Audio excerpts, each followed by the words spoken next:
Can't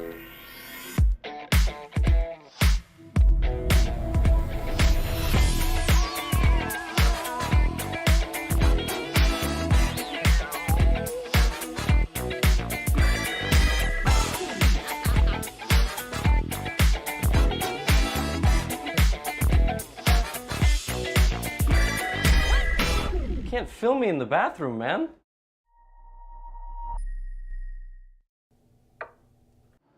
Yes! Hi everyone, and at Grand Chess Tour, this is Blitz and Rapid Tournament in Poland. And here we are, the commentators today. I'm Women Grandmaster Ketvita Zalashvili, and today with me is International Master David Furs. David, last time I introduced you as a Grand Master, I remember that I got so confused, and everybody else got so confused. But here we are at this tournament. This is the second day at the Grand Chess Tour in Poland. We saw quite interesting games yesterday in the 3 rounds. Today we're going to have next 3 rounds. So tell us, how are you first of all, and any thoughts about this tournament? I'm doing well. Looking forward to watching these games.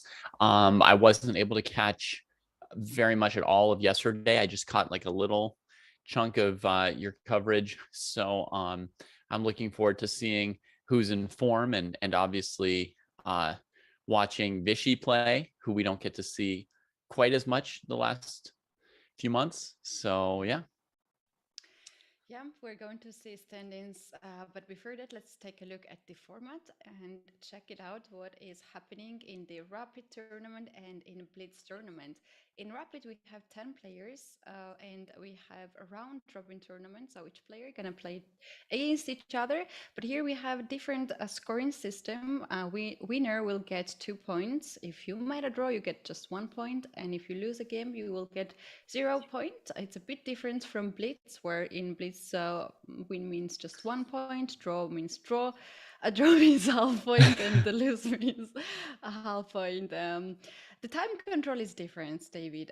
Could you tell us what's the difference between Rapid and Blitz at this tournament? Yeah, the rapid time control, which is what we're going to see today, is 25 minutes plus 10-second increment per move. So every time they make a move, 10 seconds gets added to the clock. Whereas in the Blitz, in a couple days, it'll be 5 minutes plus 2-second increment. So yeah, I mean, true Blitz. And with that scoring format, it makes it so overall the Blitz and Rapid have an equal impact on the final standings because they're playing twice as many Blitz games, and the Rapid games are worth twice as many points per game. Yeah, let's take a look at the leaderboard and check out what happens after 3 rounds. Here we have Vishy Anand with the 6 points. That's the 100%.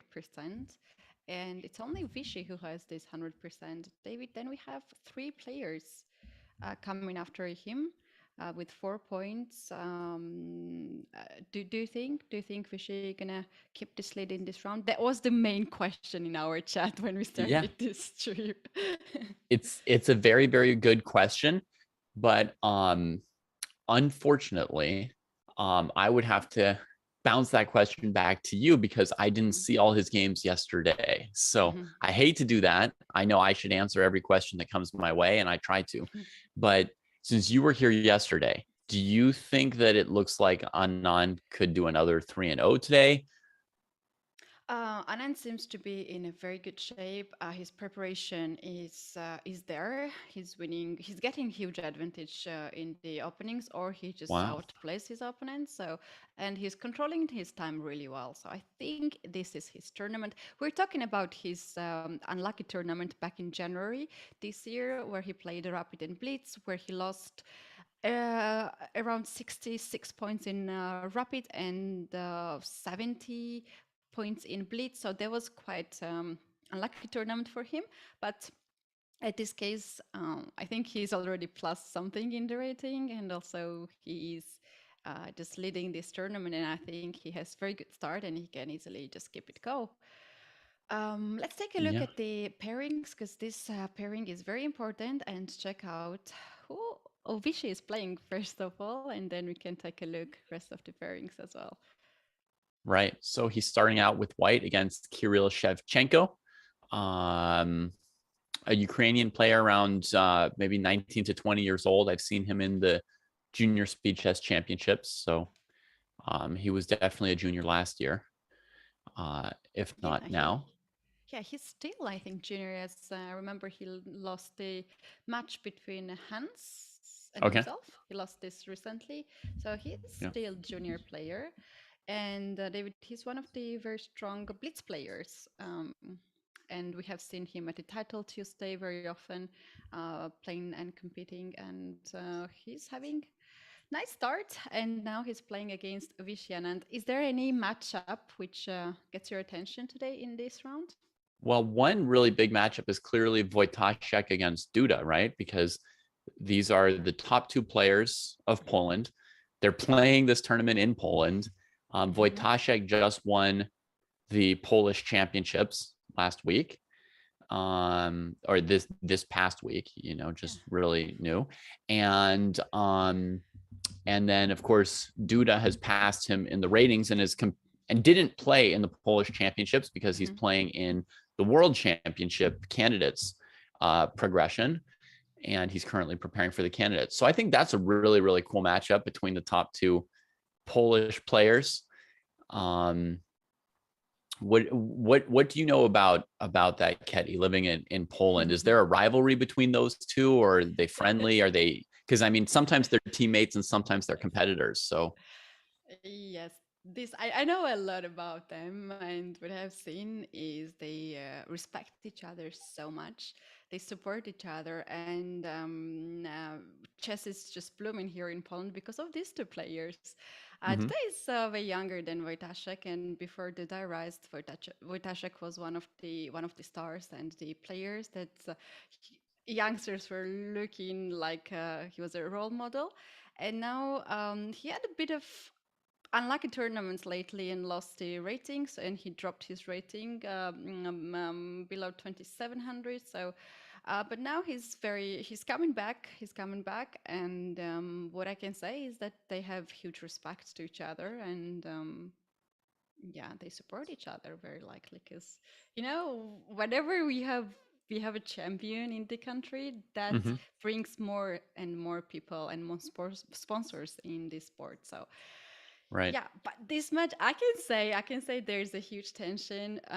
Both of them wants to be the best, and the fans that they are now in the Warsaw, they all the eyes are going there at this match for sure. But the other match, Wesley So against Levon Aronian, is also very interesting. These two players. They are now teammates, right? Perhaps they're now teammates as well after being rivals for years. And also, because of this, because there's been a small rise in some top level American tournaments, they're probably starting to play each other even more than normal, right? With the US championships, the American Cup, there's some extra potential for them to play each other. So I don't know if players that good ever get tired of playing each other, because, if I want to play somebody rated 2,300, 2,400 FIDE, there's, 2,000 players to choose from. So you get a lot of variety. But once you're 2,780 or something like that, you've got about 5 to 10, worthy opponents. And maybe at some point it gets a little bit tiring to play the same person again and again. I wonder if that's the factor. For the interviews, I remember Aronian mentioned that he likes to play against Hikaru. Back then, Hikaru was his opponent, and he just enjoys to play against him because he thinks it's very interesting matches all the time against him. And there might be some personal matches, David, like some player can win the match with some score, and maybe the other wants to catch it up. I would say normally if somebody tells you like so-and-so is my favorite opponent, or is somebody I really like playing, it probably means they have a good score against them and they're enjoying the rematch because it's going well for them. Yeah, Like Kasparov would have picked Shirov and Magnus might pick Naka. So I wonder if Aronian had a good score against Naka. It's something I'll look up after the show, or if it was just something where truly he, found the games they were playing together to be interesting. Yeah, he lost the match at the Grand Prix, the final match, but That's right. he's just still said that. Still said it. Okay, Mhm. cool. All right. So everybody, we've got games starting in 1 to 2 minutes. Before we get into them, I want to remind you of two things. One is if you want more information about the event, you can go to go.chess.com/GCT2022, like the year 2022, where we are now. And the second thing is that if you go to /events, you can vote on the results of today's games. Basically, you navigate to this tournament, select a game, click on vote. I'll do that right now for Anand versus Chefchenko. What do you think I should vote for, Ketty, here? Anand with white against Ukrainian junior prodigy. I think Anand is in just very good shape, so I would vote myself for Anand there in that case. That's I really right. want I've to win done this it. prize. I voted for Anand. So when you guess the results like this, you could win part of the $600 cash prize pool for the people who make the best votes over the course of this entire tournament. I've looked that up since we were doing the classical Superbet in Romania, and it's $600 once per tournament, not every minute, not every day, but once per tournament, $600. There's also a bunch of free diamond memberships, and voting ends after the 10th move of every game. Now they're playing rapid chess, so you need to be careful. If it's like move 7 and you think you're going to wait to see what happens on move 8 or 9 to vote, I mean, the moves can come in quickly, but for those of you with quick mice, you can let the game start, and use your like incredible insight into the player to see, oh, he picked the Petrov defense, or oh, he picked the Najdorf, and then go for your predictions, because it's not just a thing where you want to participate, Ketty. It's a thing where you want to get it right and win. Yes. Right. That's So you want to vote right well. That's why I wrote it right now. And we have the first move in the game of Voitachek and Duda. That's a very likely move made by the special guest, as we have only just one game, and that can be any official from Poland. As I know, the prime minister of the country is pretty much involved in chess tournaments lately. So maybe we even had that guest played this move now, and we see that. Duda responded with G6 first move. He's not fighting for the center, David. He's allowing Voitachek to have his center, and then later on he will try to challenge him. So, which game would you like to check out first? Yeah, let's maybe do like a quick bird's eye view of all the openings.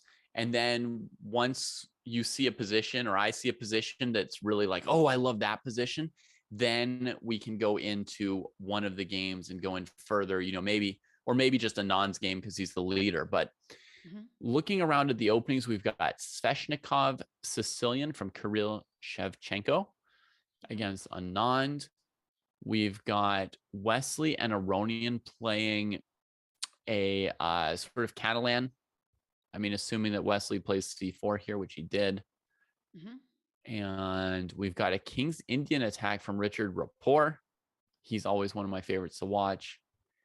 English opening from Korrabov. So far, I'm most interested in the English opening, the King's Indian attack, and the modern defense game.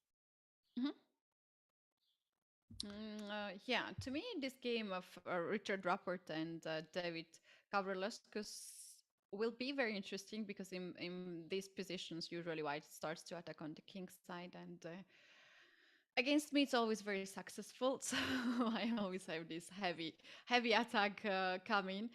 But in the game of Wesley So and Levon Aronian, we have queens off the board already. And seems like this is a heavy theory still, and they both know what they are doing, as they are playing so fast this game. Yeah. And Yeah, I agree completely. They know what they're doing. White's got the isolated C pawn compensated by some pressure from the G2 bishop and potentially a rook on B1. So yeah, opening theory, an interesting position, but a position that I've seen before, right? Like if you watch high level chess every day, like I do, and I guess our viewers probably spend a lot of their time also watching high level chess, then you'll have seen a steady diet of Queen's Gambits, Rui Lopez's, Italian games, and Catalans, right? So a little bit less common and therefore perhaps a little extra interesting to watch could be some of these more rare openings like the King's Indian attack and like the modern defense, which are played a lot by players in the 1000 to 2000 range in online chess, but not as much by 2700s. Yeah, that's I agree also with that. But David, in classical chess and in rapid and blitz chess, usually players have different setups. And in rapid and blitz, they try to confuse opponent more and bring some new lineups, new lines, and not go too very heavy theory in there. And that's the strategy that usually works. But Yeah. then you also need to know that very well. Otherwise, you're also going to spend so much of the time and it's not worth it to try something new.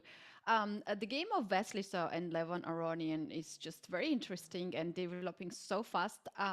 Let's go and check it out, how we got in there and what's going on here. Right. So an interesting move from Wesley and a pretty aggressive move, knight to b5. And actually, I mean, it may not be obvious to people because there was an early queen trade. It may not be obvious to people that Wesley wants to play this position aggressively, but because he's got the isolated pawn, there's a long-term risk factor for White, right? When you have a long-term disadvantage, then you need to play more aggressively in the short term. So by playing knight b5, he's avoiding trading the knight on c6, which also means he's avoiding the bishop on d7 coming out to c6. So a knight b5 is a very aggressive and appropriate move in this position. And after b6, just getting that pawn off of vulnerable square and helping to control the blockade point on c5. Wesley brings the knight into d6 and rook c7. He could take a draw here. That would be very... Oh, he does not. I was going to say that would be very, very super GM, right? To play knight b5, rook c8, knight d6. Yeah, I know why he just did not went for a draw, as could happen after knight b5, because he has more active pieces, and this pawn on c4, he knows that it's not that weak as black's passive pieces. And even this trade now, what happened, gives white the c6 square, which is just very good for the knight. Bishop can also occupy this square.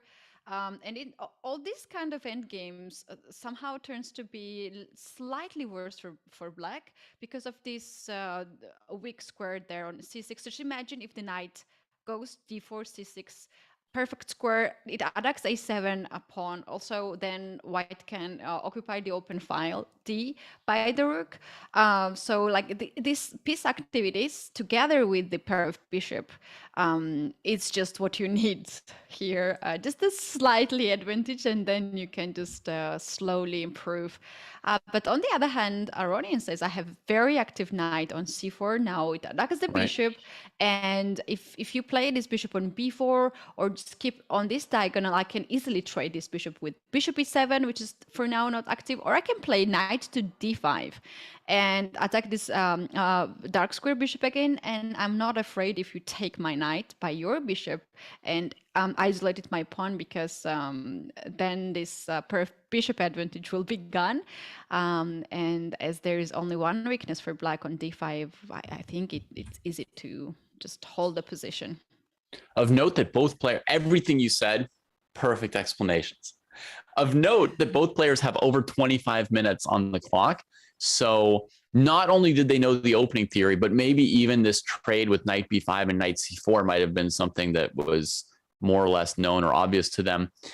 And just like you say, Levon's going to look to trade this bishop. And we might see Wesley tuck it on E1 just to keep the bishop pair alive and keep some tension. So if he's feeling confident, if he thinks this position is safe and black's activity isn't too much, we might see knight d5, bishop e1, or bishop e7, bishop e1, and Wesley try to grind the position just off of the bishop pair. Would you feel here like you had a safe little advantage for white, even if you had to back up after a move like knight d5?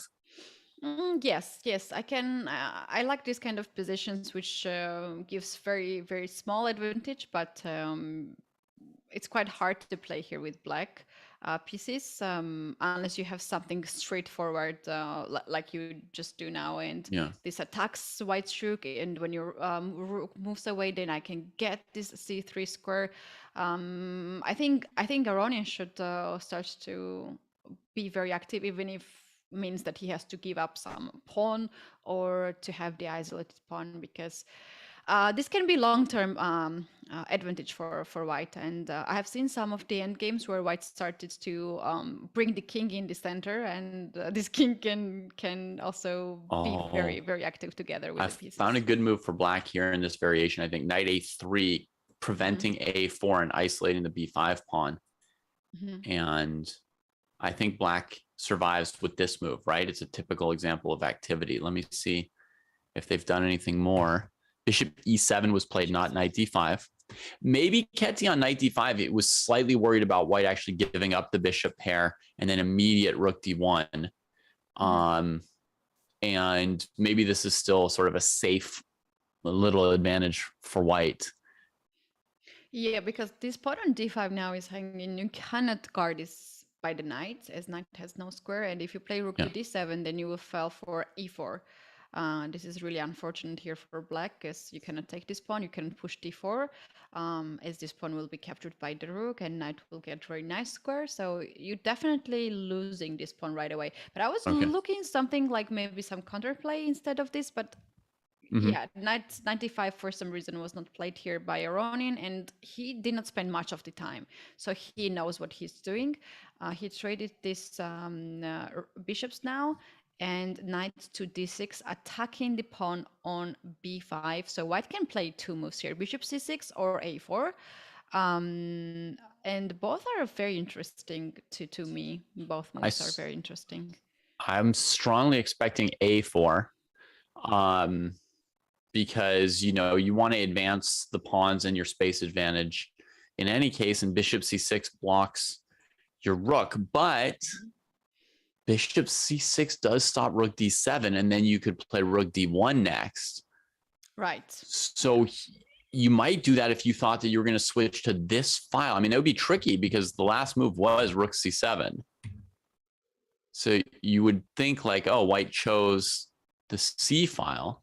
But if white doesn't have a way to use the c7 square with the rook, or doesn't feel like black's tied down enough, they might switch. Okay, he plays even a third move. The knight heading. It was a third move too.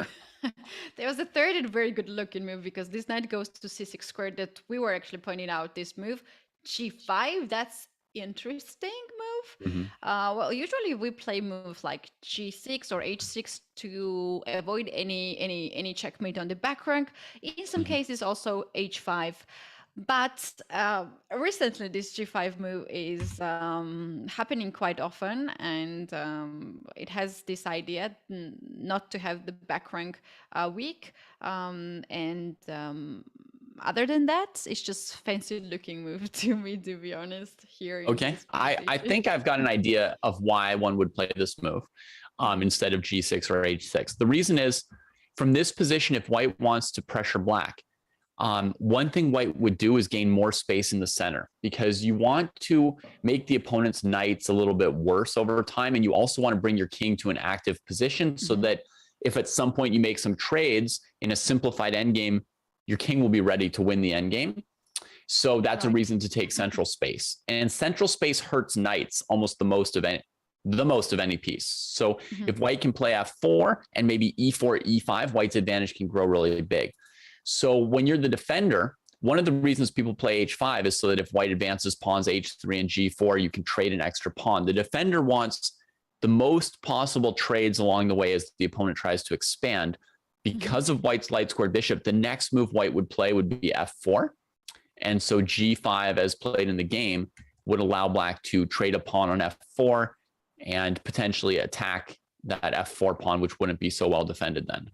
Yeah, that's a very good explanation to actively play, even if you don't have very good position, and to avoid all these possible plans that white has. Now we have this knight on c6, and white's pawn is going forward, but for now cannot be pushed on a5 because b5 pawn itself is hanging, right? So there is a plan. How about we just bring this bishop on the f1 a6 diagonal and then try to push, and he plays e3 now. Very likely he either wants to play f4 as you mentioned here, or bishop f1 to just bring this bishop here, and then to prepare a5. And David, if white managed to push this a5, then rook a1 creates a danger already on b6 pawn, so then white can trade the pawns on b6 and get rook to a6 and just straightforward attack this pawn on b6. Do you believe there's this, like, the advantage that Wesley feels like, okay, I'm going to win this one, or I'll just slowly improve and let's see if my opponent makes mistake, I might win? I think here he's only expecting that it's mild pressure for the moment. I don't think he would be expecting like a very high chance of beating Levon in the current position. And I feel like bringing the knight to c6 quickly wasn't maybe the most incisive way to play this position. So I feel okay for Levon. He's just played a move I expected, knight b7, which could either be to trade knights when white plays a5, or it could be to put the knight on c5 and attack the a pawn. Right. Yeah, that's very, very good point. How about rook d1 here? And when you play knight to c5, white goes with a5, and white's idea is to play rook to d8, rook to a8, and to start to annoy this pawn on a7. Yeah, I mean, it makes a lot of sense, but I think black can defend it very easily with rook d7. Oh no, that hangs the a pawn. Yeah. Oh, okay. So rook d1, how to defend it? Here also the a pawn is now hanging, so I pretty much have to play the knight, and then you play a5. Okay. There's a comment in our Twitch chat. I bet the g5 is a preparation. do you think this is still preparation? I would not be surprised. I would not be surprised. So. Absolutely not. If it were still preparation, Levon would be over 25 minutes on the clock. As he was for the first, 15 moves, 18 moves. Yeah.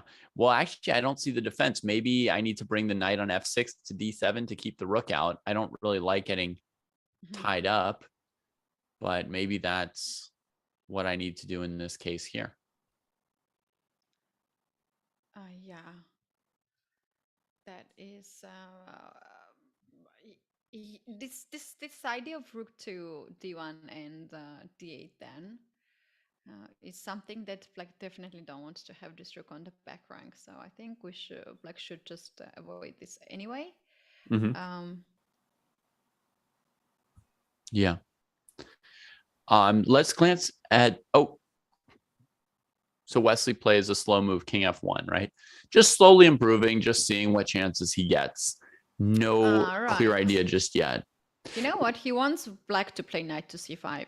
So after knight c5, he will go a5, and you can't take this pawn. You can't exchange the pawn on a5 because the knight on c5 is hanging.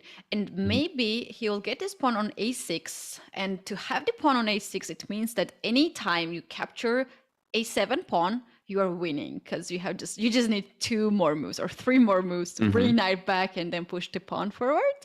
Or there are some lines where you can also sacrifice the piece on b6 pawn. That's also winning. And this idea of rook d1 and rook d8, rook a8 will be even stronger, because now a7 pawn is just it's just the rock there. If the pawn is out of the board, you're just losing that. Yeah. Yeah. Okay. So let's check some other games. How is Vishy doing? So Sveshnikov, Black has played d5 on the last move, and it's Black's move, so they can recapture their pawn here. So Anand had played queen d3 here, and Black played d5.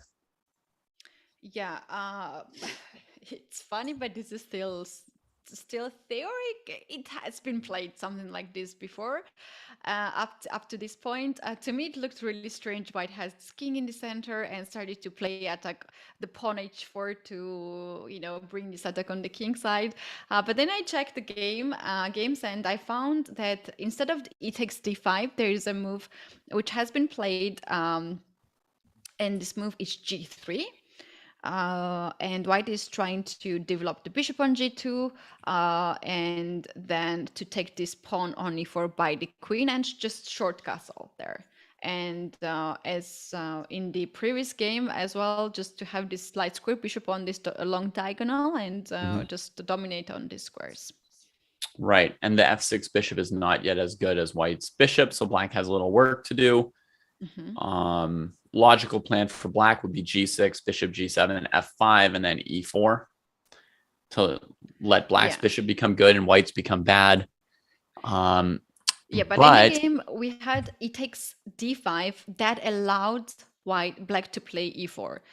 This is not loved by the engine. As we can see, this evil bar goes up in favor of White. But to me, this move looks quite tempting, because if you take the pawn on e4, you will fall for knight, first rook e8, and then knight to d5 or knight to g6. Oh, queen e4 has just actually been played by Vishy. So we're going to see like rook e8, castles queen side, maybe? By sacking the pawn, Chefchenko didn't give White time to move the bishop and castle kingside, right? So it looks like he's kind of forced Anand into castling queenside, and the game's going to get a bit wilder because Black's going to be looking to play b4 as soon as possible. Yep, that's right. I would be really scared to long castle there. Because of this b4 a5 attacking plan there. But on the other hand, you also defend the pawn on d5, so there will be no knight d5 moves at least. Yeah, and the alternative to castling queenside is to leave the king on e1, right? Which looks to me really, really bad, like knight e3, knight d5, and I mean, I assume you're done, honestly. Yeah, that's pretty much game over, because the knight on e3 is hanging, then h4 pawn will be hanging with a check, so White's king is in the center. It didn't took too much for Vishy Anand to take this pawn. He just played right away, and his time is he has more time than Kiril here in this position. So very likely he was prepared for this opening.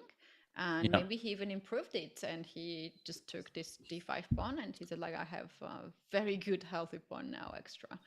Yeah, honestly, this pawn sack looks very, very risky to me compared to the possibility of just recapturing with the queen, which I would have probably played immediately. I was actually not sure why Kiril was thinking in this position until he played e4. So it was a surprise to me. But looking at this, here are the options I see. Rook e8, castles queenside, and you can't take back on d5. So now you're down 2 pawns. Also, your knight has nowhere particularly good to go. And because the knight's on e7, not d5, if you play b4, White just takes with the knight. It looks like Black just, like the d5 pawn's too strong, basically. The other option is you could play knight d5 right now. Then White castles queenside, and I'm not really sure how to save my knight. And a third possibility we take with our queen here to recover one of the 2 pawns. But then after White trades queens, knight takes, and castles queenside, Black is still down 1 pawn. So why did they lose a pawn in order to trade queens? Yeah, that's right. But then this knights and queen d5 or knight d5 could be happened without sacrificing the pawn on e4, right? So if Exactly. you wanted Yeah. to trade your queens, you could do it just without any sacrifices. So when you sacrifice on e4 this pawn, then you have to start some attack. And to me, it seems like rook e8 is the move that he has to play. But he's taking so much time, and that's a bit suspicious to me. Like usually, when you sacrifice material, then your next moves are pretty much fast. I mean, yeah, it's not like Anand played a surprise move, right? He played Yeah. e4 and Anand took it. It's a rapid game. He spent some time on e4. You gotta have another move prepared. But I think he must have just completely missed something, and that's why he had to stop and say, "Oh, wait, what am I doing here?" And yeah, we have rook e8 and castle on the board. Yeah, very often it happens that you just mix some lines. Okay, there are 2 pawns, but to me this is still something playable here. So he wants to queen to b6. f2 pawn is under attack, but basically he just wants to connect the rooks and start to push the pawns on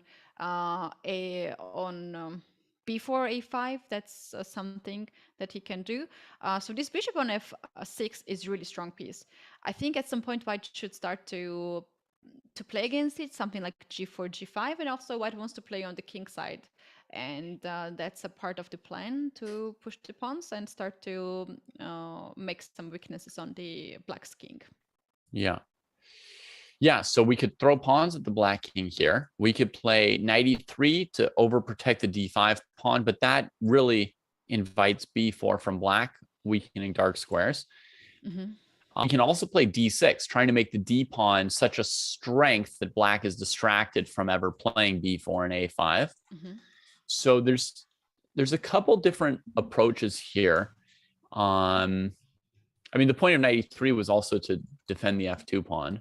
How about bishop d3, David? Like you want to take h7 pawn with the check, sure, and you just develop your bishop too.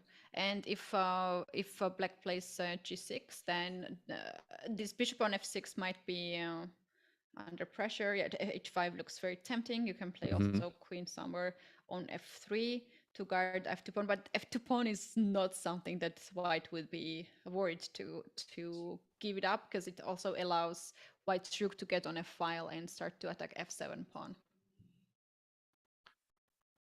Yeah.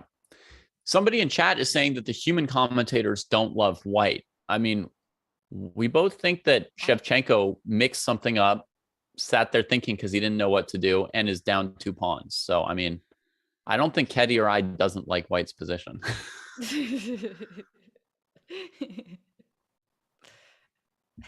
Yeah. We may not have communicated that as well as, you know, a professional commentator should, but we definitely both would want to be white here. Oh, yeah, definitely. But it is a rapid tournament. There is limited time for both players, and anything can happen. And even now, white has these 2 extra pawns. White cannot just sit back and play next moves. He has to be very careful, because black also has some plans, like attack on the queen side. If white were castled king side, however, he could perhaps just sort of relax, play simple moves, trade pieces. So the factor that's like, there are 2 factors keeping Anand from just sort of cruising here with his 2 extra pawns. One is kings on opposite sides, and the other is opposite bishops. Those like opposites just make the game sharper. So things could go wrong for him. And we see him thinking quite a long time on this move, showing that it's a critical choice in direction, right? Between d6, between bishop d3, between g4. So, all right, yeah. Maybe we'll leave him for a second. Should we watch Poland or should we watch Rapport? Let's go to see the game between 2 Poles here, Voitachek and Duda. This position looks like quite complex. All the pieces are still on the board. None of the trade has happened. Yeah. If black ever plays e6, e5, he'll transpose the game into the Ruy Lopez here. It's a modern defense that's really, really getting very close to a Ruy Lopez. I mean, Voitachek has played every move for white that you would play if black were playing the Rui Lopez. Yeah, that's true. All right, it is white to move. Black's last move is knight to Knight b6. b6. Perhaps, but yeah, he wants to take a4 pawn, David. Perhaps Yeah, to get the seems light for so. bishop. Get off this bishop. This is a very, very good bishop for white right now because b2, c3, d4 are pretty much locked in. The bishop's got a lot of movement, and this pawn could move to e5, and it also is a pawn that needs defense. So the c2 bishop's pretty important. And as white, I would be mildly concerned that black might take my pawn. Black also seems to be saying that black wants white's pawn to advance to a5 to shut down the tension on the a file. So this is an important choice for Voitachek right here. To make very important decision right now. And if you allow black to play like h5 at some point to even be ready to push this pawn forward, black spaces are too active. Black spaces are really too active, and yeah, you might lose something in this position. So what happens after a5? This is also quite natural move here to close the queen side here for a bit and try to play on the other side. That's, I believe, white is stronger on the king side because you have these two knights and bishops both looking to the king side. Maybe that's what Voitachek is now considering. Right. I mean, one of the most common plans in this sort of position for white is h4, h5, trying to trade a pawn off of the black king's pawn cover so that you can use your space advantage and extra pieces there to eventually build an attack. In this position, white has has two of the preconditions for an attack. One is a space advantage, and the other is more pieces on the side of the board where the black king is. Two preconditions. So you would be looking for and wanting to advance a possible attack, prepare a possible attack, and trading off the pawn cover of the black king would be, or opening a file for your rooks would be sort of the major thing you'd like to do. But h4 just runs into h5, and we need more of an idea than just that in this position if we are Voitachek, who is still thinking. Yeah, he's still thinking. And meanwhile, in the other positions, in the other games, some interesting positions are happening. So maybe we can take a look at the report and Gavrolescu. Here we have a very interesting setup from Richard's report. He started this king side. I told you, David, about this king side. I'm like, I'm always so scared about this. And then I was suffering so much. My coach told me, why don't you long castle? When your opponent starts to play e4, d3, just long castle. Just long castle, since this attack is traumatizing you. Yes. So after that, I'm being attacked on the queen side, and when I long castle, my opponents change the plans and attacks me on the queen side. And then they attack you on the queen side. Yeah, maybe I should never castle, and that's gonna be your next plan is never castle. Then your opponents will start opening the center. Then you'll tell your coach, I give up. Yeah, that's true. All right, here we have this position. It looks like white has these double pawns on c file, and they are not looking pretty, let's say so. But no, it seems like black has room to find some targets and some counterplay on the queen side. Black looks further along in their play on the queen side than white does on the king side. And not only that, but we see that Richard is not playing the obvious move g5. And that's an important question, right? Because look, already last move, bishop c1. Oh, maybe because of queen b2. Yeah, pawn on b2 was hanging. There was the only idea of bishop c1. Otherwise, it looks so ugly to bring this bishop back. And now after queen a6, black wants to play knight to b6 and attack the pawn on c4. So that is definitely his idea. But I don't like the fact that this queen just stands on the file where white's rook is just there.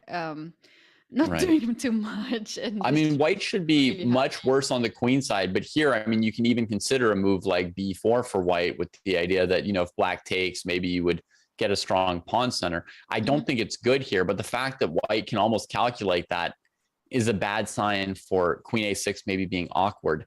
I was thinking that the issue with g5 is whether or not knight f5 is a problem, because otherwise this h6 pawn, it's a hook. It's a pawn that's moved forward for black, so it's easier to attack it, and it's harder for it to keep moving. White's also blocked it with the h5 pawn.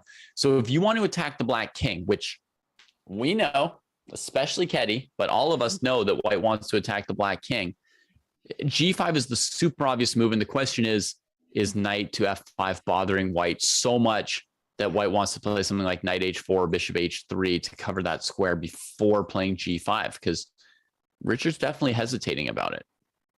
Yeah, he's not going straight forward. Maybe the move which I really like is bishop to f1. This is a really strange looking move, but at some point I really want to push b4. And if knight comes on b6 now and still pushing this pawn here, then I can try to go b4. But when you make moves like bishop f1, of course, black now knows that I can no longer attack c4 pawn, but he will change his plan and he will find something different. So there can be this kind of ideas just to wait a little bit and then push the b4, because I am not big fan of queen a6 move. This queen is just wrongly placed there. The other thing I like about your bishop f1 move is the plan of queen e4, bishop d3, which if white got to play those moves, I mean, it would sort of more or less end the game, because having played h6, black's not able to put a very safe pawn on g6. And so what black would always have to calculate once you have the bishop f1 is they'd always have to have a move ready for queen e4, which has to be offering a queen trade on the long diagonal is the only defense I see. But black has to be careful not to hang the a pawn when they go for that. So as I see it, the only defense for black is queen a8 at the moment. The only, and they have to make sure that's always working. Yeah, I'm really, really pleased to find this beautiful move bishop f1 that you like so much, but in the game g5 has happened. That's what we were looking for. So let's try to understand what is happening after g5. So the first candidate move is knight to f5, obviously to control all the squares there. You can also take on g5 and then play knight to f5. That's another option there, or just ignore that pawn, and when white takes there, you can just take it back. So those are three possibilities. So those are the big choices. Let's look at knight f5 first for a moment. And let's imagine white now goes after that knight with bishop h3, since knight h4 now hangs the knight. So that's not going to be the way. So let's imagine we go after the knight. Maybe I'll trade on h6 first, just to see just to make sure that black's made that trade. And then go after f5. I think it's very interesting. It's very interesting position, because it's black can also start to bring pieces on the king side, like bishop g7, king h8, rook at g8. Maybe instead of take on g5, it's just better to play bishop h3 right away. So you additionally have these ideas to push g6 and then e6. In some cases, like bishop takes f5, e takes f5, g6, and then e6 as well. So just slowly to improve the position. I also like this maneuvering here, knight h2 and knight g4, to go after h6 pawn or f6 square. This also looks quite tempting here for white. And you can also do this from the other way, knight d2 and knight to e4. Right. So by keeping the tension, you're also not letting black play bishop g7 and rook g8. So black remains pretty cramped. That looks like a nice improvement. And black has done something other than knight f5 actually in the game. He has traded and then continued with the plan of attacking c4. I don't think this plan is going to work out, black. Don't think it's going to work out. Yeah. Yeah, that's. I mean, I can play. For one thing, white's like better in the endgame if black plays queen c4 Rook A5, Queen E2, Rook E2. White just has a bishop pair advantage in the endgame. Bishop although F1 that might be an even bigger simplifies problem. the position. Like you can play bishop F5 or knight D2, and even with the ideas knight B3 in some positions, you can also bring this knight in there. So yeah, bishop F1 is something that you can always play. Richard's traded. G takes H. He's traded. So as you pointed out, this is more committal than I realized, because once you make the trade, you give Black a little bit more maneuvering space on the king side to bring defensive pieces. So once the trade has happened, I think we might expect some very precise moves from Richard, going straight for the Black king. Oh, Richard is really good at this kind of positions where so many complications. So for many of us, this complicated position where you have play on the three parts of the board, it's not so comfortable. Myself, I always like to close the center and then go attack on the side. But for Richard, this is very pleasant, and he likes to have this kind of opportunities to complicate the position and then just outplay the opponent. Right. So we have queen to c4 happening, and this position is getting very, very interesting. Oh, wow. Black didn't recapture. Now, as I understand it, White can just more or less simply take on g7 and take on a5. You can just win a pawn, right? Definitely take on g7. Definitely take on g7, because if you take queen on e2, then g takes f8, queen is a check. And that's the intermediate move you would love to do. So after bishop takes on g7, queen takes on c4, knight takes on c4, and you can also play bishop f1 there. I really want to have this bishop f1 at some point. Oh, you want to play bishop f1 so much. Yeah. And then after the knight moves, just like to take here, the pawn on a5. You get the endgame we talked about with the bishop pair and an extra pawn for White. I mean, it's just quite grim for Black, what they're aiming for. Okay, there's been a move. Richard took on g7 and Black recaptured with the bishop, which was forced. Yeah. And now it's White's move, and he avoids the queen trade. Look at this, queen c2. He wants to play knight to g5, and he's not going to trade the queens. He needs this queen to checkmate his opponent. When the queen gets on h7, then pawn goes on h6 and wins at least the bishop, or just checkmates Black's king.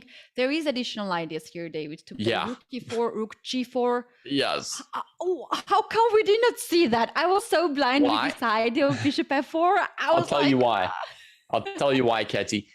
David Gavrilescu's position is so bad that we are coming up with different ideas for Richard. You saw this position, thought knight g5, queen h5 wins. I saw this position, thought rook e4, g4 wins. I thought h6 also wins, forcing the bishop one way or the other, either trapped on h8, or if it goes to f8, the Black king is trapped.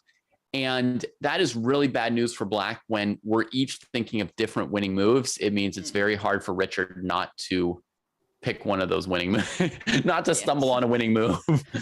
He has 15 minutes. He has a lot of time on the clock, and he will choose the best one for himself.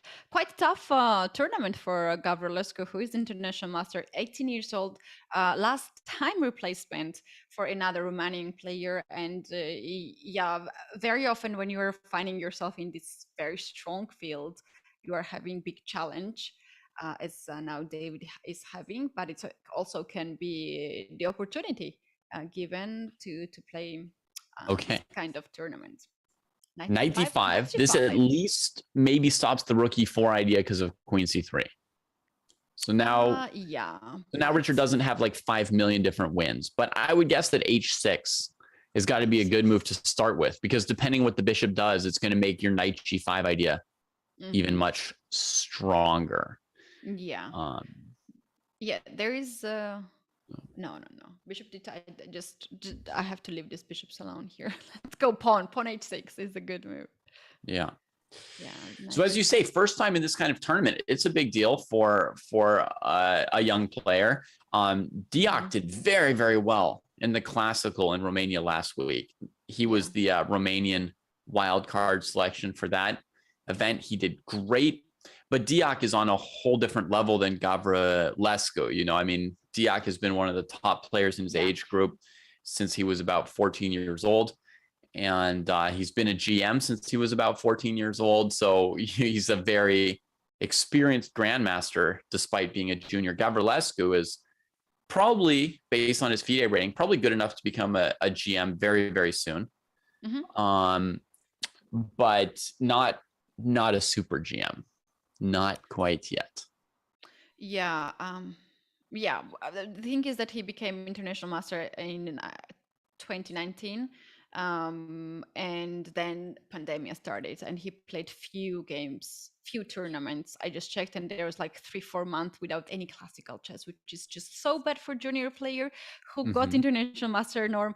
When you get this norm, you always want to improve and you're very close to get your grandmaster norm as well, but then he could not do it. So let's wish him best of the luck in this tournament and also in his career. But in this position, he is just having... Here's one idea for him. One idea of what could happen to him is, you know, we had our Rook E4 idea, but look, I've come up with a refinement on it. You play Rook A4. Wait, why you're not pushing the pawn forward H7? Well, just because I had another idea. Okay. I played Rook A4 because now on Queen C3, the Rook on E1 is defended instead of a Rook on A1, right? And then I go Rook G4. If Knight G6, I just take it. I haven't calculated, but I don't need to. So King F8, Queen H7. That looks pretty good, right? I've trapped the bishop on H8. It's horrible for this bishop, and it's really checkmate. Like you definitely gonna checkmate the king as well. Yeah. So H7 could be good, but you know, H6 is keeping this bishop trapped. I think my Rook A4 move might win here. Yeah, I'm looking at Knight B4 for black, but there's nothing like it's kind of a trick, right? If white takes with the pawn, you lose the queen. But if white just moves the queen somewhere, like, I don't know, D2 or something, then probably we've trapped our own knight here. That's a good point. You just move this queen away and the knight is pinned. You want to bring this queen on G5 next with a check. A lot of ideas for Richard. He's spending some time here to find the most precise one. Well, yeah, that's quite heavy. That's quite heavy position. There's also still this knight G5 move. They're knight F5, and I didn't see an immediate knockout. I mean, I imagine white's still better. You know, the bishop's trapped. White's up a pawn. White's got the bishop pair. I was thinking bishop D5 here, maybe. In this position, but I hadn't calculated to a win in this line yet. Right. Yeah, maybe this is not the most precise one with white. And Rook A4 is just always good to go with the checks or with the threats. So Rook A4 is quite strong. Rook E4, he goes with Rook E4. No, I was wrong. No. Why? I think he has same idea. If queen takes on C3, which just happened on the board. Oh, he'll do the same thing and just leave a rook hanging. So it's just he it's strictly worse but more fun to leave the rook hanging on A1 here. Yeah, because you know, after Queen H7, you want to take this bishop by the check, right? So basically there's no danger for the white king. You can always cover this king by your pieces, and meanwhile black's king will be just checkmated there. Yeah, I guess it's still winning. King F8, Queen H7, Queen takes rook, Queen takes bishop, Knight G8, Queen G8. Well, I'll put a variation on the board, folks.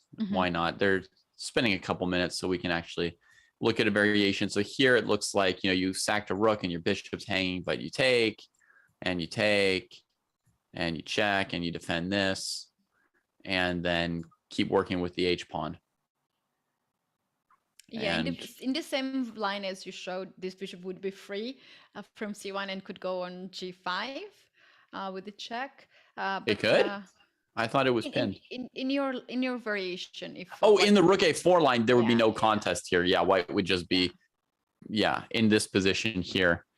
White would have a rook on E1 and bishop G5 and Queen F7 and everything. Yeah, I think rook A4 had to be better than rook G4, but Don't be so disappointed. I also think so. Yeah. I was hoping I'd Very predicted a so. move. Yeah. Yeah. I know. I've been there. David, other games are also very interesting. Would you like Absolutely. to keep this one or to go in the game of Korrabov and Caruana? Very interesting position. We could check there. I feel like, you know, some critical captures are coming here. White can take the bishop with check, but then the black king gets away to d7 instead of having to sack the knight. So it's kind of an important moment here. This was a very, very good defensive move that Gavrulescu just found here, honestly. And I mean, I think Reporter's going to be happy that he's got 10 minutes and not 2 or 3, and he's going to use a little bit of his time here. So it might be a good time to move elsewhere. But we can say, I mean, I think he probably needs to move the rook here instead of taking this piece. Yeah, maybe it's not so easy. There's also this move, rook to g8, to sacrifice an exchange, and then to get f7 is 6 pawns by the check, and the king will be even more exposed. But what if I don't take it? Is there anything clever where I don't take it? I was afraid of that. King d7. Like I just do this, because now this wouldn't be with check, and you still have to solve a1 and c1. I know you're trying to like. Yeah, and you're like a kid trying not to answer like their parents' question about their homework or something, and like you're like, but what about this other thing? Yeah, that's not working. That's not working. So we have the first result. Korrabov Caruana. They made a draw, and we had a handshake over there. Rook to g4 to a4 happened. Oh, what? Wow. He retreated this rook to the other side of the board? That's a good move, though. It saves this. Yeah. This piece isn't still in trouble. It needs to take on e5. And then can we distract the queen? Bishop d2, queen b2, rook a2. Rook can we try and win the bishop? Yeah, I think, yeah. He's just not going to move this bishop. He plays king to d7, and the rooks, both rooks are now guarding the bishop. The king's going to get sandwiched here from like a queen on f7 and rook on a7. Oof. Oof. Rook a5 is the move, right? White can I guess he here. Protected this pawn. Yeah, I think maybe bishop d2 it's a first. Bishop there. It's not because you might as well, but then... He just pointed out the pawn and marked the bishop, and it actually is worse than a pawn. The bishop on h8. It's pretty bad. Bishop to d2. Bishop d2. Also, this queen is not happy. Queen here, like, has only 2 legal moves now. b2 and b3 cannot go anywhere else. That's not a lot, given that white's pieces aren't actually in the center. They're just controlling it from weird angles. Yeah. All right, goes to b2. Now I would expect rook a5. But I mean, that pawn's super dead. Okay, fine. You don't have to take it, but okay. Well, maybe rook b7 to keep one rook on the back rank, another rook on the 7th rank. Right. And once you do that, now there's no longer rook f8 and queen f7, with the idea of knight g5 is going to improve, or even the idea of rook a6. Yes, David, here for this position, white hasn't even sacrificed anything. Like, it's equal position now, and if white takes the f7 pawn, white will have extra pawn on h6, which is not a bad deal at all. Yeah, so here's the live position. At the moment, material's equal. If white plays queen f7, white's up a pawn. It's black's turn. 1 minute left for Gavrulescu. Oof. Not easy life for black's pieces here. Is Kostya coming to comment this tournament from the dojo crew? No, Kostya is playing his own tournament right now. He's at a GM Norm tournament and at the St. Louis Chess Club. So he will not be doing any commentary this week of any kind. He needs all his forces to be very much focused and get his norm, Yeah. right? Yeah, Ketty, this GM Norm tournament he's playing actually has maybe 3 days where they play 2 games a day. Oh no, that Right? can It's like destroy 9 me. games, serious classical games in 6 or 7 days. So Wow, he needs his too strength. Yeah. much of chess. That's too much of chess. I Oh, once black played tries only to- that bishop to e5. Does rook a2 win the bishop? No, there's queen a1. Okay. And report just captured on e5. But notice that if rook 5 to a2, sort of forcing the queen off the bishop, black just plays queen a1 and the game becomes a mess, basically. A mess. White definitely does not want to do that. So Richard just trades it. So now he's got 2 bishops against 2 knights and then gets back the pawn on f7. Material's equal. So it's not like he can cruise yet. He has to play precisely.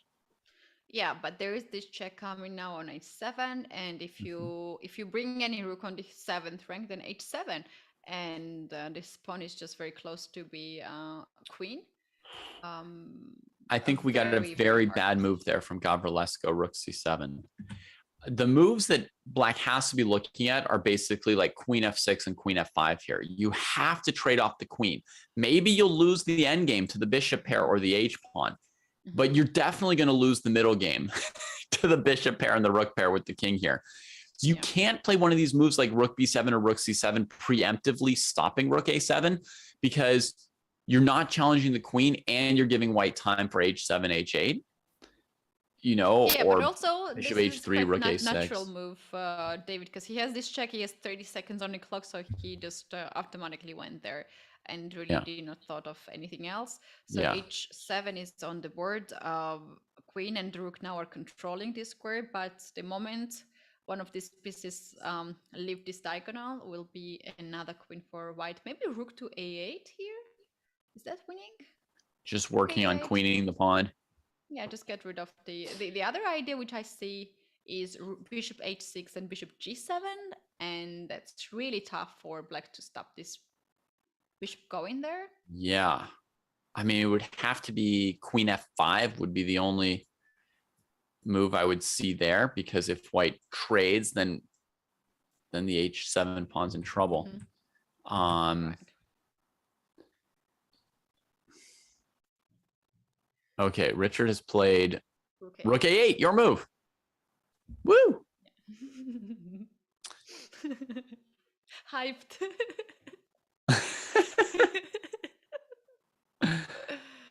Yeah. All right, so rook a8, that pawn's getting very dangerous. Black can't play like queen f5 or queen f6 kind of moves because they'll lose the rook on h8. If black trades on a8, then the second rook comes in and white's controlling the queening square. So this, I mean, you can see how bad rook c7 was. I mean, it was just my instinct, but I was pretty certain that move was going to come through quite badly. Yep. I don't know what's black's move here. Like this rook is hanging. Rook to c8. So now it's just check. Yeah. At least the check is there. Yeah. You only use rook c7 when you have to block a check and trade a rook. You can't spend your time repositioning that rook. And rook 1 has come in. King is walking the plank. I imagine bishop takes d5 wins now. Yeah. Someone in chat was wondering about bishop d5 already 2 moves ago, but basically you save that move till everything's ready. And everything's ready now. It's just ready. You cannot have like any better. Like this bishop on d2 is even doing some work, because after bishop d5, next you want to play bishop f4 and win a queen. So you don't want to give up this g2 bishop before, because the king on g1 might be under some checks. But now it's just time. And here we had many ways demonstrated checkmate.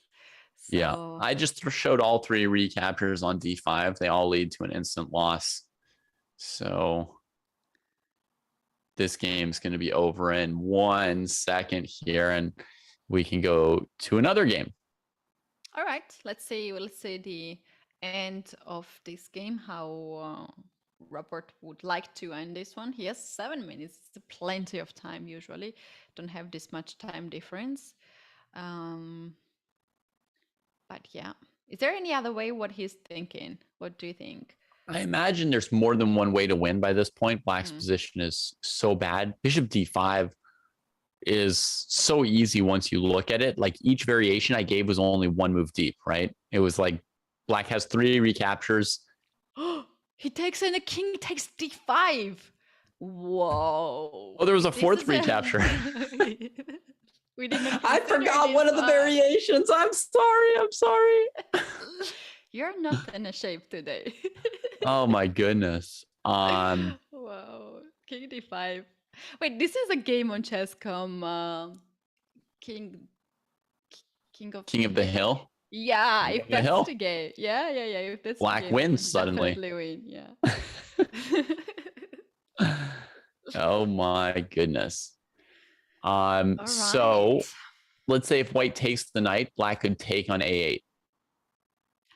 Yeah. So he has a reason why he took the king, because as now bishop is off the board, light square bishop, there can be some checks and Queen b7 would some still checks. win. How about queen f3, David? If after king Mm-hmm. if king d6, that you play bishop f4, if queen e4. Yeah, there we go. If queen e4, you have this rook d7 move, some checks over there, and king e5, bishop to c3 is a checkmate, or soon to be checkmate. Yep. So That looks winning. He did something else. He traded rooks on c8. Okay, and then queen b7.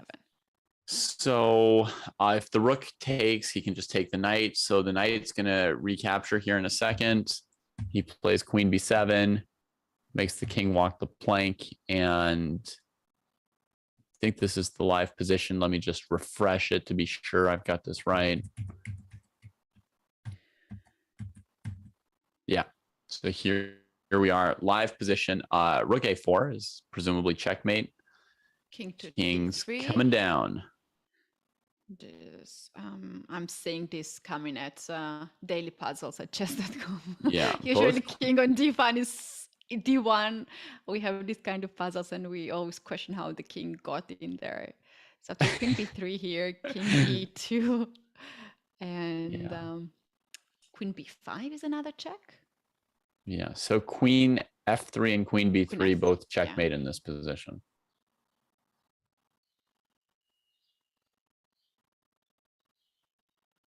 Yeah, I wish Rapport has seconds on the clock. We would see his moves more fast. It would be more dramatic, and he'd have to go for it. Yes, he's just calculating all the moves. But also this is another point. Like if he has seconds on the clock, he can still find the checkmate.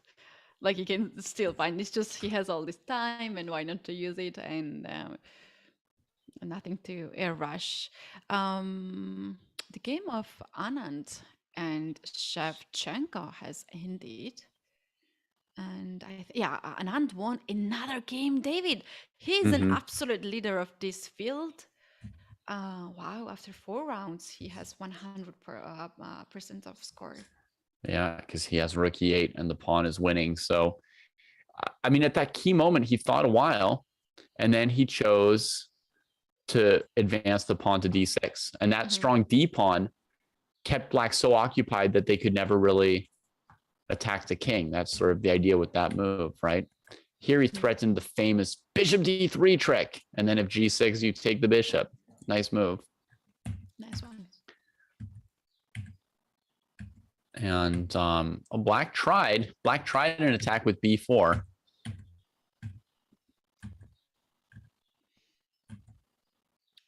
Yeah, they tried to attack. You know, somebody other than Anand could have definitely blown this game. Chefchenko got some chances in the game. Oof, Anand locked in the D pawn and then cleaned up. Yep. And the other game has just ended as well. King was checkmated on e2 of Gavrilescu. Here after bishop a5. Rapport made here this rook a2, very nice move. Like just don't give a check, and next move you play bishop somewhere. and he went to a5 and then to checkmate, and black cannot really help. Yeah. Yeah, rook a2 is nice because on any sort of spite check, you can always just block with the bishop. Queen g7, bishop g5, or something like that. So very nice from Rapport. Let's see if there's some action left in one of these games here. The end game of Wesley and Aronian. Wesley sacked an exchange at some point. Wow. Yeah, and seems like to be a very good decision. Now we have this active king for white, active pieces, and potentially white can create two passed pawns, one on the queen side, one in the center. Black's pieces are not active. This king on g7 has not squares actually to move. If you leave this square, then king will go on f5 g6. Yeah. I think one of the most important things is if black trades the knight, yeah, then they probably just lose to the c pawn. With the pawn, yes. King d4, rook c1, bishop c4. Oh, that's bad. That's right? Bad. So if you can't trade the knights, knight b7 was played, and now Wesley can take the other pawn on a7. He's got connected past pawns. Knight f5, king d4, knight a4. It's possibility there. But you can push the b6 pawn, as rook now is hanging. Yeah, king d4, knight a4, b6. I see, important. Oh, then knight takes b6 and king takes c3. You take the bishop on d5. And yes, you can breathe here. And maybe black gets a draw. Whew, just barely. Wait, I think they're playing this. Hang on. Let me refresh. No, that was knight b7, knight a7, check here. Knight takes a4, b6 has all been played. So I was maybe a joke. Levon's... I didn't really mean this. Oh, no. Yeah. Well, they were joking in chat that you were going to steal Danya's name, but that was quite a long prediction there. Oh, no. Hold on, what's going on after knight 2? You know, you might miss this kind of moves. You don't very often expect your opponent gives up your rook. His rook, not your rook. Yeah. There is also another choice here, rook to c1, rook to b1. That's why Aronian is spending last of his seconds. But I think that's actually what Wesley was hoping to have this position. I think this would probably lose for black because the knight's trapped now. If it ever goes to the b file, you can queen, and these squares are covered. So white could just do something like bishop c6, knight b5, or bishop c6, bishop takes knight. I mean, they didn't went for this line. How disappointing is this? Sorry. You're disappointing us today. What happened in the game? b6, rook c1, b7. Yeah. Wait, so he missed knight takes b6? Levon? Aronian? I'm so speechless, really. I mean, king c4, rook c1. Coming. King can go attack the knight now, right? What is black going for? I think king to b4, and after check, king bishop b3 just to cover this. There might be knight. Why can't we just take the knight? Yeah, I don't know. You can take it. Yeah, sure. Just take knight b5 next move, bishop a3. Also a possibility. So king b4 has just been played by Wesley. And yeah, you know what, David? Oh, there's a move for black. Knight c5.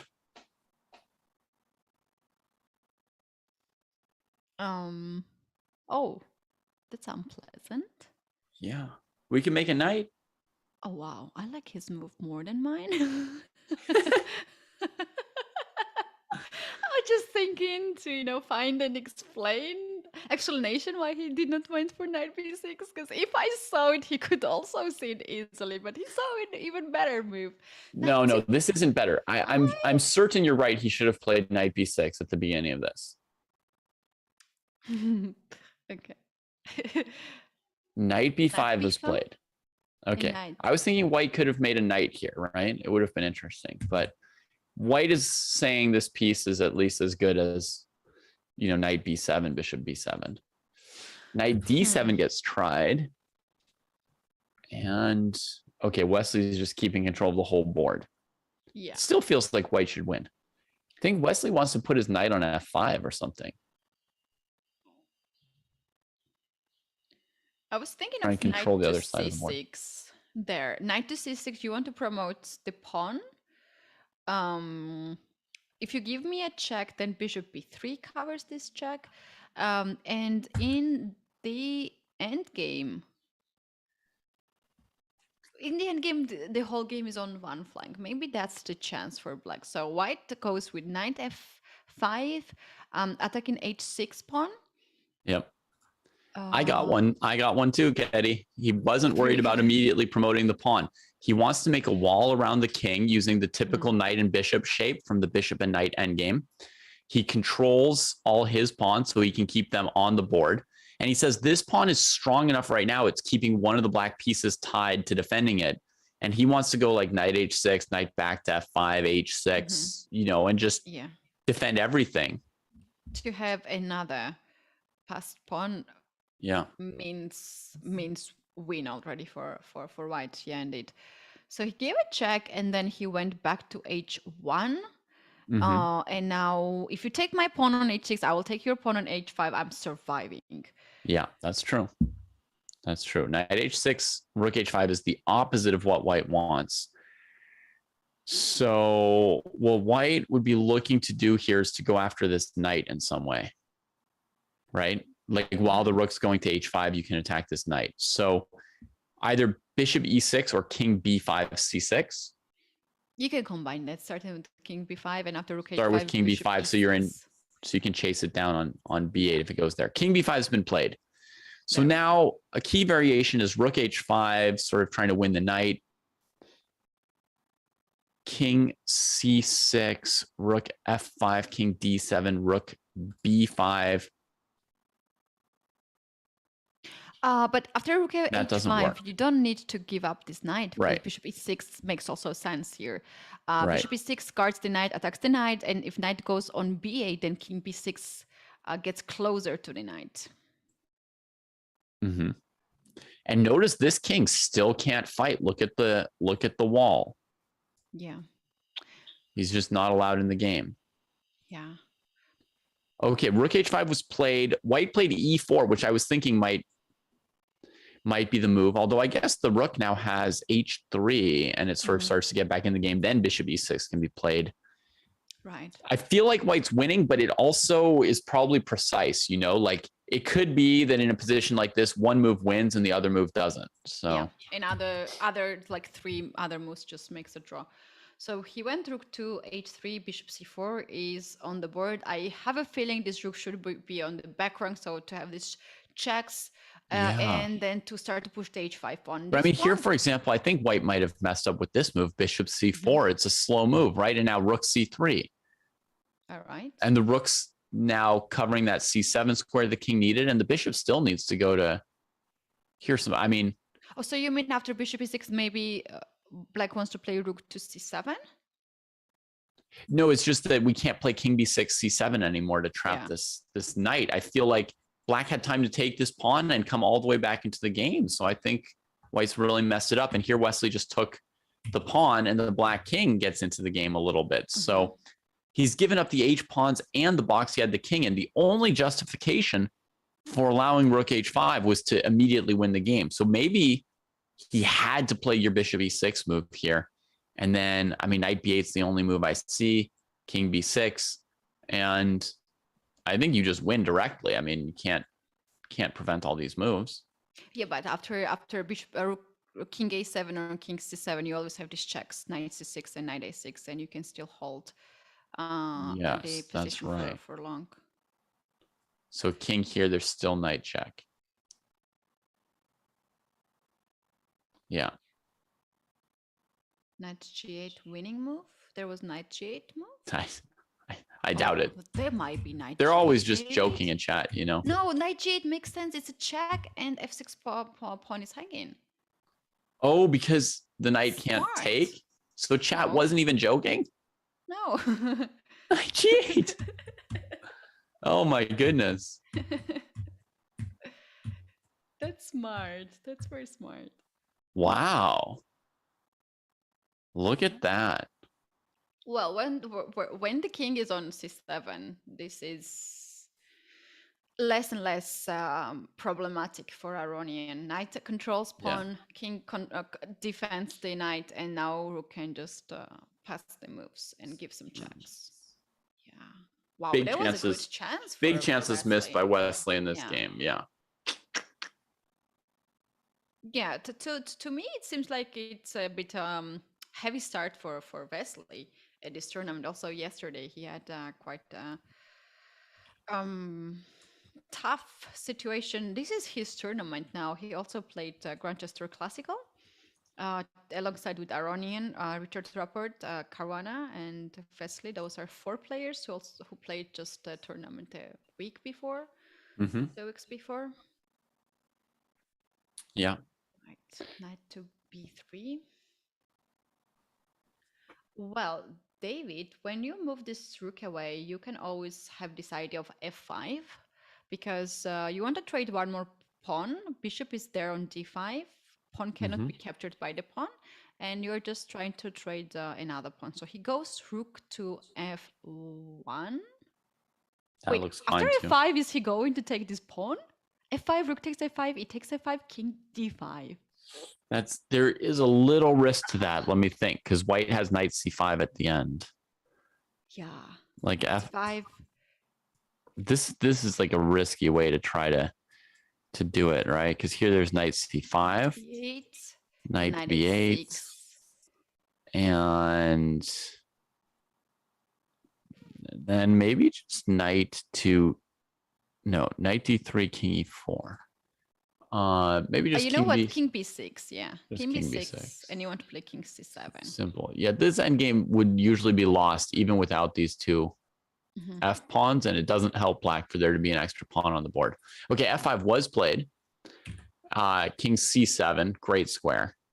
I mean, this is easy. Black doesn't need to do anything special anymore. Just the game between Voitachek and Duda ended. The modern defense wins. And Duda won the game. Wow. Well, for a long time it was like equal, but yeah, Duda had a very strong pawn on c2.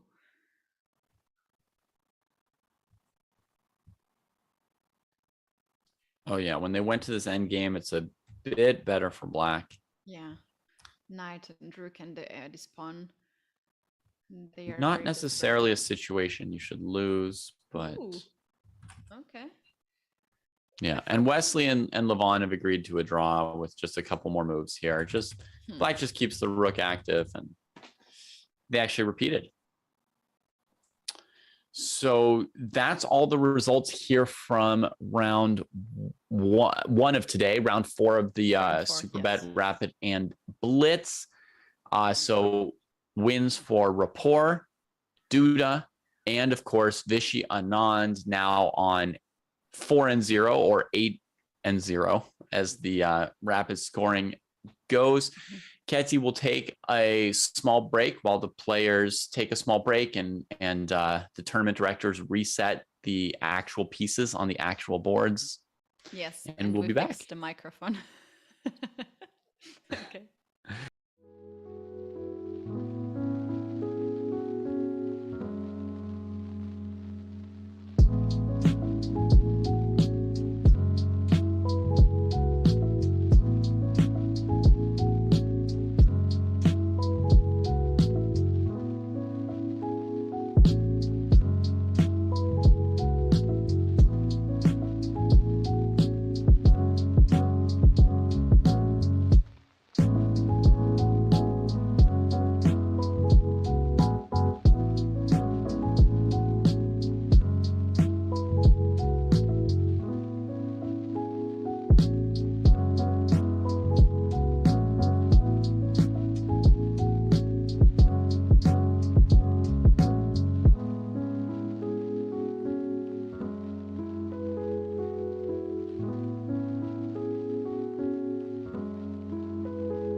It's time to take your SEO, that's search engine optimization for those who don't speak internet, to the next level with SEO Crawl.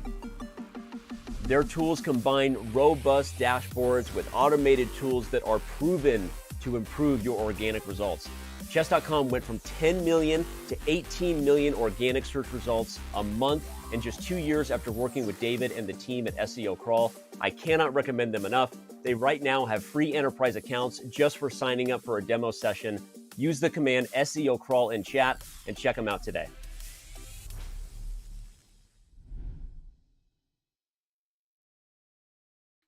The team over at SEO Crawl has brought us some tasty stats on chess searches, but it is up to you to find the right answers in the SEO Crawl quiz.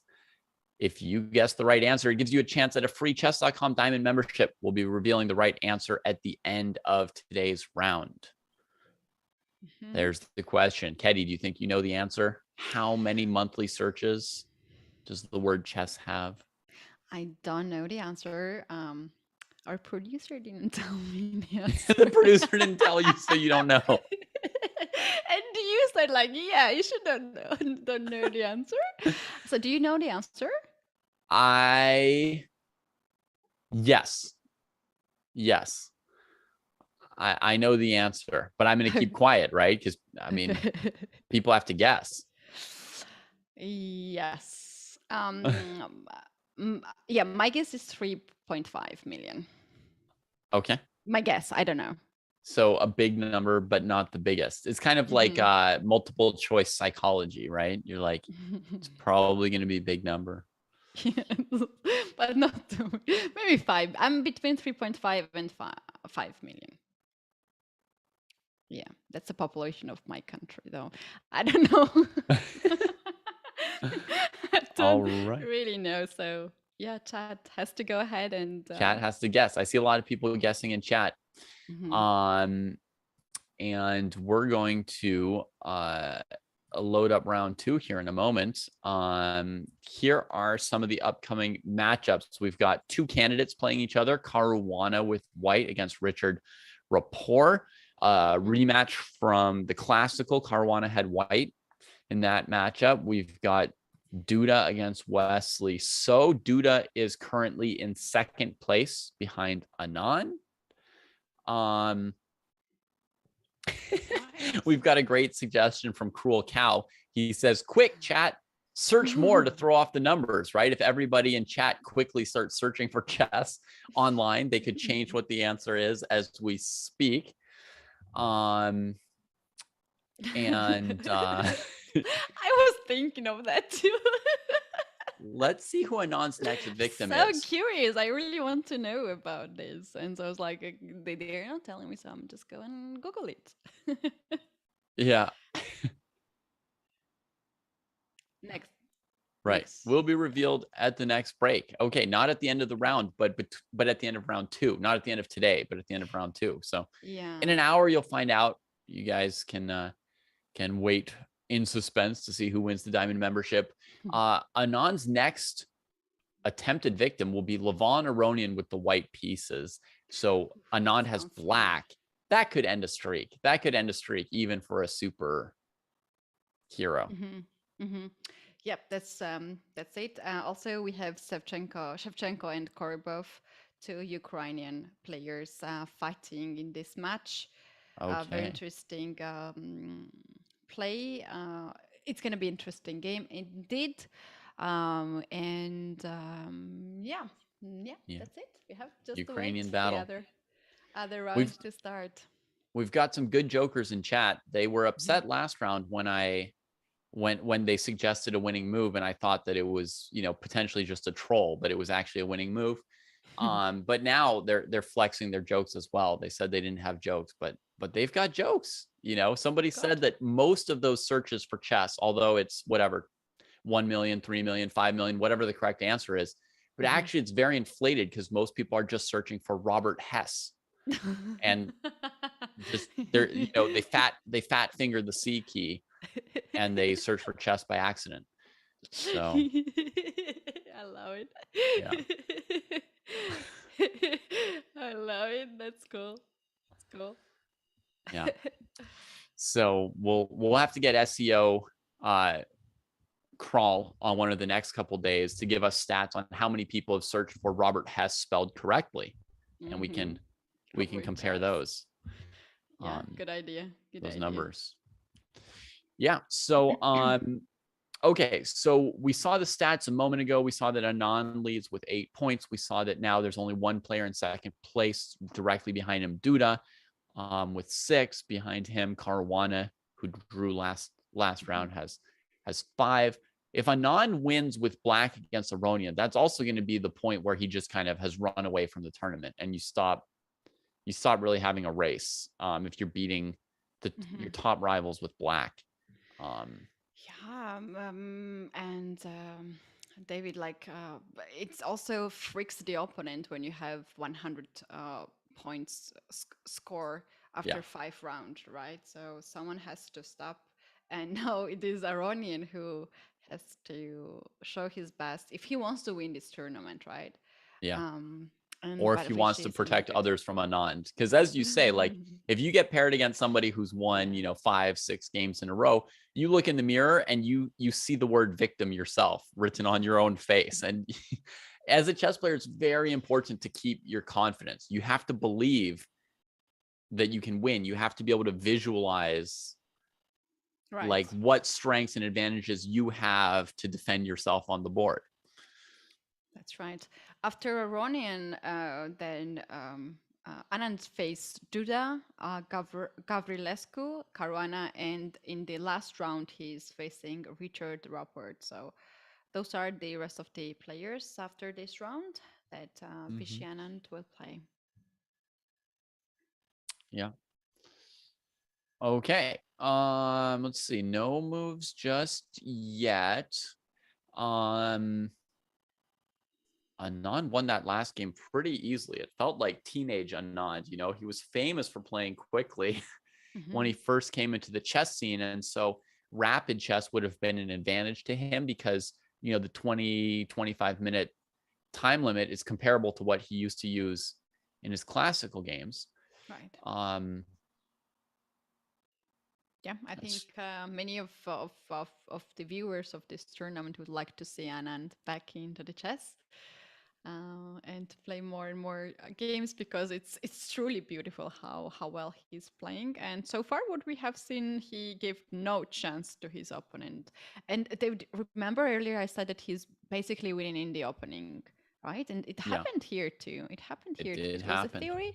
He changed, and after he changed the move, then the opponent gave up the pawn, and then the situation went worse and worse. And of course, he will never miss this chance where he can win.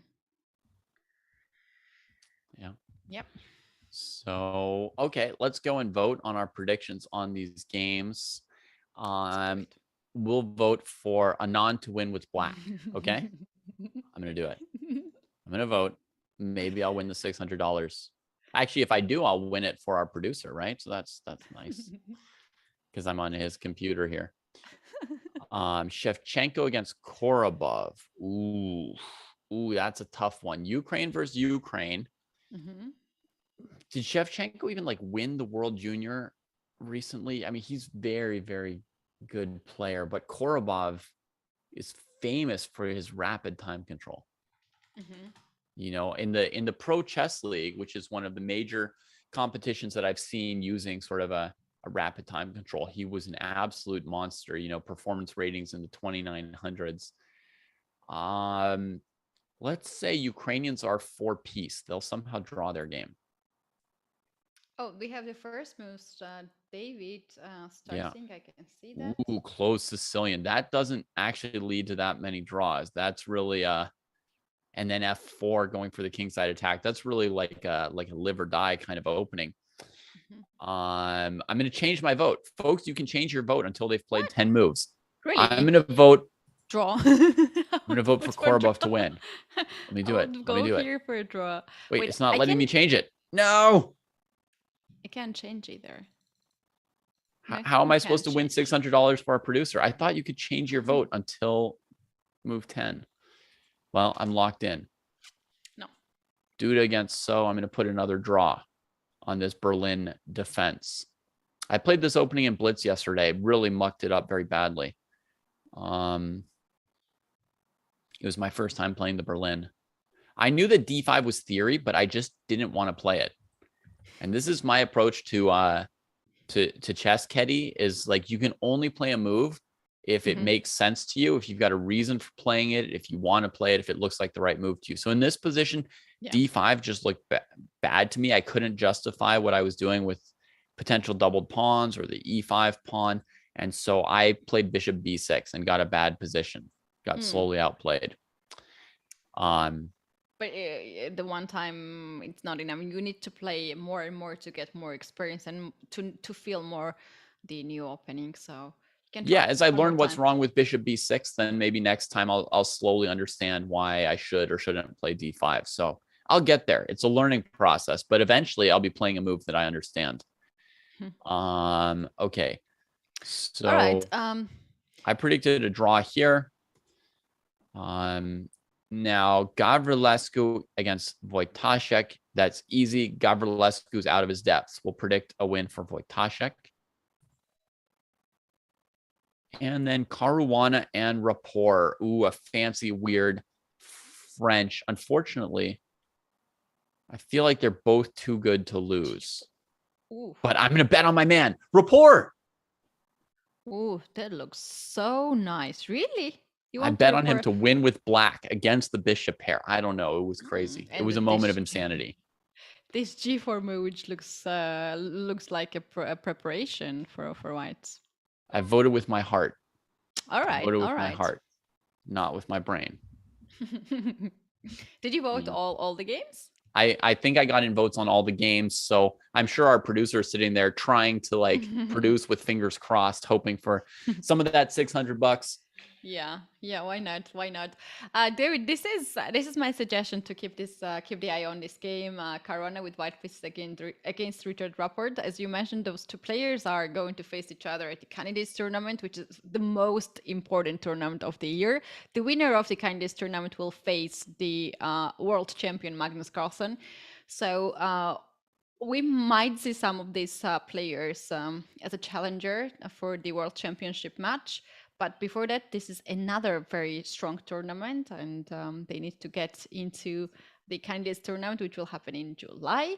So you're pointing out here, black side, the bishop to a4 to attack the pawn on c2. To avoid that, there's one way to play a4 himself, or just to allow that to happen. Like either Duda is going to play a4 and stop this idea, or just continue his plan, which I believe is to play g5 after taking on f6. Because David, if you play g5 right away, then black will just play f5 and will be happy to close the king side, because there's white is stronger on the king side. So in that case, it takes f6, g takes f6, and then you push g5. And here, if black plays f5, you're going to have this beautiful outpost here on e5 and very good pawn structure. So that's the move we here expect white to play. I see the computer engine disagreeing, but it's hard for me to imagine that the humans are wrong on this question. I mean, I think the idea of g4 is absolutely to play ef and then g5 and try and remove both of black's pawns on dark squares, so this bishop can just get loose. You know, this bishop would just be crazy if black's got no pawns on dark squares.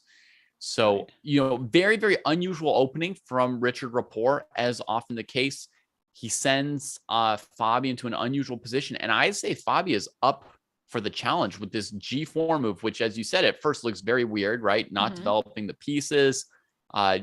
Rushing the G pawn weakens the F and H files by leaving those pawns sort of isolated behind. But I think he's just prioritizing going after the dark squares. So it's really, correct, I would say. Yeah, this move, bishop d7, was played so fast from Richard Rapport. I just thought it's some sort of line here. But in fact, the queen trade is something new. And earlier in some other game, white kept the queen on the board. So here they played this move, and g4 seems to be one of the new moves here. But yeah, very likely he was expecting something like this to happen.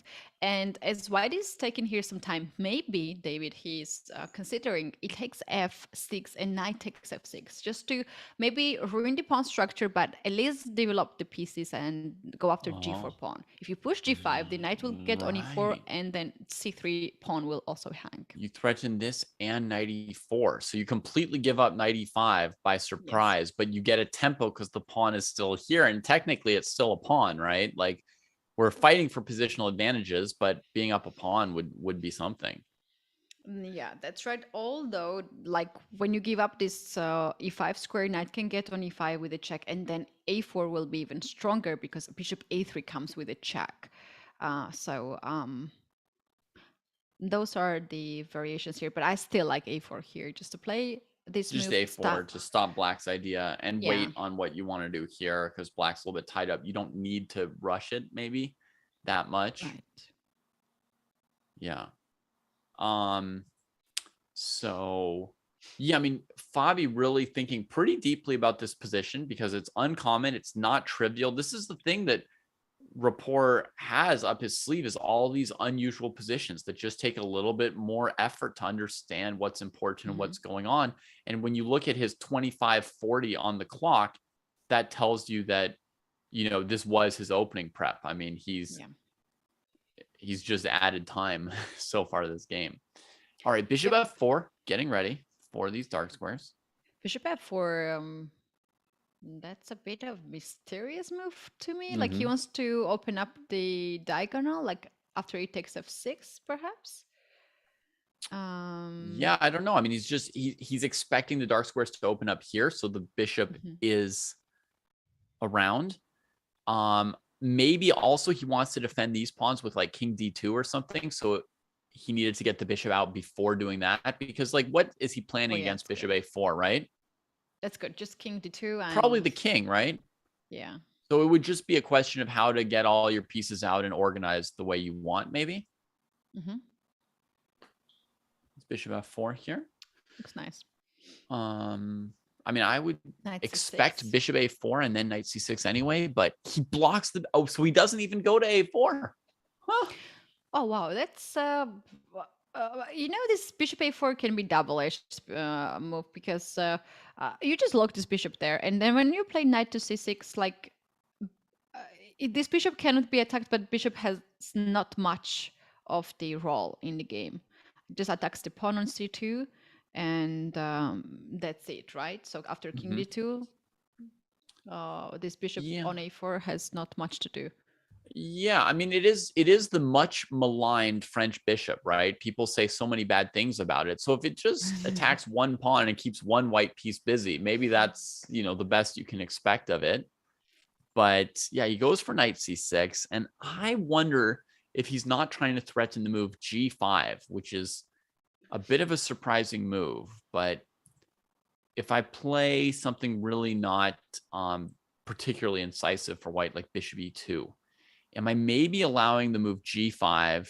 And if bishop g3, no, it can't work. There's always knight g5. Forget everything I said. Okay.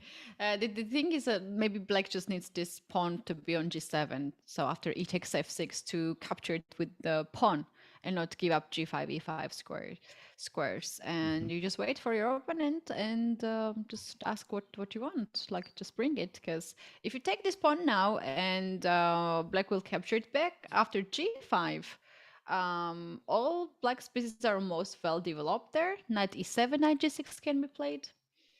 To go after f4 bishop and also control e5 square. Yeah, so maybe on bishop e2, knight gd7 developing pieces could be a likely move as well. Black could also consider h6 to try to stop g5 and control some dark squares a little bit better. A little positional defensive move. Fascinating. You can really learn a lot of new things from Richard's games. Oh yeah, he always likes to play some creative chess, and we had pointed out a lot. Yeah, also knowing that he is not having the team of the seconds or the coaches, as he's sometimes telling into the interviews. It means that he's working basically by himself and finding all these ideas. So yeah, that's quite impressive. Wow. Yeah, that's another mode for the top. I think for a long time, Voitachek, who's in this tournament, was Anand's second. And if I had to guess, I would guess that he would now be preparing Duda for the candidates.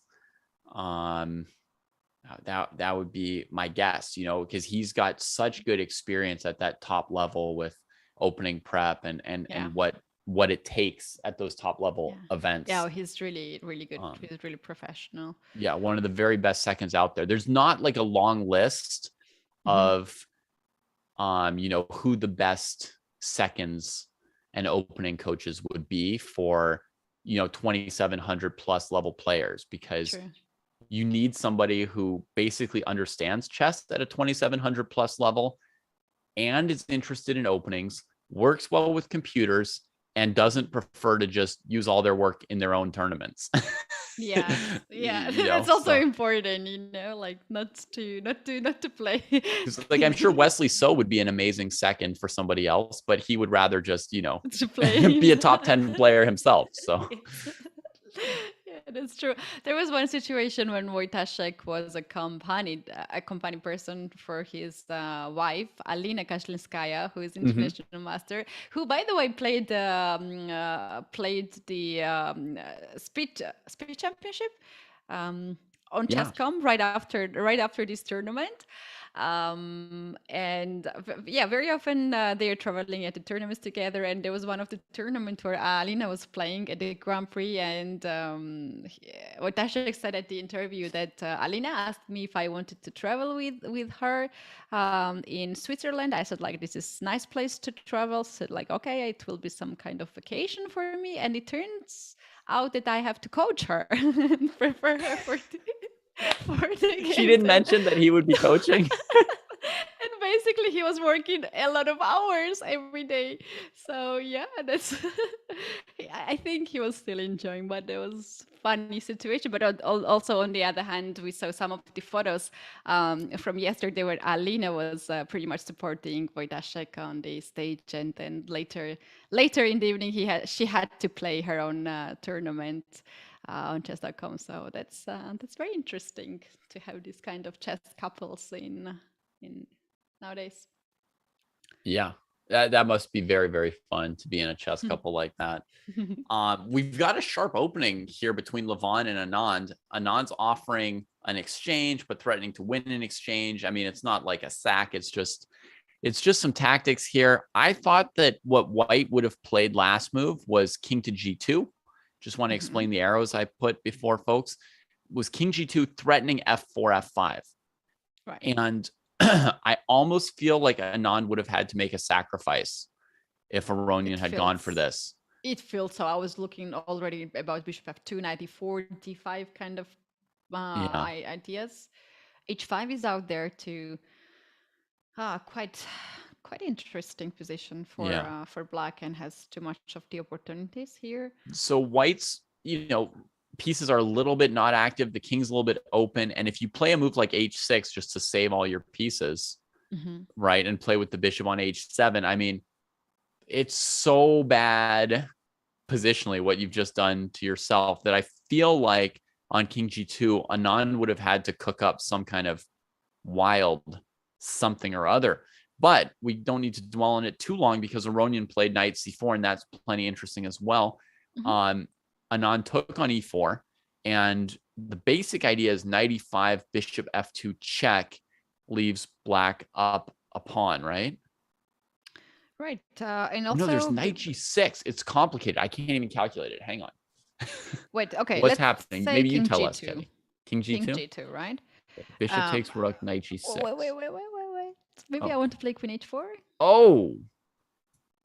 With some queen g3 idea. If you move your queen away, then rook on e1 is just under attack. Yeah. So I have to stop queen g3. Now you take the rook, and now I'll trade here. And now we have to count the bodies. Looks like white is up a bishop for 2 pawns. Yeah, and a lot of pieces has been traded. So yeah, maybe queen h4 was not so. Okay, let's get back. After bishop f2 and king g2, there should be something. There should be something here. There's a lot of things, but I don't know which one's right. Yeah. Although if yeah, engine says it's still fine for white and it's actually big advantage. Maybe that was the choice here for white. Oh, Levon's done something else. David, we are going to take the f2 pawn by the knight. By the knight? Yes. We are attacking the queen and we're threatening some knight g4, knight h3. Wow, but that's fancy because now we're not recovering the rook that we sacked, huh? Yeah, but we can always take the knight back on e5 and that can be enough. And where the queen goes, because if queen goes somewhere like f3, oh no, maybe there. I wanted to say bishop c2 is hanging, but if queen goes on f3, then f7 pawn is also hanging. Which maybe is okay with black. I mean, it's maybe just a pawn. Yeah, whoa. At least you can always take this knight back and just have this monster knight on f2 and the bishop on b6. That's risky business. Maybe for this reason white just went for knight to b6 and took this bishop. Yeah, I thought white was going to trade on e4 because I was scared of the capture on f2. I assumed Anand had probably captured it correctly. So I was thinking like white would try a simplification with bishop takes e4. But Aronian played yet another move that's kind of a surprise to me. And now Anand has just played knight f2 as well. Oh my goodness. Oh my god. What's going on? Oh, he's on fire. Look, He's incredible. If the king took, he wouldn't even take the knight with check, Ketty. I think it's queen h4, king f1 bishop trying to defend the rook, bishop c2, deflecting the white pieces from e1, which is more or less like checkmate. Yeah, and if you don't take this bishop, you're pretty much forced after bishop d3. And then you still do it, right? Yeah. Oh. Oof. Wow. Oh my goodness. Who treats like Aronian like this? Oh. Knight f2 here? Yeah, who treats Aronian like this? You can't do that. Oh my goodness. Anand is just trying to tear him apart here, straight out of the opening. Wow. So here, and folks, let me just f3. Oh, sorry. Go ahead. No, you go ahead. I was just going to say to folks, because I've seen a couple times in chat people saying like, oh, the live position is something different. Our producer is aware of that and has set up a view for you where the live position is right here under me. So Ketty and I can try out some of these crazy variations. That's the point of having a bonkers position, is that you've got some cool moves you can try out. And for those who want to know what's really going on, it's always right here. Okay. So now we've got permission. Ketty, show me something. So queen b6 has been played. There was that's very nice move indeed. And there was also a suggestion of knight h3. But to me, this looks more dangerous and scary for white, because you bring the queen and next you want to just discover check and rook on e1 will be hanging at some point, like knight d4, knight h3. So, yeah, queen d4, now it's impossible to block this diagonal as the rook is hanging.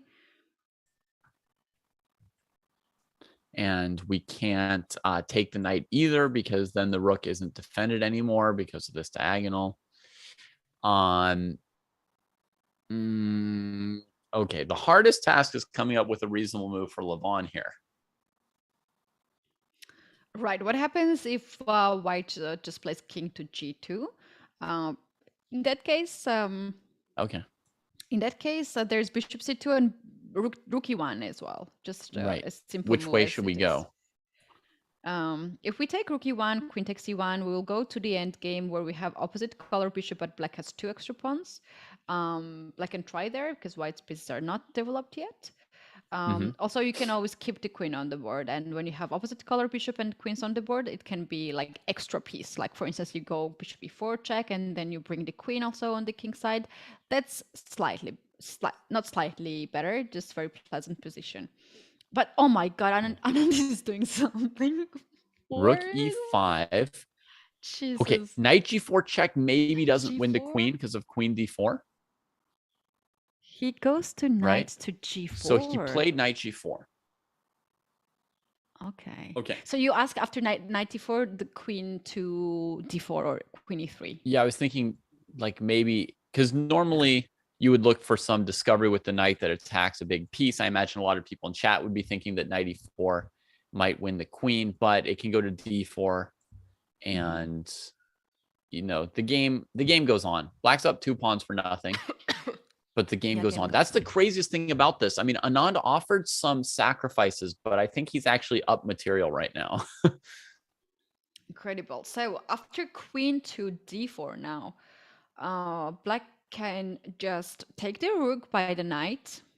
There's knight f3 threat, so you have to basically trade these queens.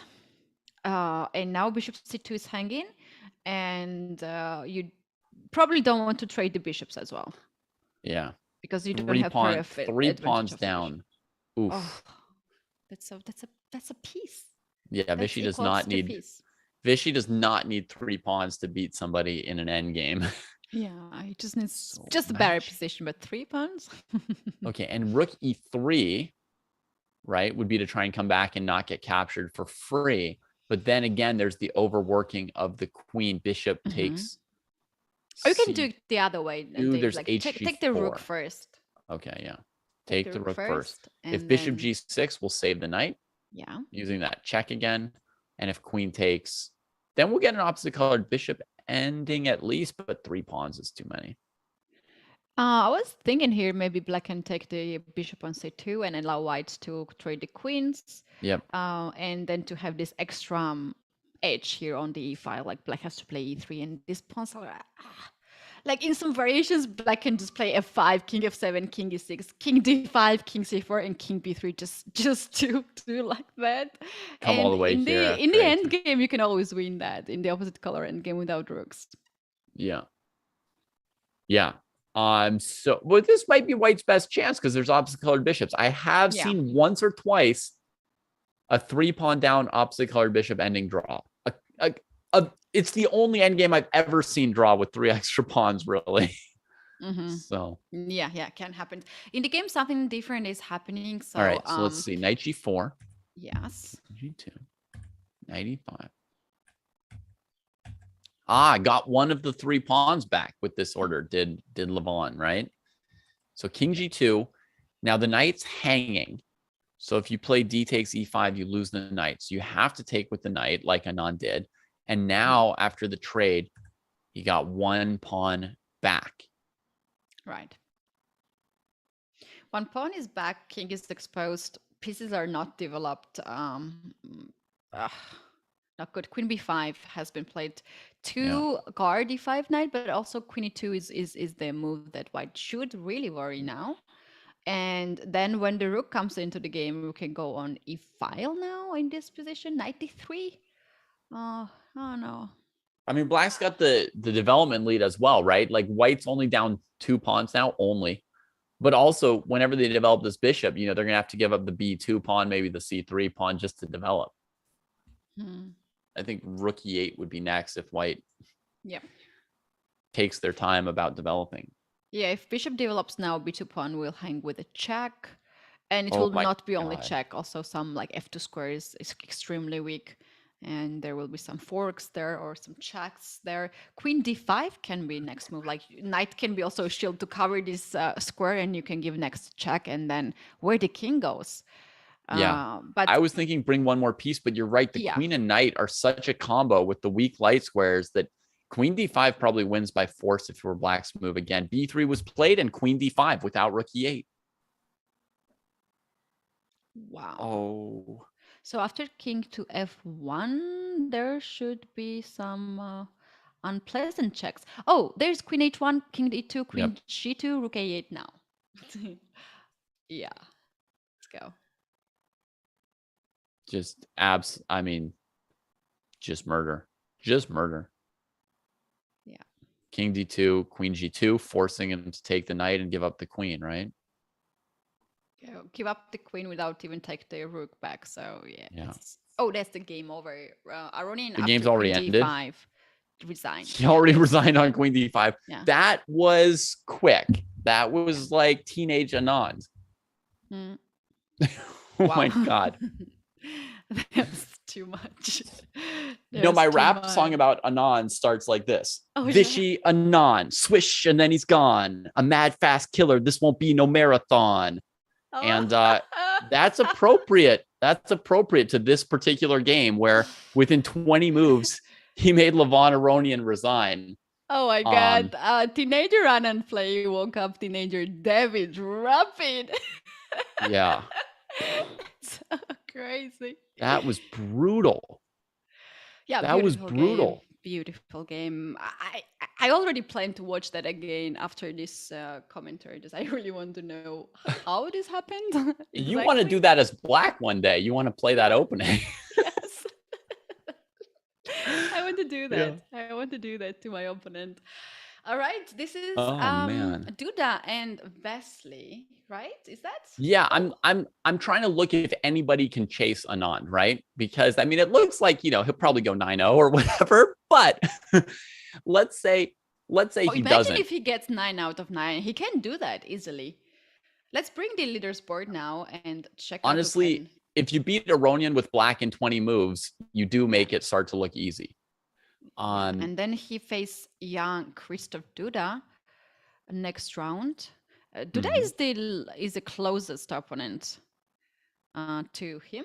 Then Gavrolescu, and then Caruana and Rapport in the end. So if there were anyone to catch him, it would probably be Duda here, right?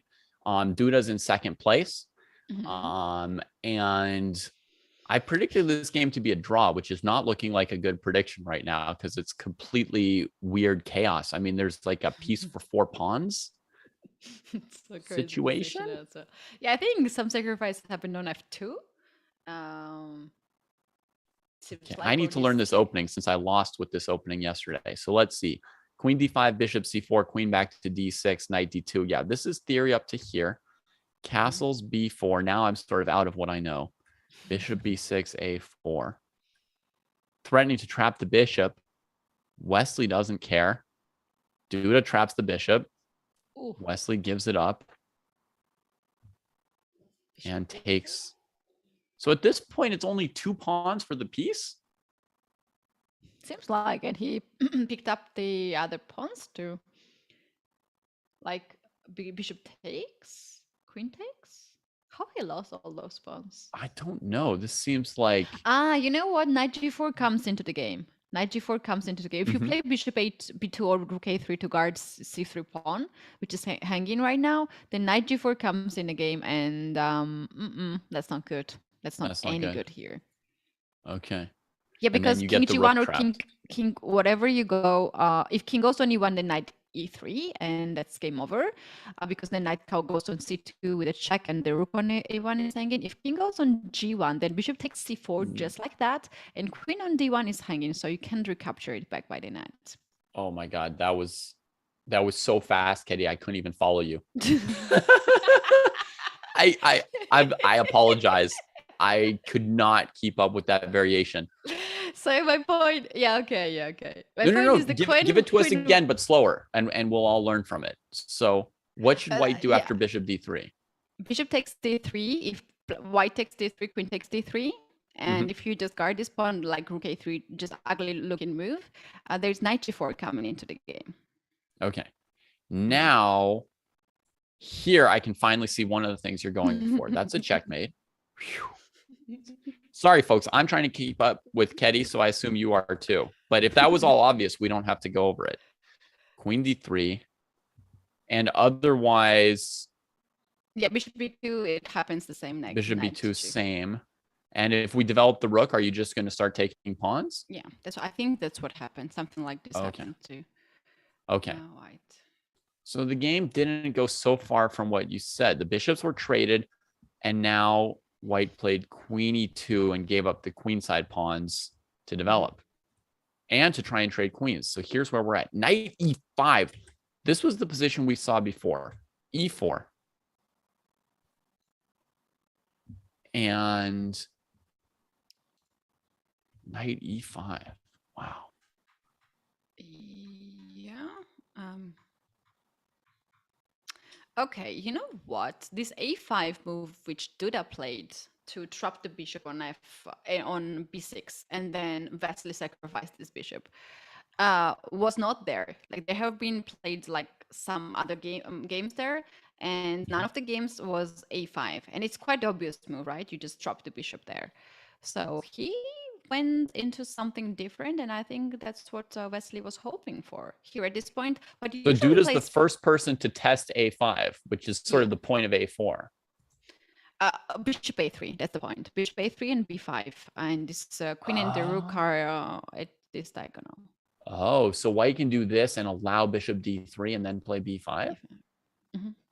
Whoa. Okay, Don't well lose that's your game like that, okay? That's useful to know. Idea. I'm going to try not to lose exactly like that. Yeah, you saved me one learning game. Okay. Okay. So knight e5. So the knight on e5 can't be captured because it would hang the queen. Mm-hmm. Whoa, fancy move from Wesley. That's impressive. Because Duda was trying to get Wesley to trade on c4, develop his knight, develop his pieces faster by going after the defending piece. And it looks like Duda's threatening knight c6, winning the game. So for example, rook d8, what is Wesley doing, right? Knight takes knight. Now the queen's undefended. You capture the queen. He throws in the check and then recaptures. Mm-hmm. And, you know, you've fallen right into Duda's plan and you've lost the game. But rook d8, knight c6, Wesley's planning rook d2. Oh, yeah. And you're getting rid of this knight, which guards the queen on c4, so you are just losing a queen there. And okay, is there any other move for black after this? We have queens off the board, so finally white traded. This was a long, well, not that long, but this was a very, very tense and tactical standoff between these queens. White wanted black to take, black wanted white to take. Yeah. Why is that? It's the power of recapture, right? When you recapture, you bring your pieces to better squares. So Wesley absolutely did not want to play knight c4 for his opponent. By trading queens, he's like playing knight c4 for white, right? Yes, and also after trading, as now white took this queen on b4, and knight on b4 is an amazing piece. This knight can go on d3 sometimes, on c2, so it does create more danger here for white. Bishops from c1 cannot develop now on b2 as knight on d2 is hanging. Yeah, moves like rook d1, I would be really scared of that move because it's like can just, oh, it loses right away after e3. No, knight c2 and e3. That's another. And E3 is a threat. That's another idea. Yeah, knight c2 and e3. Nice. And another idea I came up with is that if this knight goes to c4, it kind of traps the other knight on e5. It's got no moves from there. So there's like a danger for white that basically your knights get frozen and black starts to threaten b5 to win the game. Yeah, that's quite it's hard to move either of these knights ever again. I think Duda's in trouble. I think he's in big danger here. The extra piece is not being felt right now. Yeah, and that piece is for 4 pawns, David. It's 4 pawns and very active pieces, while white's rooks are not connected, bishop is there, not developed, and knights are also just misplaced somewhere there. So it's a very good compensation. So yeah, the bishop was not for free. And also, David, because of these variations and all these tactics that Wesley created, Duda spend more time on the clock. Like he has double less time on the clock. So time is also important. You just need more time to come up with some ideas here and some plans. Yeah.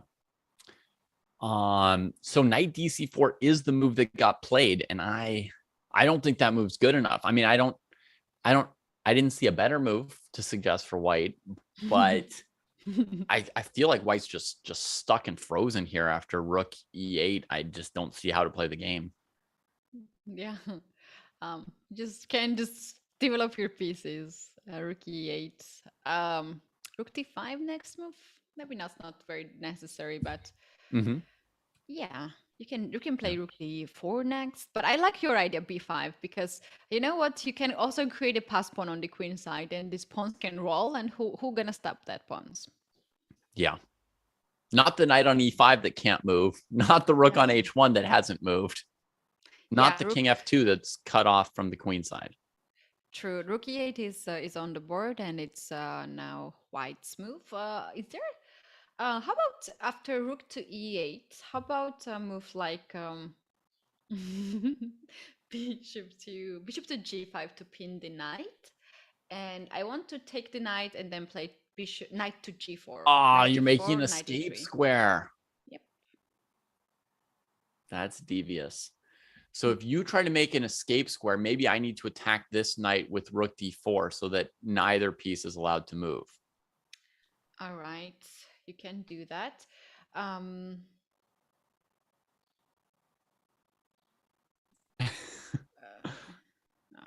White just needs a pawn somewhere on the board to anchor one of these pieces, right? Poor pieces. Bishop e3, David. Bishop e3. Bishop e3? Uh-huh. Oh, okay. I will chase your rook. Where yeah, but now at least I stopped your bishop f6 thing, right? I will shamelessly take the a7 pawn. What? Joking. I will not do that. Okay. Yeah, I don't know. It's so tricky position for white here. Like, I don't know what to play. Yeah. You have just worse position. Let me try and refresh the game and see what's happened. Rook e8 is still Rook e8 is still the last move. Okay. Yeah. Which means Duda's getting, under a bit of time pressure here. Right.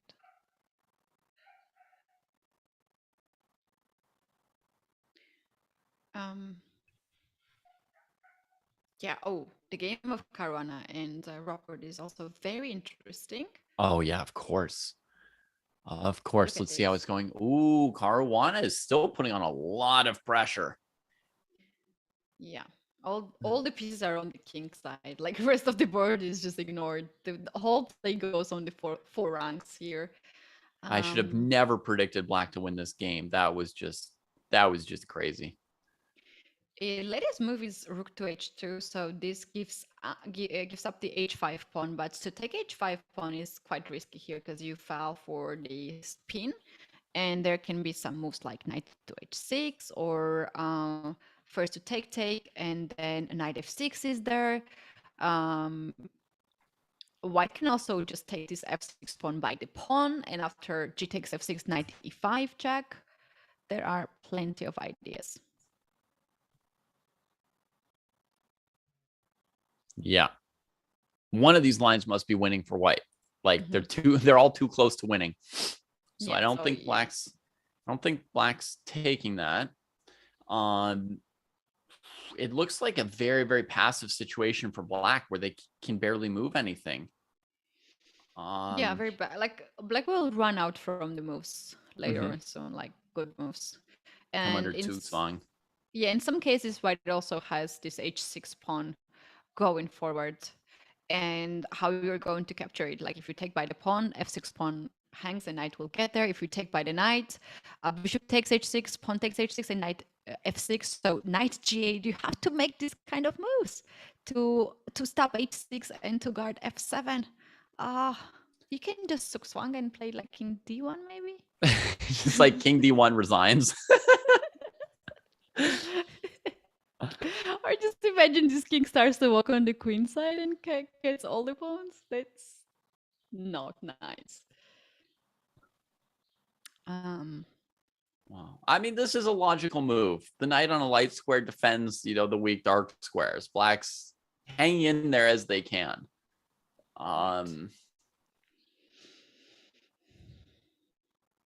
Yeah. Well, But Fabi's been up to the task. It cost him some time on the clock to play this a little bit weirder position with Richard, but he's got 4 minutes left. And at the moment, he's kind of got domination. So the time pressure would never make him lose here. It's just he may or may not have enough resources to figure out how to finish off the game. A 10-second increment in the hands of a 2800 is quite a bit, though. You know, he can convert a lot of positions. Yeah, true.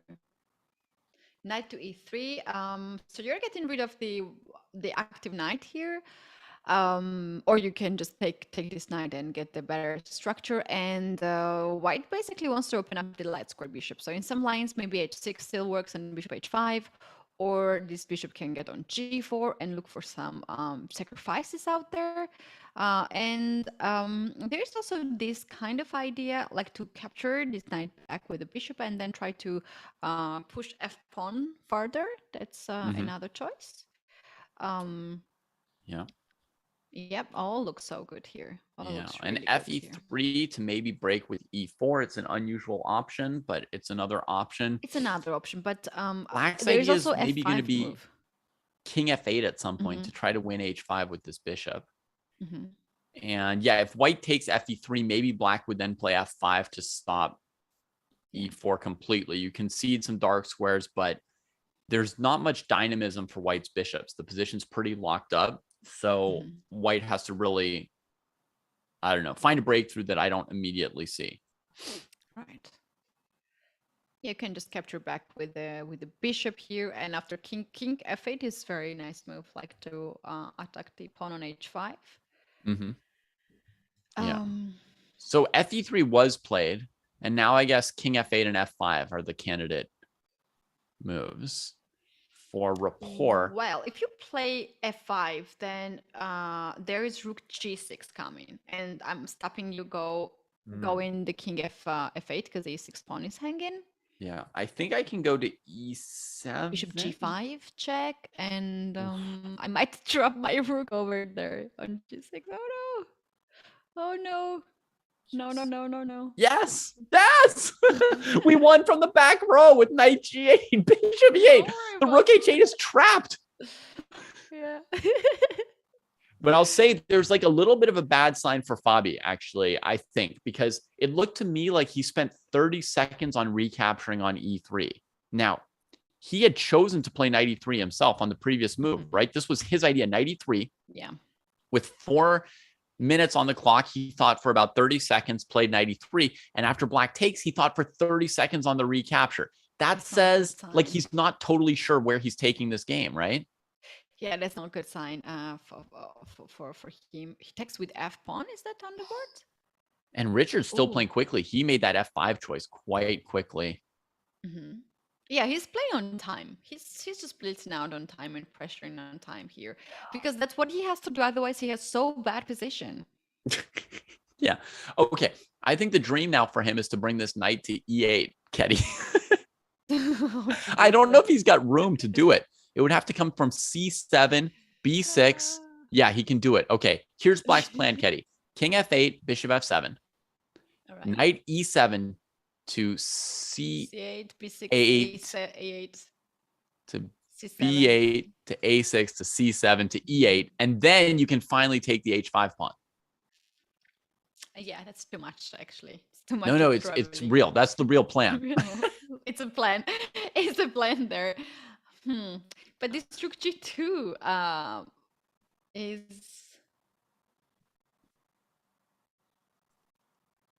After rook g2, I can play rook g6.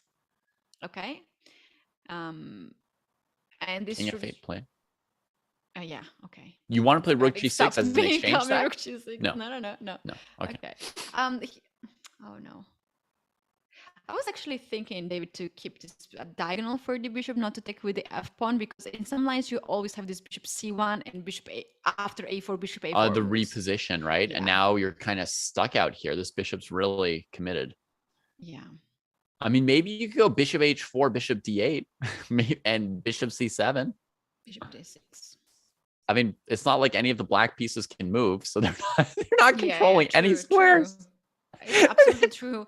There's no piece that can cover d8, your own queen square. Yeah, they're just at one side of the board. But the bad thing is for white here, after bishop g6, black can take the pawn on h5. So right now it's not Oh, yeah. hanging because you want to take on g7. And when you play bishop g5, you just close this. King to played c1. I king told you c1. king will win this game somewhere. King c1 resigns. No, I think black's in the game. He's got a fantastic knight maneuver available that we've rarely gotten to see. He barely has the room to do it.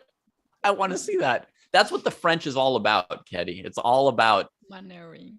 some very, very limited space, and you just barely manage to rearrange the pieces like that game with a bunch of squares and there's one empty square and you can only slide them one square at a time. That's the French defense. Wow. Well explained. Well explained how hard it can be. I think what white is trying here is to play king to b2 and at some point to play a4, sacrifice that pawn. Bishop takes a4, king a3 with a tempo, king b3, king b4 and king c5 is an idea. But yeah, b6 and then a5 completely shut down. b6, lock you out. And then a5 and there's yeah, that's extra pawn there. Someone wanted to know how many moves this knight maneuver is. So let's count together, kids. 1, 2, 3, 4, 5, 6 moves for the knight. And depends whether you count the bishop move. 6 moves. I love to count. But if white can do anything and you can just almost pre-move that can also bring you some time on the clock. Yeah. Fabi is under 2 minutes, but now Rapport is thinking as well. He's down to 9 minutes. He's like, should I reveal the knight e7 to c8? Wow. Let's see if he's really going for that. But it looks real to me, to be honest. This knight maneuvering looks so. What else can you do? Like to play bishop f8, bishop e8, bishop f7, bishop e8. That's and just sit there. Worse. Yeah. Just sit there. That's not great. Yeah, the game Gavrolescu he could and take on Voitachek. h5. He could take on h5 actually if he really wanted to, because I'm not sure he did. about this, David. So I'll tell you why. Did? For white to take on g7, they need to trade the light squared bishops, which is really good for black. And then after rook g7, you just bring the rook back from h5 to h7 and you cover your second rank. And you're still in the game. Certainly by French standards. Wait. Yeah, and you are not happy for the trades because basically you have nothing. Then you can even have worse position with this bishop on f4. I was wrong. He didn't play rook h7. He just played knight e7. I think he is more ambitious here. After all, he wants to win the game. Knight versus bad bishop. Mm-hmm. Oh, this is like a French dream now. I mean, I wanted the knight maneuver. Knight is doing stuff here. Like maybe he wants to do next move rook g8 and trade the rook in that way and keep yeah, it's the same basically. So. Yeah, or rook h1. I thought rook h7 was pretty clear, but okay. Yeah, knight here like first. 97 is so tricky. Moves rook h7. Basically, you have like two choices to trade or not. But this move 97, it loses more time. Like the opponent has to think longer there because the moves are not so much obvious. King to b2, and now rook h7 is a possibility. Rook g8 is also a possibility, and rook h1 is also there. Yeah. Come on, Richard. Teach us the winnower French. Oh man. I can now see black conceivably winning this game. I can see it. I can also see this if one pair of rook is off the board, another is also off the board. Black king can get active on the king side. White king is so far on the queen side, like really far. Yeah, Fabi keeps running that direction, but I don't really see any hope for the king on the queen side. No. He's yeah, I think he's running out from the moves here. David, I just wanted to mention that Gavrolescu got his first point, 1 point, because of the draw against Voitachek. So I'm not pointing out that your predictions in this round went so wrong. I was just getting excited that I might have been right when I predicted rapport, but yeah, you had to bring me down to earth. But congratulations to David Gavrilescu. That's a big moment in his career to draw a super GM on this big stage here. So yeah, well done for him. Let's see how Wesley So is doing. Duda with 10 seconds to play this game. So Bishop G5 got played. Rook D4 got played. Look, they played all our moves. Bishop E3 got played. Knight G4. Wow. And the A7 pawn was taken. Nice. Bold. Knight D3, that kind of hurts. F5, excellent looking black position. Ooh. White doesn't even move the knight. What? If you play knight e3, then f4, you lose a piece. If you play knight f2, I think f4 still, and your king might be stuck there. So basically, David, after f4, rook a8 can be possible because this rook bishop on a7 is trapped. I mean, knight f2 had to be played, I think. Otherwise, you're kind of resigning. Wow, c5. Yeah. Not even taking that knight. What? Still not taking that knight. Is it correct position? Wesley is showing incredible disrespect to the trapped knight on g4. It can't get out at f2 anymore. So he says he doesn't want to play fg4. He wants to play rook g4, right? Keep the f pawn to support his e pawn. That's just absolutely rude. And if you take the pawn on e3, rook e3 is a checkmate. Yeah, he's saying like your knight is so bad, you know, you can't even sack it properly. It's so bad you can't even sacrifice it properly. Well, this knight h6. Look how bad that knight is. He wouldn't take it, and white couldn't come up with better than knight h6. But it's it's not so. It's yeah. Okay, I thought that rook d3 here, but then e2 and e1 queen is about to check, because if not this check, then rook d7 could be their move. Oh wow. Yeah. Okay, so white managed to keep something going, but not much, right? I mean, it's almost checkmate here for the king with the rook roller. I predict rook a3. Yep, rook a3. Rook c5. Oh, that prevents the rook roller. Oops. Well, in the end game of rook versus bishop, that might be a bit tricky because white can get this bishop on f4, pawn h4 and g3, and just to wait for a bit, like to ask, show me what you can do there. So I think black should keep the rooks on the board and play rook to b4. And in case if white plays bishop b6 just to then prepare this a6 pawn going forward, then rook b2 and rook a1. So that's for you. Yeah.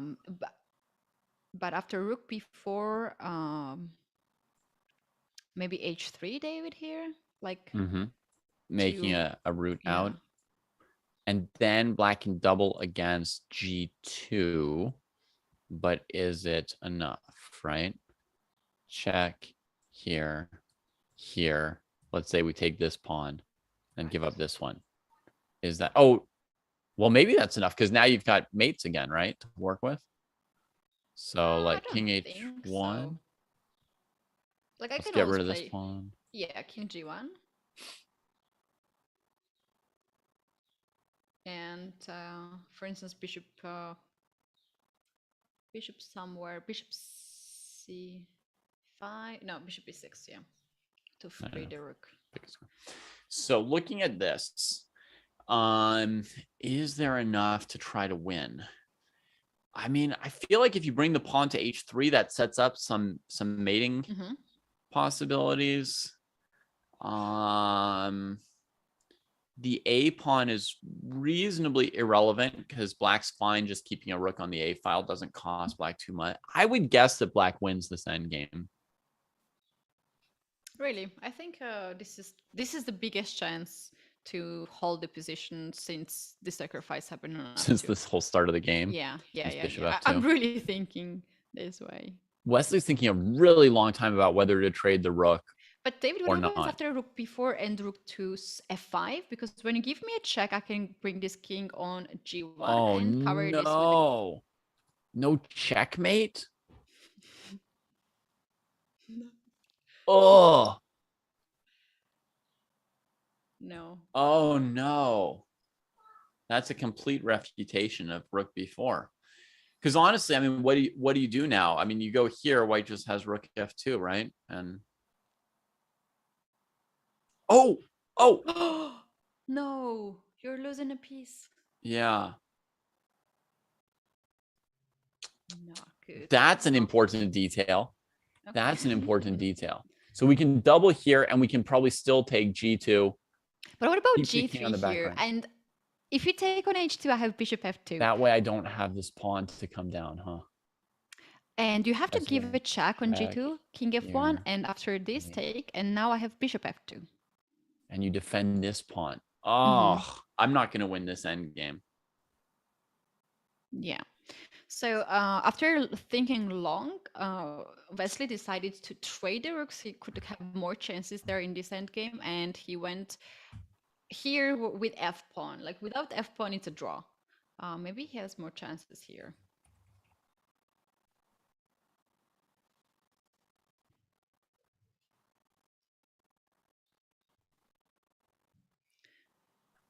There's an endgame kind of like this that I've seen. Really? What is it? How that ended? Bishop to F4 is on the board.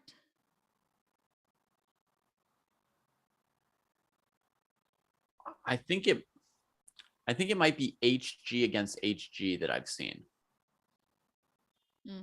With Rook versus Bishop.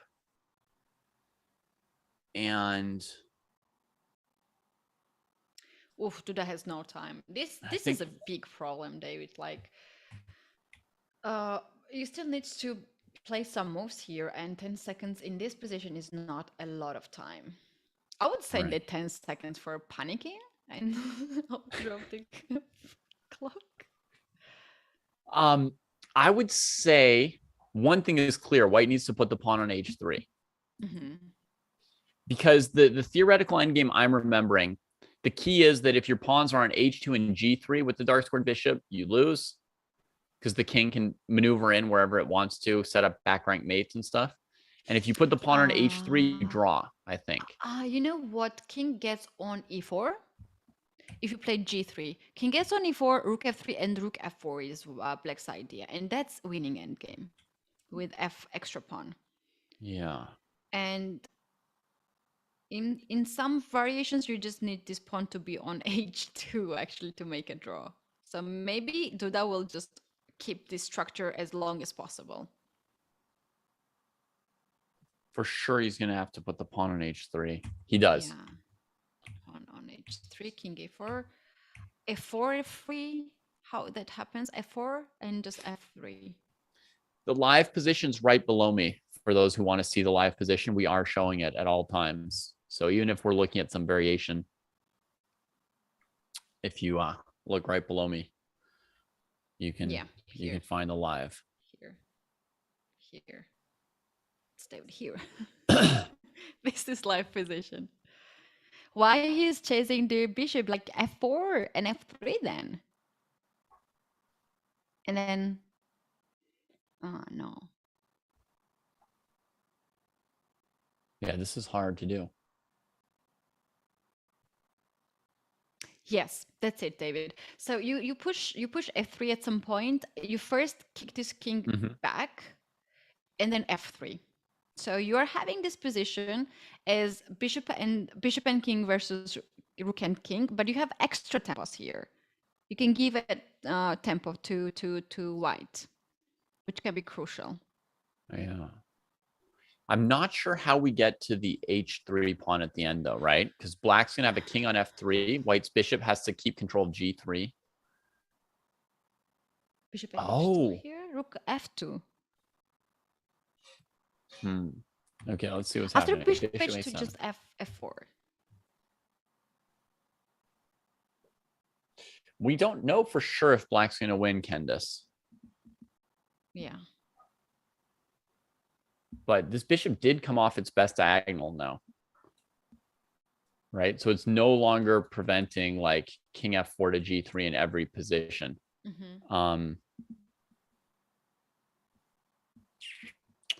I think here,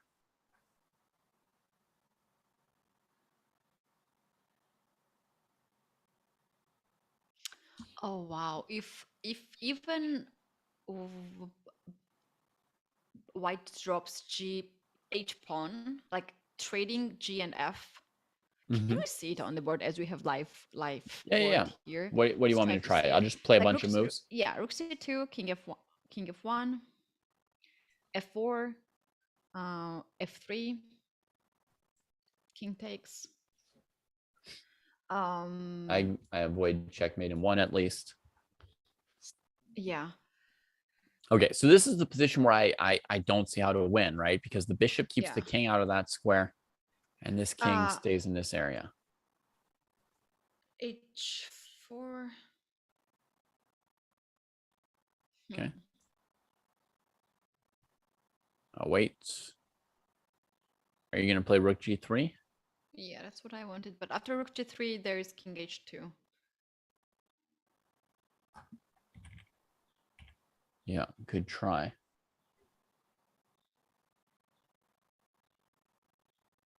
Oh, wow. Yeah, it's a tough endgame. It's a tough endgame. See, the one thing I know about this endgame, though, that's very important, and folks, you can remember one thing in one sentence like this, is white needs to put the pawns on the opposite color of their bishop to have any hope of defending this, because just defending your pawn structure with your bishop is not enough if the black king will have access to any squares. It'll set up checkmate threats again and again and again and break you down. Your only hope is to keep the opponent's king at bay by putting your pawns on light squares and your bishop on a dark square. Or if you've got a light squared bishop, put your pawns on dark squares. And that makes the endgame very difficult for the one trying to win. Yeah, that's a very good point. Just to remember like that and not to spend too much time, because like Duda has seconds now, you might also not to have much of the time. In the live position, we do have bishop on h4. This bishop is just guarding g3 square. He doesn't want to push the g3 pawn forward, because after g3, this weakens h3 pawn. So there will be some rook h1 moves, and it will be just bad. Yeah. And it's always good to keep these pawns on the second rank, third rank, not to push too much, because when you push the pawns too much, then it can be target. And in some positions, rook can be back sacrifice for one pawn and the bishop, and that will be enough to win in the pawn end game with extra 2 pawns. Yeah. So, I mean, white hasn't lost yet. As long as they've like kept this structure, they haven't lost yet. It's really intense. Let me just click over for a second and see how Report is doing. Oh, man. Fabi's rook and bishop are both active. Oh, wow. That's a bit of change from the last time we saw this. I don't know how he did it with only a minute on his clock in a tough position and Report having 10 minutes, but it looks like Fabi has more or less saved a dangerous situation over here. But we don't often enough get to see theoretical endgames, so I'll bounce right back to Wesley. Should I get the endgame for rook and the bishop? I think maybe the black king can get to f1 here, and that would be winning, right? King e3. Idea is to play king e2, then rook check, then king f1. He's going for that. He is so going. Oh, he's winning. He's winning. White allowed this while we weren't watching. I don't know if white had to allow it or not. Oh no. But this is a win for sure. Yeah, and after g3, like king h2. If g3 ever gets played, the black king can go to f3 and inescapable mating nets. Just so even just to trade the rook for g3 pawn. Here's a threat. Rook to the second rank here. Is white going to try one last ditch? King g3 f4. No, tried some other bishop move. What was the bishop move doing? Oh, it was stopping rook b2. Yeah. Rook b2, yeah. But he'll just chase this bishop once or twice till the rook gets to g6 or c2 or something. Bishop d4, I guess now. Mhm. But black Bishop can always play d4. rook a6 or rook c6 to try this Yeah. light square, to get on the light square. And now, So now we'll get rook rook e6, e6 to e2, rook e2, probably. yeah. Feels like that's the technique he's doing. I mean, rook to g6 would also eventually win, Nice. in my opinion. Once you get rook g6, g3, I mean, you can even win with h4 there, right? Gh4, and then the f pawn comes through. But I also think any position where you put the black king on f3, you just win. Nothing much else you need to know. I agree. Then you get the rook on the second rank, rook g2 and rook g3. That's the easiest one. You don't even need to think too much there. Mm-hmm. Yeah. Oh, wow. This is really nice round. We saw first Anand, Aronian, also Wesley and Duda. Was very interesting match. Wesley's Nicely thinking, played. so I'm going to go for 1 second and see if white could have stopped the black king from getting in. Like, in which game? in this game between Duda and Wesley. So okay. Maybe here you should come back to what I think is the best diagonal, the b8 diagonal. Rook check here. Okay, but he's not in yet. The bishop's really going into a weird area on h4. That's not optimal defense. And then the king's just winning. Yeah. So this bishop needs to be covered.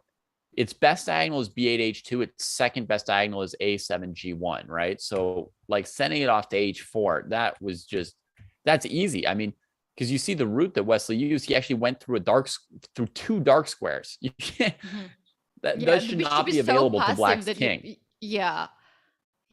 But also these pawns on h5 played big role here because you can always give it just a tempo to the opponent and just swung the opponent.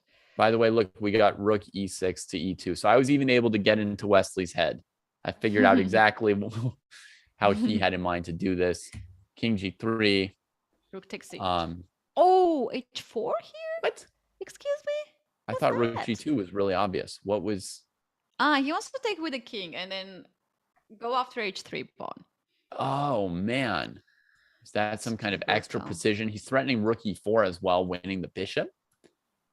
So he's kind of forcing bishop takes h6, then rook check, king has to go back, and the pawn can just run. Yeah, f4, king f5, and f3, and you cannot take the rook and stop the f pawn at the same time. It's illegal. Wow. Nice. So king g5, f4, king f5, f3, king takes rook, f2. That's like the final calculation here. White has resigned, so it is official. Nobody is chasing Anand at this point. But I'll just show the last moves because I know a lot of times, plenty of our viewers must be under 1,000 statistically, and a lot of times games end with resignation. People don't even know why, right? So let me just show this pawn sort of threatening to go. The king can try and fight, and I think simplest variation you might understand is f3. The bishop can't come to e3 because the rook will take it. And now no white piece can cover f1. So black gets an extra queen or a new queen, and that's going to lead to checkmate. So this endgame was very well played by Wesley. I think Duda maybe didn't play it perfectly. I'm not sure that black can win that endgame against best play, but Duda played the entire endgame off of just the increment. He had 10 seconds on the clock. You're not going to play an endgame that difficult perfectly. Yeah, and all this started when Duda went for the piece at the beginning. That's quite a surprise for me. Usually he is very strong in the opening and he's not going in some new territories unless he knows that.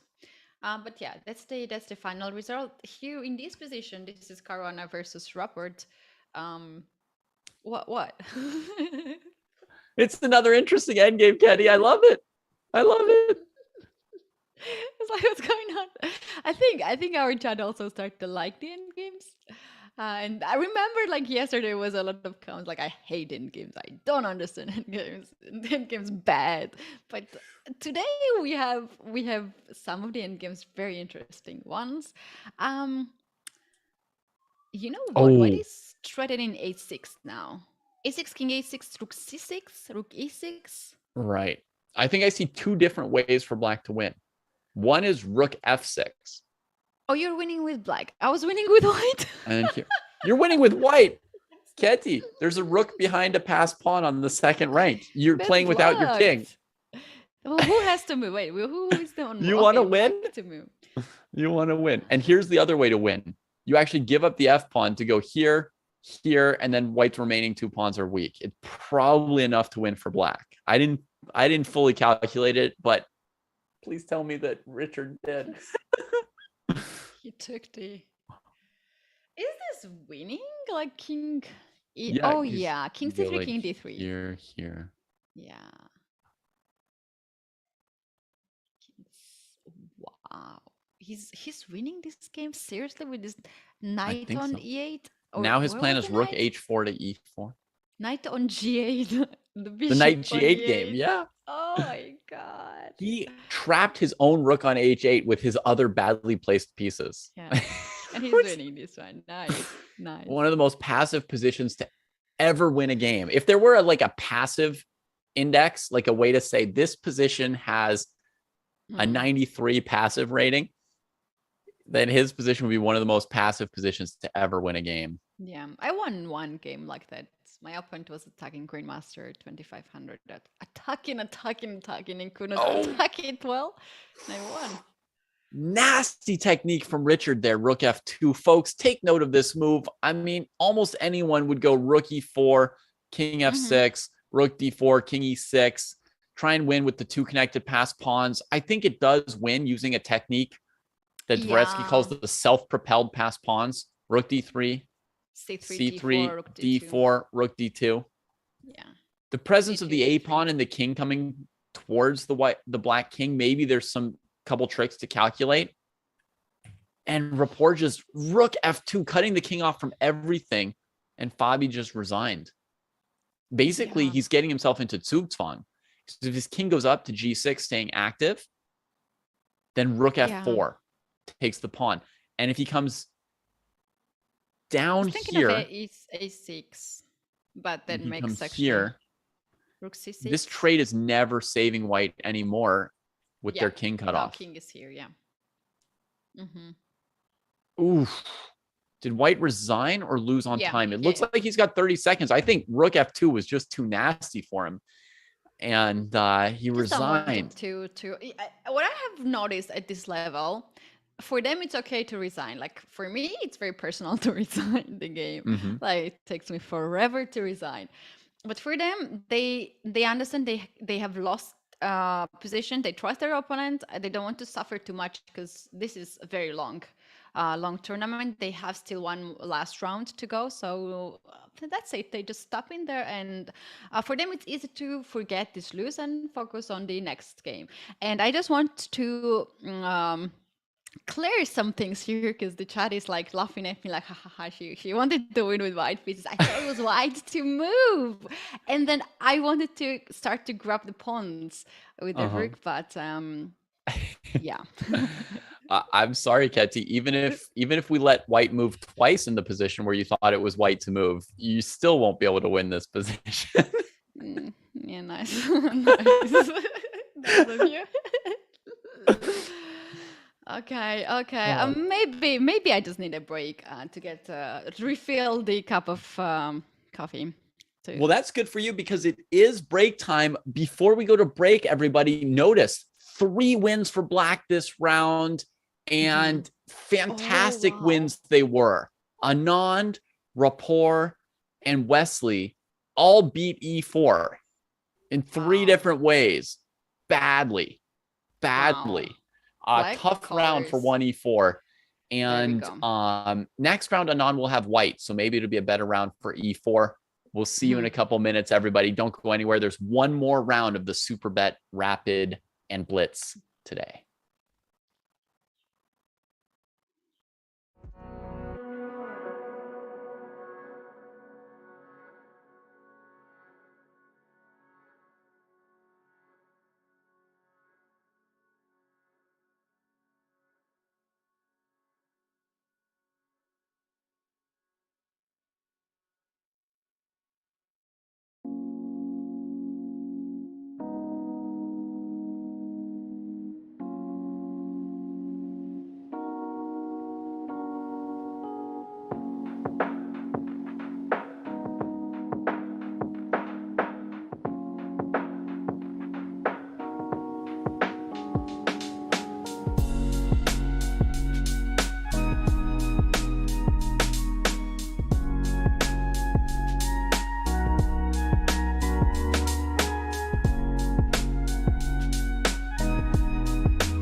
Hey everyone, International Master Danny Wrench, Chess.com's Chief Chess Officer, back again with another chess terms and tactics explained.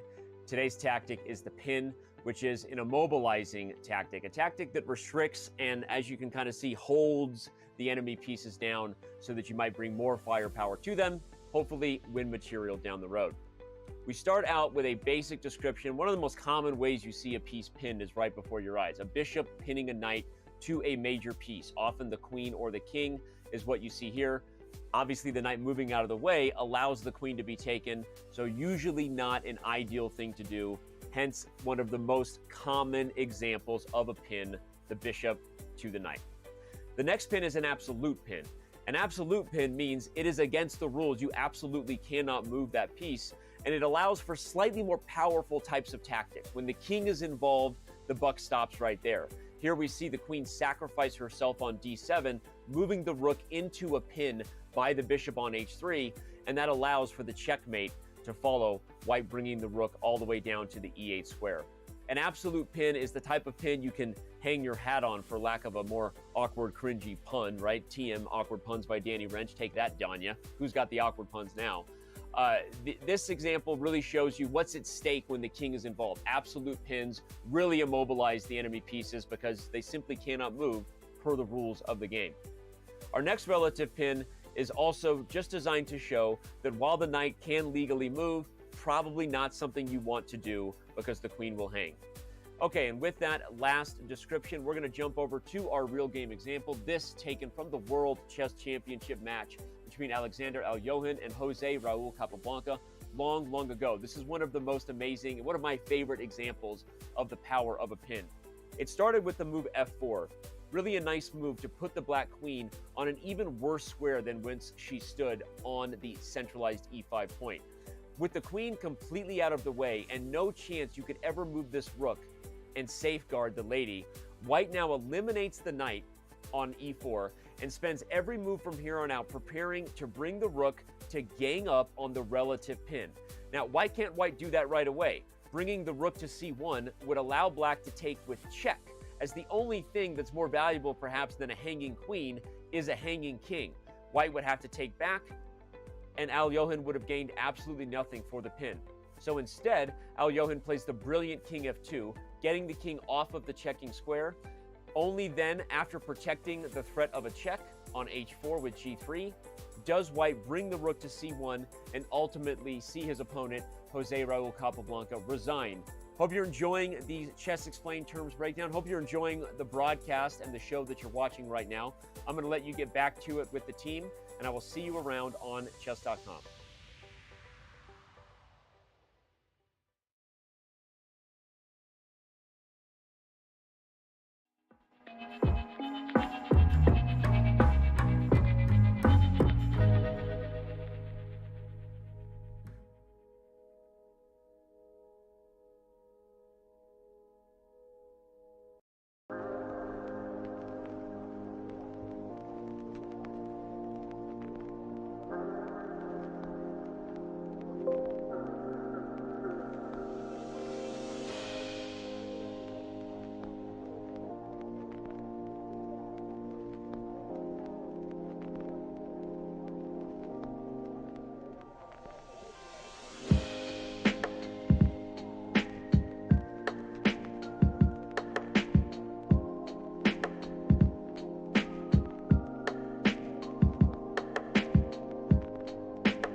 The Women's Speed Chess Championship is returning this May.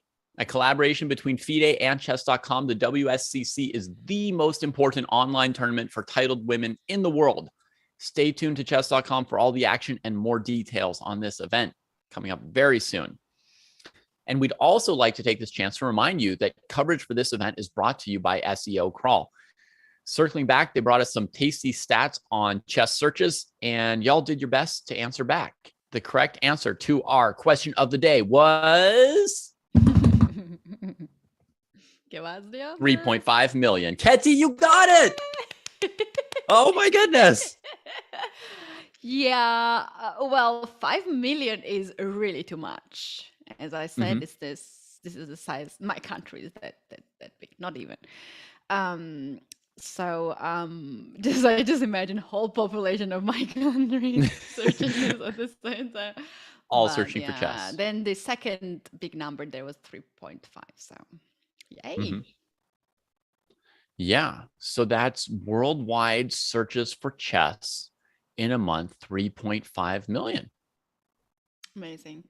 If I hadn't had the ABCD of it, you know, the multiple choice, I might have guessed a completely random number. True. But this is huge number. I'm really shocked. I'm really shocked. I give this big number because otherwise, who would bring this question, right? Yeah.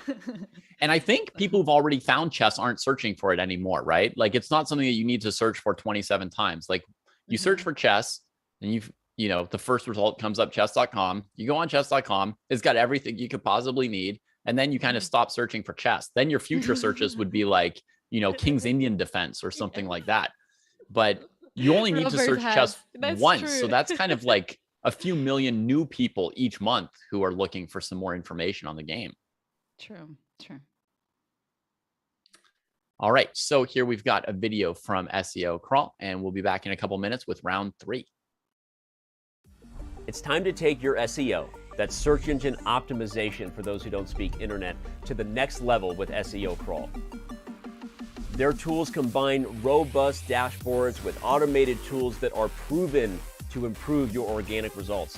Chess.com went from 10 million to 18 million organic search results a month in just 2 years after working with David and the team at SEO Crawl. I cannot recommend them enough. They right now have free enterprise accounts just for signing up for a demo session. Use the command SEO Crawl in chat and check them out today.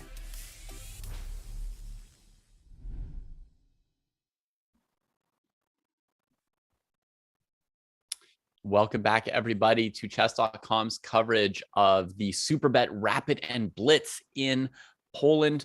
We've got 3 rounds of action per day. And if you're just joining us, you missed the first 2 for today. Sorry, we are 5 rounds into a 9-round rapid portion of this tournament, which will be followed by 18 rounds of Blitz. So we have round 6 coming up, or round 3 for today, as I may have mistakenly mentioned it at some point, but round 6 of the tournament coming up in just a couple of minutes.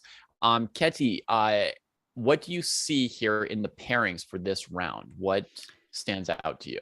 Yeah, the first thing which comes to my head, and I think to everybody's head, is Duda is player who can stop Anand, because Vishy Anand, former world champion, is unstoppable. He won all his 5 games nicely. Really nice. And the last game was incredible against Levon Aronian. And now he's facing with white pieces, young Krzysztof Duda. All the eyes will go to that game, I'm sure, in the playing venue, because for Polish spectators, Polish chess fans, Duda is a hero. Yeah. And they support him very much.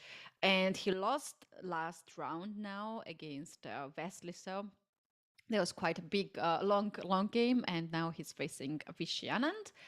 I think there is a bit of advantage to Anand's side, as he won nicely against Levon, and Duda lost against Wesley. So really long game, and he was struggling a lot. So I think that's a bit of advantage of Anand, besides the fact that he's in a great shape.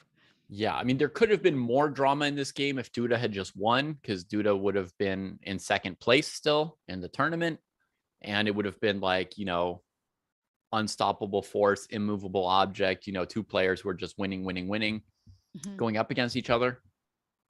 But last round really points it in Anand's favor. Duda had white, lost with white. Anand had black, won with black in just a few moves. So right now, I think the basic expectation is that, Anand just continues, cutting through everybody like a buzzsaw.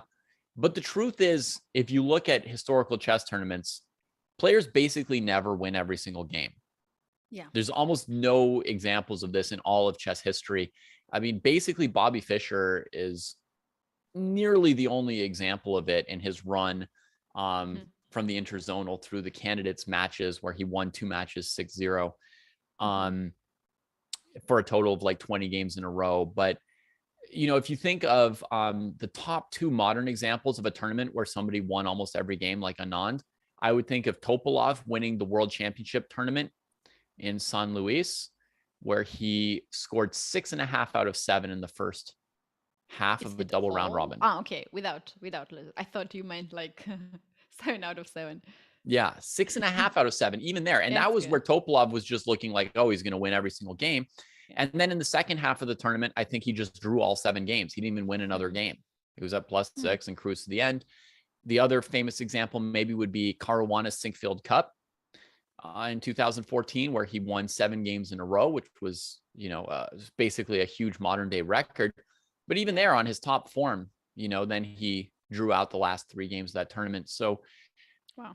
I mean, Anand's playing some really, really strong players here, and I still don't think the odds are in favor of him going 9-0. Despite him being 5-0, I would be shocked to see him win the next 4. Yeah, I agree with that. Let's see the leaderboard here and take a look. Who is the closest to Vishy Anand? And that's Richard Rapport, who has 7 points. And then we have Wesley So and young Krzysztof Duda with 6 points. For now, after round 5, we don't have any of the players who has 0 points, which is really good.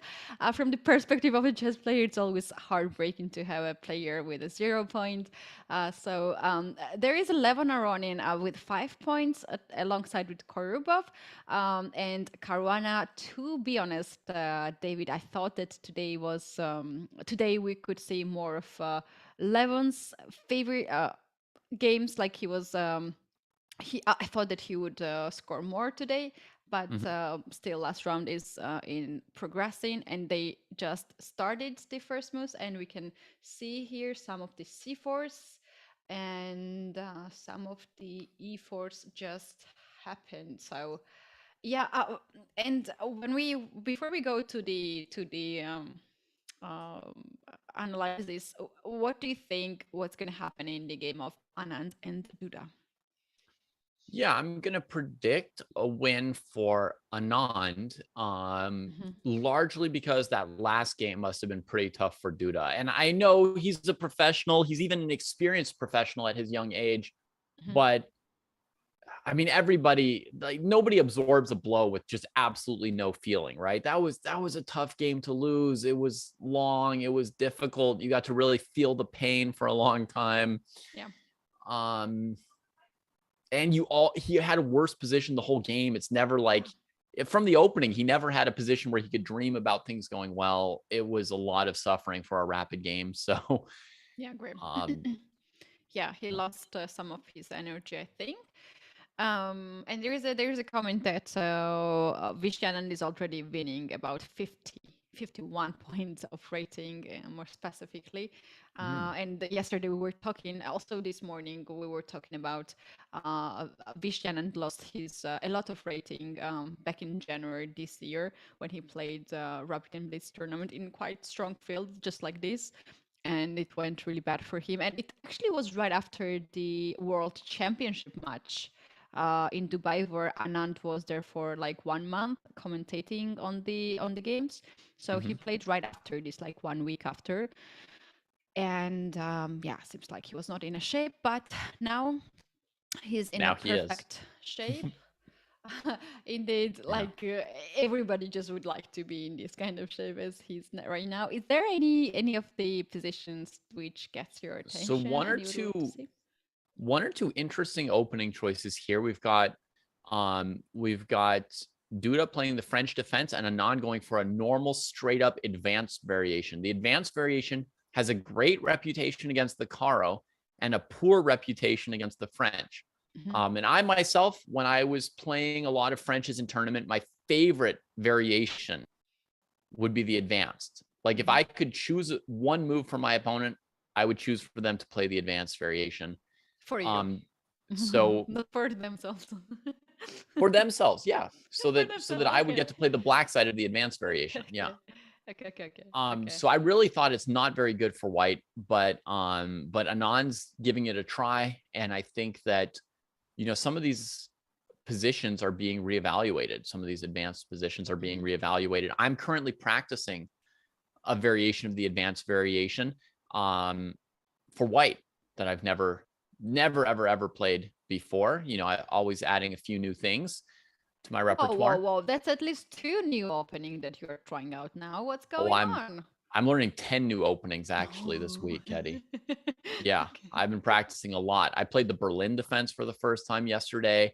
I'm playing I tried out the Bishop's opening, the closed Sicilian Grand Prix attack. There's this like weird gambit against the Scandinavian that I'm practicing. I'm playing the King's Indian defense for black. I'm new stuff all the time. That's nice. It's never boring then if you try new stuff. Yeah. And yeah, it's always good to have some changes in the opening. Yeah. Other really interesting opening, King's Indian defense from Richard Rapport. Very, very risky opening. He's playing here against Korrabov. Maybe a reasonable opening to play in rapid chess because harder for white to convert their win. Everybody in chat is asking, is this all my secret all my secret prep for the IMSCC?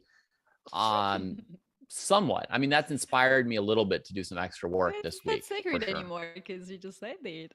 Yeah, no secret. I mean, I'm not planning to win the match, so it's okay to spoil the surprise. I'm just using it as motivation to do some extra learning. So it's working. Yeah, you're just provocating your opponent, saying like, I'm gonna try 10 new openings. So there's no point to get prepared just to prepare against me because I will play everything new. Yeah. Nice strategy of you. Shall we go to the game of Korrabov and Richard Rapport? Because it seems like there are going to be some very quick games starting soon. As we can see, white has already pushed the pawns on the queen side, and black is ready to push f4. So here we have this idea for black to play f5, f4, get as much space advantage on the king side, then even push g5, g4. And in some cases, white has to play f3 to stop f4 coming forward. And then after g4 and g3, white has to play h3. So then when all this madness starts with bishop h3 sacrifices that black has very often, but seems like white is the first who is starting the play, and he already went for c5. Now, David, if white is not reacting fast on this side, c6 is a serious threat, and this wins a piece. And to be honest, this knight is not usually goes on b7. The knight usually goes on a6 in this kind of position, or it's on e7 because the knight usually is good to in attacking the king. But yeah, this knight went weirdly on b7, but here we have Richard Rapport, and this is Richard Rapport's knight. We can call like that. I have never seen this knight on b7, to be honest. It's a terrible, terrible square, Teddy. It's just very bad square to be like knight a6. I have seen a lot, but not here. So now, David, what I really expect here is some of the changes of the structure, like this takes c, b takes c. Black can win a pawn here, but that's actually what white wants. I got tricked by somebody in chat. They said Anand sacked the queen, but it's just a trade. I trusted you. I trusted you, Shivam. And you changed. I thought you were reliable. I thought you were reliable. I was like, what's going on here? Sacked his queen. Ugh. And now you made us cut off what Keddy was showing us. Come on. Yeah, come on, people. Oh wow! Okay, There, so I was back to like, the rapport literally, game. what's going on here? They played. I thought they played so fast that then we just got the moves late. So Yeah. So c5 pressing the tempo, but Mhm. white's basically giving up both bishops for both knights, right? Because rapport can take, yeah, that was get this the terrible knight traded. yeah, that's the point actually here. Like after we take c5 here, yeah, that's what white has to do. White will take this bishop here on f4 on. Oh God, you guys. It's all your. I blame all of you for this. So bishop Yeah. can take on c5, d takes c5, and knight to c4. That's this ideal square for the knights that I would love to get.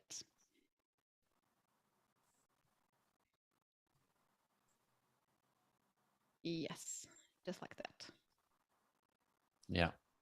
It's a good square, Mhm. but ultimately, the bishops are going to have some value. It's not that easy for white. I mean, I would say the worst thing in black's position here was the knight on b7 by far.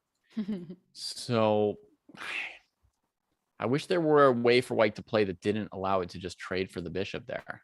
Yeah, but you cannot start to play on the king side. You can push forward because you allow black to open up the diagonal. So basically, you have zero play on the king side. The center is closed. You cannot take on a5.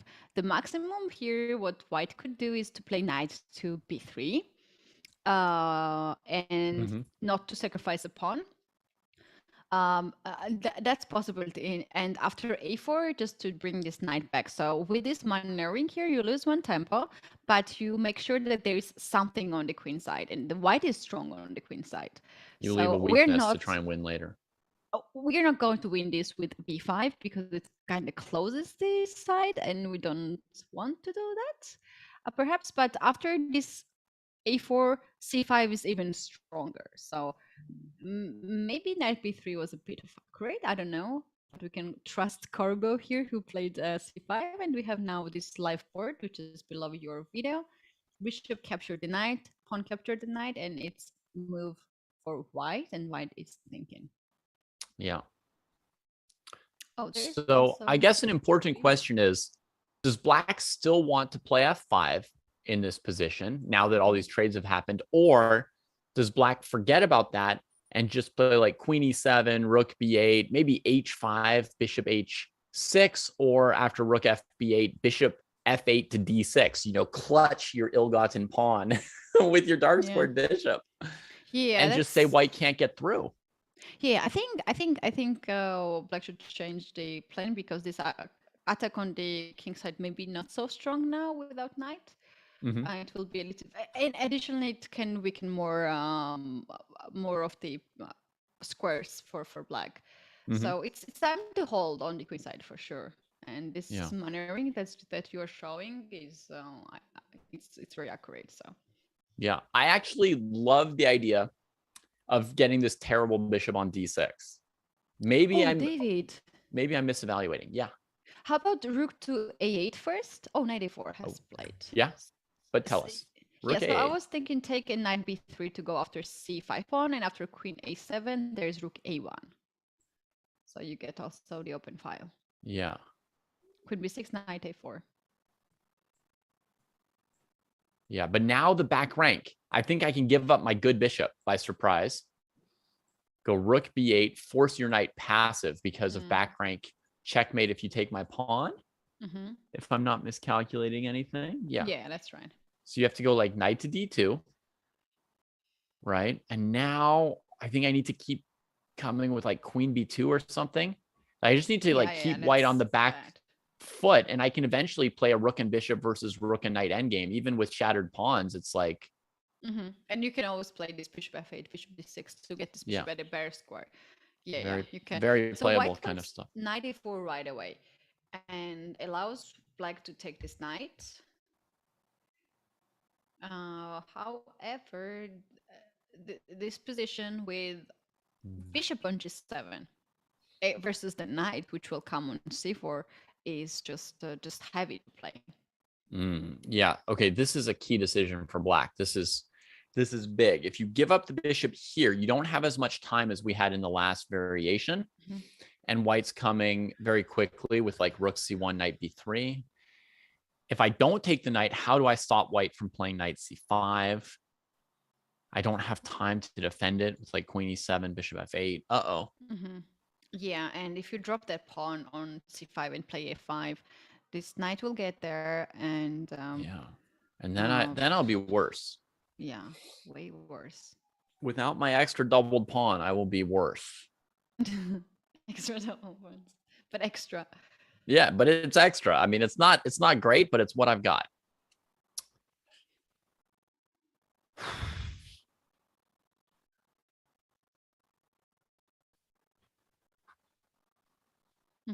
Yeah.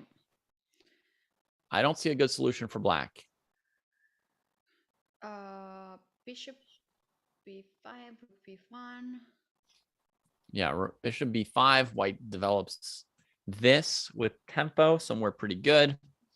And I don't really see what to do here either. Yeah, the bishop is just locked there. This bishop needs to be played. Oh, c6 has been played. That's a nice move.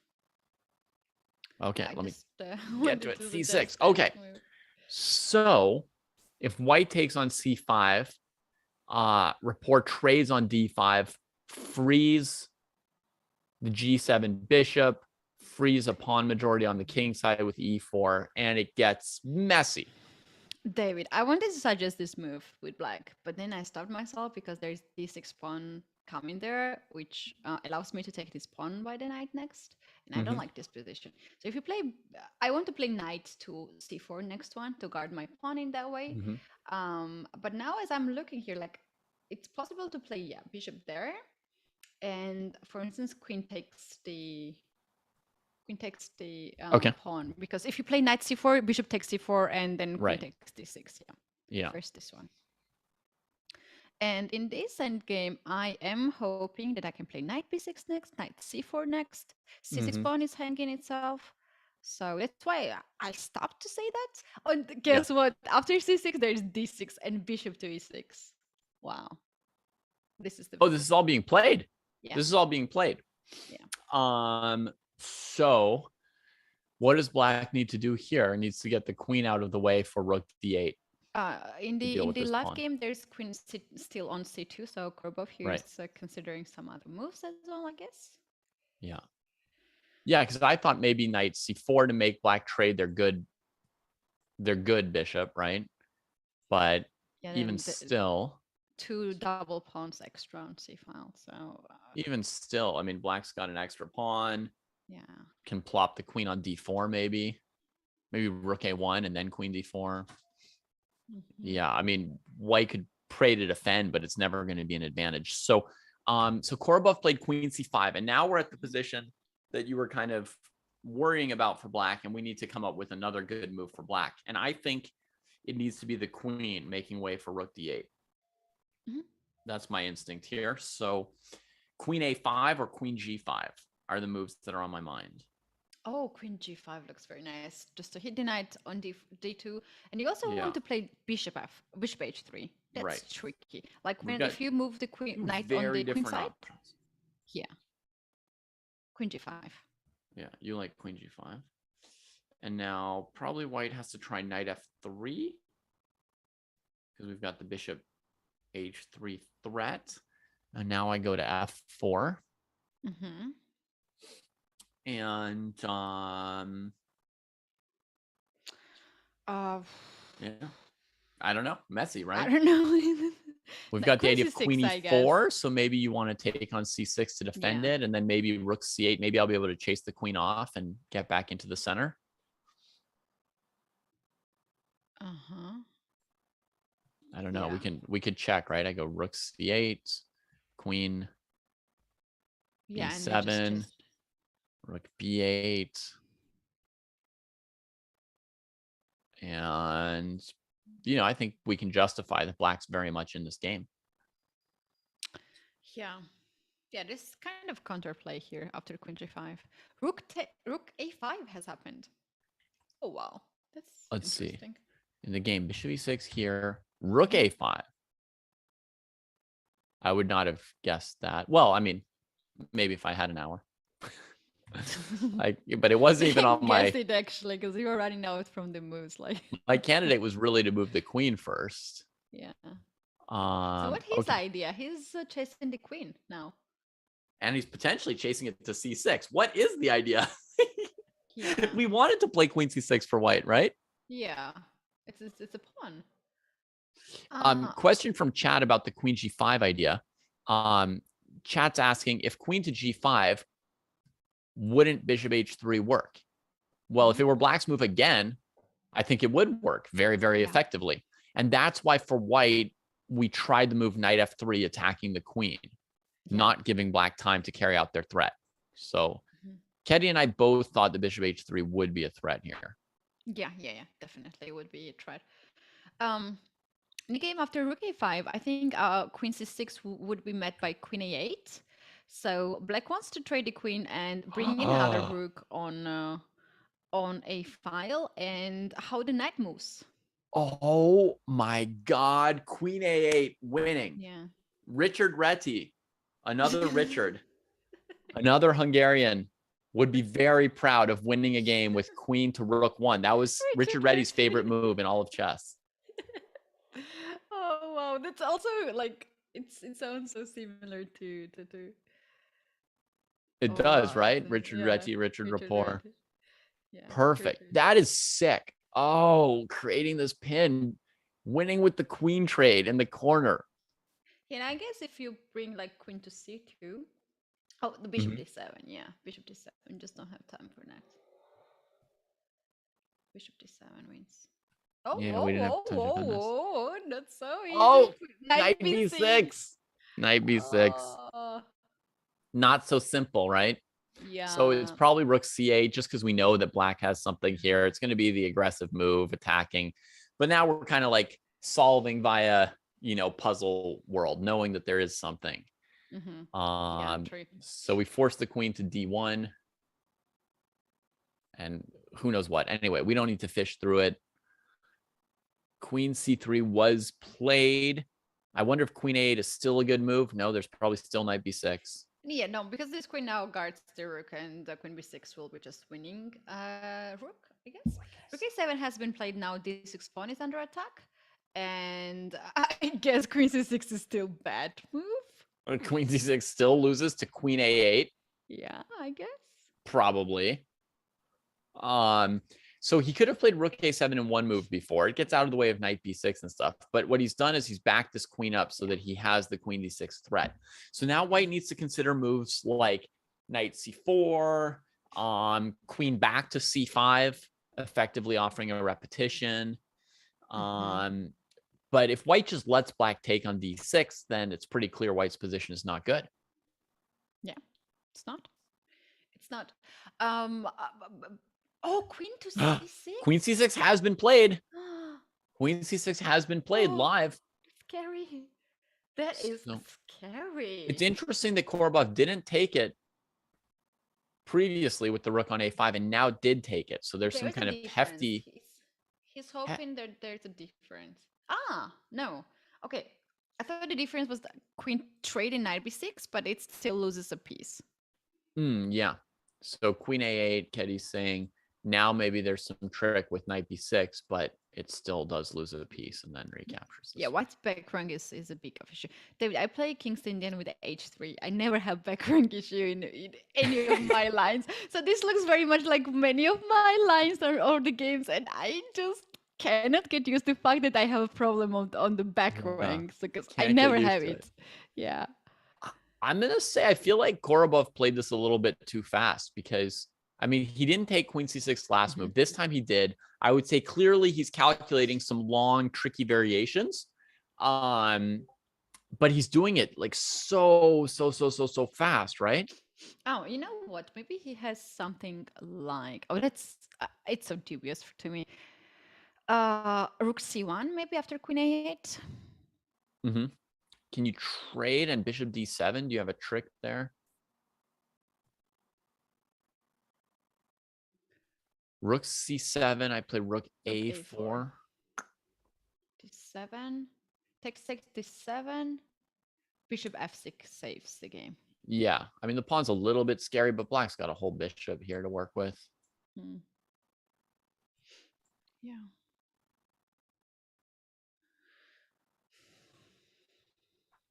Wow, and Robert is not making any Robert. Oh my God, Richard is not making Yeah, any he's move here. thinking Uh, here. I mean, Korrabov is exuding confidence by playing something like that quickly, right? So, yeah, so yeah. that would make you sort of worry and double check as black.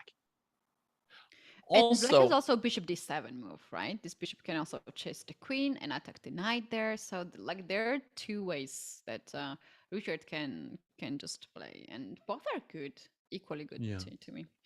Also, my theory about time usage is like, if you're in a position like this, even if as black you think you see a move that wins, I would spend tons of time on the move, because if I win a piece, how much time do I need on my clock to win with an extra piece, given there's a 10-second increment?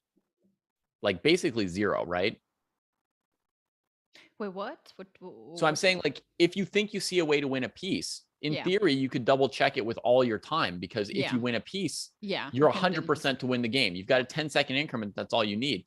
So to me, Richard's time usage makes more sense than Anton's, because this is like a moment in the game where you're probably going to win or lose the game based on that calculation. I would rather spend 5 minutes than 1. Yeah. Yeah, and to be honest, instead of taking on c6, white could play queen c5 back, and we had like similar position as before, and it's hard for black to improve. And I was thinking maybe it's gonna end in a draw, but this is very good chance for Richard. Right. I'm just going to show everyone what you were saying. So Ketty's saying, there's a major option of queen c5 just defending the pawn, and she was expecting that it was possible that the game would just go rook a5, queen c3, rook a7. So very, very big committal decision by Korrabov, taken very quickly. And now we're getting a couple more moves in the live game, the queens to d1, and it's Richard's move here. Now a1 is defended. Rook c6, rook a6 plan. But the knight can move now, right? Knight moves where? Like rook c6. Because if you take knight b2. Knight b2, rook maybe on d6 and pin the knight.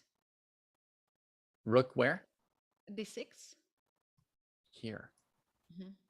Just tying everything up, huh? And h5 bishop h6 might be. Queen takes. Now we need to find a way to play like knight c4 to get out of this, right? Queen c2 or c1. I don't know where I need to be.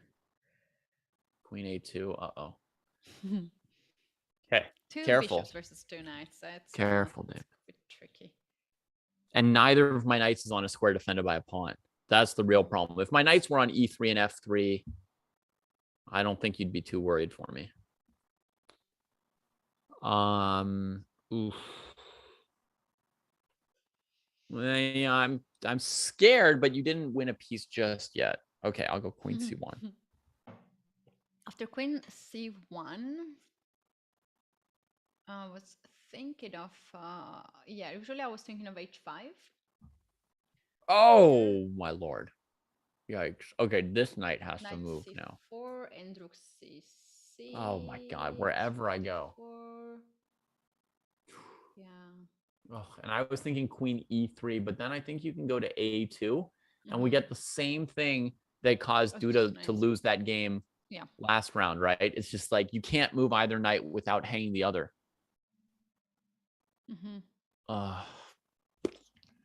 That's no bueno. Okay, I don't quite know what to do with this. Queen d1. Richard has just played rook c6. Your move. Yeah, this is actually quite natural move, right? Do you want to play rook a6 and then actually I was thinking this one when the rook was on a5. Right, same move with the rook here instead of here. Yeah. Oh, and it stops that knight b6 resource, right? Which messed us up in some other lines. White played knight b6 and escaped. Oh yeah. So it makes sense from that perspective too. Oh man, this is a very scary situation for Korrabov. So he's got to do like knight b2 like I did, I think, to save that piece. And then he has to somehow resolve that situation. I couldn't. Now he's going to be much better at this than I am, but he's got to somehow get these knights to defended squares. He just has to. Oh, that's really tricky. I was thinking something like knight b3 here, and when you take the knight on a4, then d7. Takes d7. Like this. I think rook should take rook as well. On Okay, yeah, you should take the queen off first, yeah. Yeah. And then you go d7. So you at least get rid of one knight. Oh my goodness. So you take this pawn, I take the bishop by the queen, and there's a pin. Okay, I don't know if I did it the way you wanted to, but I played like this. Check, I can't take the knight.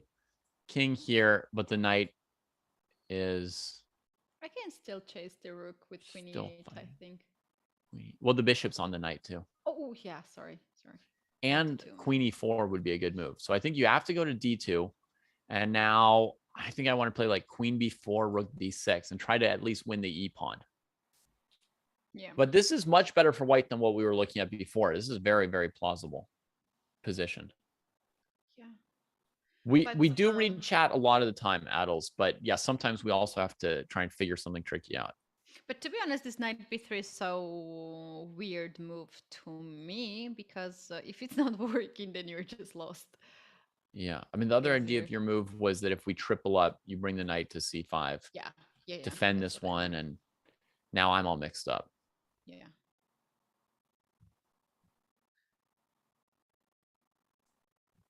So, there is this chance, like you can play after knight b3, bishop takes b3, queen takes b3, and then rook to d6.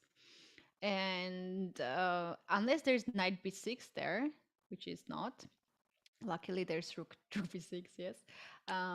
Trades here, queen takes, defends. Yeah, this knight on a4 is just misplaced and can be trapped, as now rook is pinned. So rook a6. Yeah, when you say misplaced, it looks dead. Yeah. Oh, there's a way to maybe hold on a bit. It looks really bad, but rook b1, rook a6. I trade the queen off. Oh no, bishop f8, and I can't go back to b4. Ah, I was gonna try and save myself with rook b4 and then put the rook on c4. Oh no, that takes the b4 square. If this Anand guy wins, I'll study one of his games. You can't be serious. Have you never studied a game of Vishy Anand's? Are you kidding me? This guy, I like this guy, Anand. I studied the games of both matches. 2 matches of Anand and Carlson. I analyzed all the games. Nice. As it was, it was a recommendation from my coach, and it was really nice. I learned a lot of things, and it's always good to analyze like matches, because they are usually playing the same openings.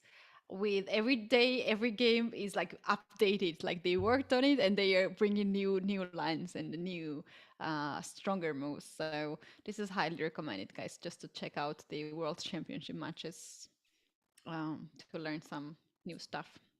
Great recommendation, Ketty, which it looks like is going to be summarily ignored by our uneducated chat. They don't want to get any better. So thanks for trying, but let it be. Here's Anand's current position for those wondering how he is doing. I mean, we'll have to come back to that rapport game again to see how it turns out. But Anand is obviously the biggest story in this tournament so far today.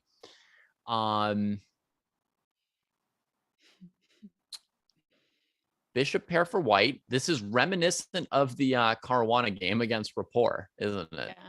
Looks very, very, very much alike. But here I think white has even better position, because there is no this c2 pawn, and this c2 pawn is actually better not to be there. Better not to happen. Yeah. It gives you, seriously, gives you more space for the pieces.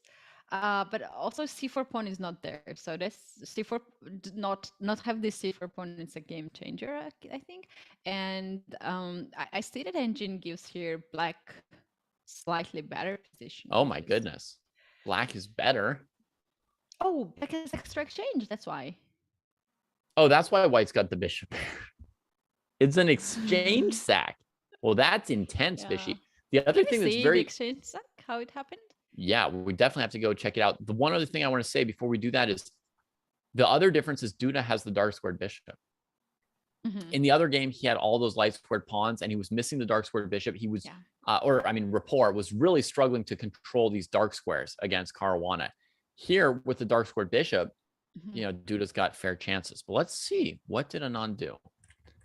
He played this rook b1, b4 plan. Takes, bishop a4, right away into crazy tactics. Oh, no. Knight a5. Was that like necessary to do that? Because Losing you have knight exchange. d2 still here. Knight d2 would be an Rook alternative, c8. but how are you planning to move your pieces out eventually? Bishop d3 to c2, maybe? Rook c8 comes right away with a very strong threat. Rook c3, and then b3 knight is still hanging. That's bad news. But then you can take a5. Oh, no. Oh. Taking a5 is always going to be this exchange sacrifice, huh? Like whichever version we do it in. Yeah. But you can also not take the exchange and you just take queen a5 and have just better position there. You're saying black's better even if they don't take? Yeah, like queen takes a5 here. Queen has to move away and then oh, and this pawn's also drops. dropping. Okay. So that was like the early fight that led to an exchange sack. So here's how Vishy dealt with it. He took, A takes b6.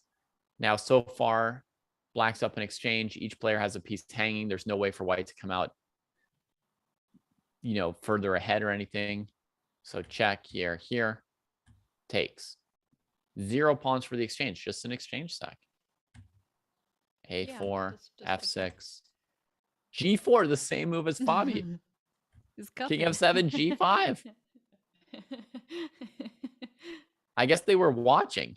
Yeah, probably they have big screens and they can see others' games. Anand thought, oh, that's how Fabi lost. Okay, if I play the same moves as other players in the tournament who lost, maybe I could break my winning streak. I think a3, this kind of setup was just wrong. Oh, what? In the game of Korrabov and the Richard Robert, we have this position with d7 pawn, knight b3 was happened. What? I thought that was a silly suggestion. And I thought that you were just nice person not to laugh about it. No, I mean, I like when the knight on a4 is lost, which it seemed to be just about lost, right? Then I have to look at any move, right? So I suggested knight b2. I didn't get anything good with it. You suggested knight b3. I tried it. If your position's bad enough, you try anything. Yeah, that's d7. Oh, on rook a1, you just queen instead of trading back the rook. And on bishop b3, also you just queen. So black might still have to play bishop f6 like we did before. And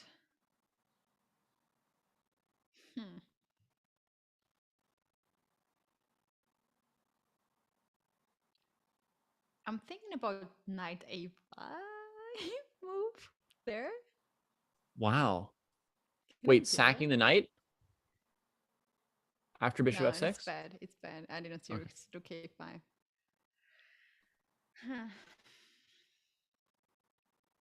Yeah, at least you can always take this rook on a5 and then promote the pawn to queen. Yeah, so this would be the position that we had looked at briefly before, folks. They could be getting to this. We had this position last time we talked about this position, and I suggested maybe queen b4, looking at rook d6 and trying to pick up this pawn while white cleans up the knight position a little bit further, which I don't know if it would be enough for black to win. It's definitely less than winning a knight. Yeah. It is. Should we click through and see if there's anything else that we're missing? Any queen sacks or checkmates? Maybe we can bring the bird's eye view and check out which game is the most interesting, and we Okay. can just focus on that. So Mhm. yeah, this one um on the top we saw this end game. They traded the rook and the bishop on d7, and the next one is Voitachek, the middle on the top versus Caruana. Mhm. Also looks interesting. And then we Yeah. have Wesley So and Gavrilescu, which is very interesting position, David. Look at this, both knights on e5 and e4. Yeah, that one's intense. With the rook lift, it's like Wesley's trying to checkmate. King f8 was played to stop bishop takes h6. That's not the kind of move you really want to play. And Yeah, and the other game that we have not seen so far is Shevchenko versus Aronian. Looks also quite Mhm. tempting. And the last game, Anand and Duda, has not changed too much. Good So ruling. I guess we should go to Wesley So and Yeah. David Gavrilescu, because this game might get really tense now, as Yeah. White is just ready to do some sacrifices or just uh, end this game with this attack. Queen Yeah. G4, Queen H5. Yeah, both Yeah. threatening checkmate. The thing is, it's very risky and committal, these kind of rook lifts, right? Because the center is reasonably open. Oh, wait, how And about Rook G7 here? well, it's black's move. Oh, But again. let's try it. Let's try it. I'll play a5, rook g7, Yes. king g7. Queen We'll G4 we'll check. see. Queen King g4 check. H8 is impossible. Knight F7 wins the queen. h8, knight f7. Okay. Well, Here there's looks yeah. bad as well. Bishop h6, bishop g5. There is f6. Takes king to Um. queen here. It's a checkmate, David. Bishop takes f6. Yeah. Oh my goodness! Yes. Bishop takes f6, and then queen g6. I created a video course for chess.com about this theme, Every and I have seen a sacrifice. That lot. one. Yes. Every sacrifice in chess. I have Oh. seen a lot of this stuff. So this leaves us only one move, king h7, right? h7, but then I would think queen f5 would be winning there, right? Yeah. King Yeah, h7. yeah. Queen f5 and queen f7. Queen f5, and we take this with check. The king still can't go to h8 because of the queen, H6. but this is also just Mhm. okay. So white is threatening rook takes g7, Ketty, and Gavrilescu played queen Yeah. f6, He probably covering saw up. these videos on just Covering up. G7 now is no longer there, and also bishop on f4 is hanging.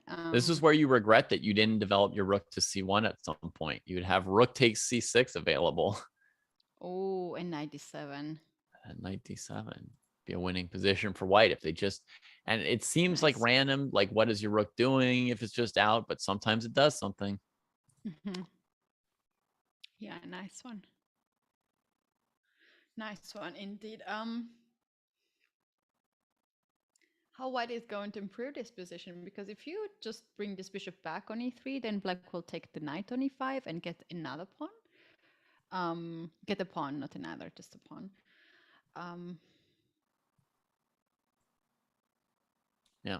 Seems okay. This seems okay for black can hold this position.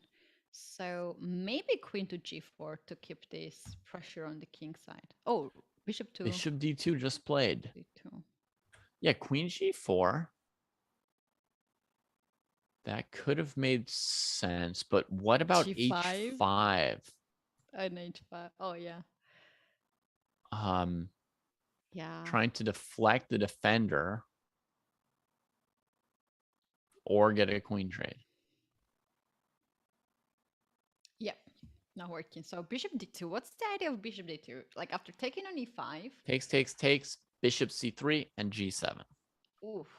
There we go. Queen f5 has been played by Gavrilescu. Okay. Okay, now that's covering every possible approach of this queen, right? It's keeping the white queen away from the king. Not happening. Bishop h6 is not a sacrifice for now. because then you can also bring queen e3 and then attack on h6, but rook e6 can easily just guard it. Yeah. Yeah. Rook g4 Rook has been played. g4 has been played here. I was also wondering about bishop b4, trying to take black's better bishop, I think. Yeah, and they kept this knight here on e5 forever, because if you play f6, it weakens so much of the king side. Knight g6 gets there and just bad. Yeah. Yeah. So I don't know. That was possible too. Rook g4 is played. It threatens rook f4. And if black takes twice on e5, white still has bishop c3. So this move's very, very concrete. Wesley's still just using some clear threats. My first thought is bishop d5, but I don't yet know where I'm putting my queen, so maybe that's a problem. Maybe I need to play g5. You don't want me to make weaknesses. Yeah, with g5 you can assert h4 right away, because this rook is also guarded by the queen. So if you take my knight, I will still have rook defended on bishop b5 has been played. Bishop b5. Careful. Careful. Can I? Oh no. Can I take the pawn on e4?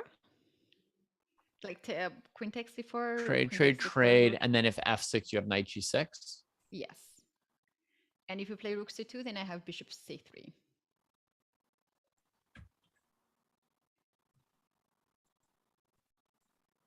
Bishop c3.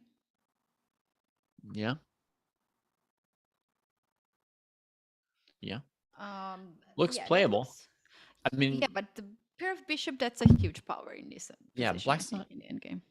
Black's not really risking losing too much in this kind of position. And one option they have is to trade off the bishop on e5 at some point and draw the opposite colored bishop ending. The other option is just keep the bishop pair going. So let's see. Wait, no, what really happened in the game? I just need to refresh to be sure. Bishop d2, queen f5, rook g4, bishop b5. It's still there. Okay, so Wesley's thinking. Wesley's thinking. I don't think he's going to trade the queens. Yeah, I don't think so either. Keep it. How about queen e3, queen g3? This kind queen of e3 to g3? Yeah. Yeah. Queen e3. You want to anyway play rook f4 now, and so black has to play against that. And then after that, you can always bring this queen to g3. Oh yeah, you could also maybe get another moment where rook g7 works. Yeah, it's also a possibility there to sacrifice.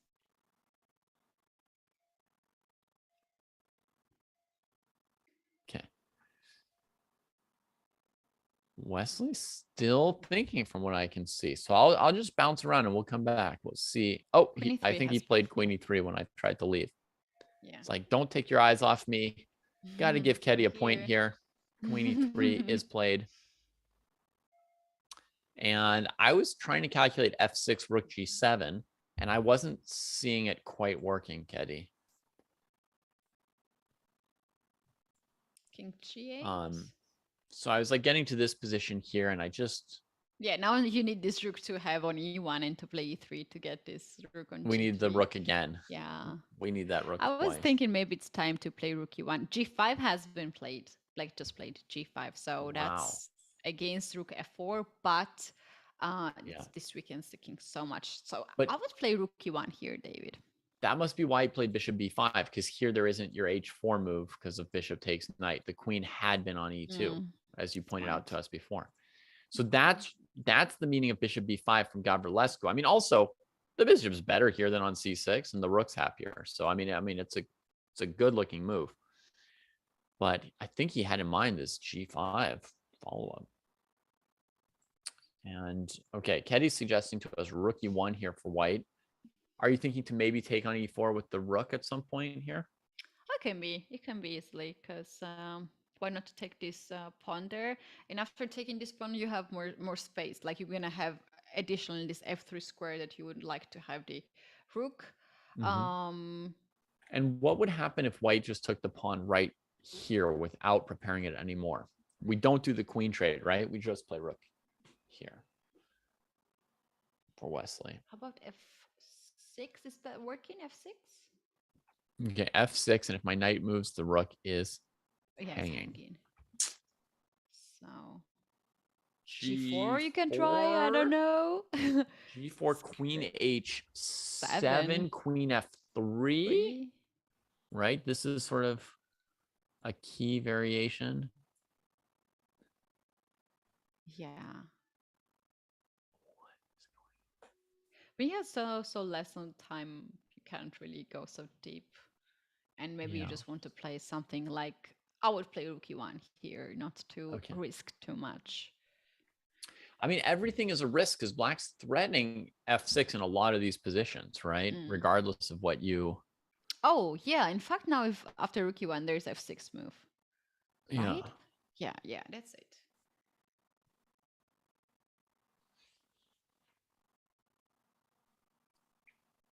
How about we chase the bishop on b5 and play a4 move?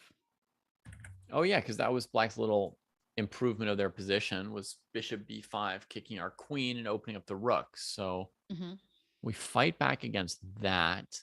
Bishop goes on d3. And then we can always trade the knight for the bishop on c6 or wherever it is. d3? Bishop goes on d3 though. Bishop goes on d3, and if you take this by the knight, then it takes d3, and the pawn is not hanging, queen is under attack, and I think this rook on g4 will be also just misplaced there. And I'll be forced to play queen f3? Yeah, not good. Not good.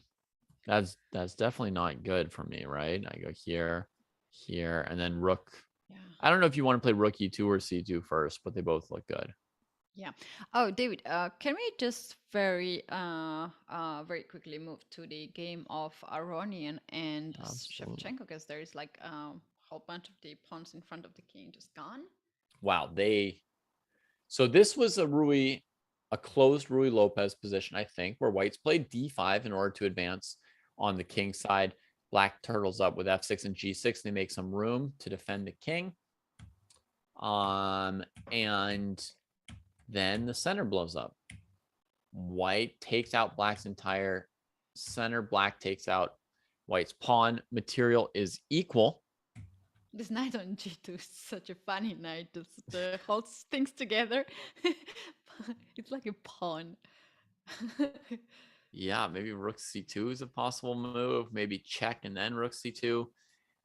Basically, d6, white's saying there's not even any defensive move you want to make for your king. You just need this pawn to get strong enough to distract the black pieces so that they can't attack your king, because you more or less can't defend this king long term.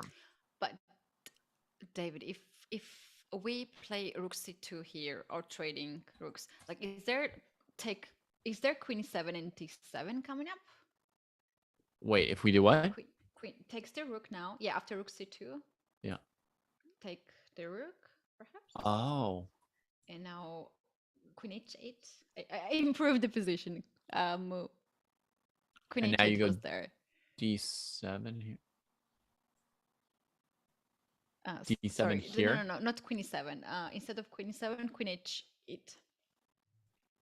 Oh. Now it feels like I might be walking the plank. King f7, queen h7, h3. Okay. Yeah. Okay, d6. No rook c2. No rook c2. Maybe first take the knight and then rook c2 start to give some checks. Let's try it. Rook f2 was played by Aronian. I was just going to ask about that because I just realized that the queen could come into this spot. That's scary move. After you did rook f8, I looked for this. Well, white can at least do these checks. Queen d5, queen e5 checks.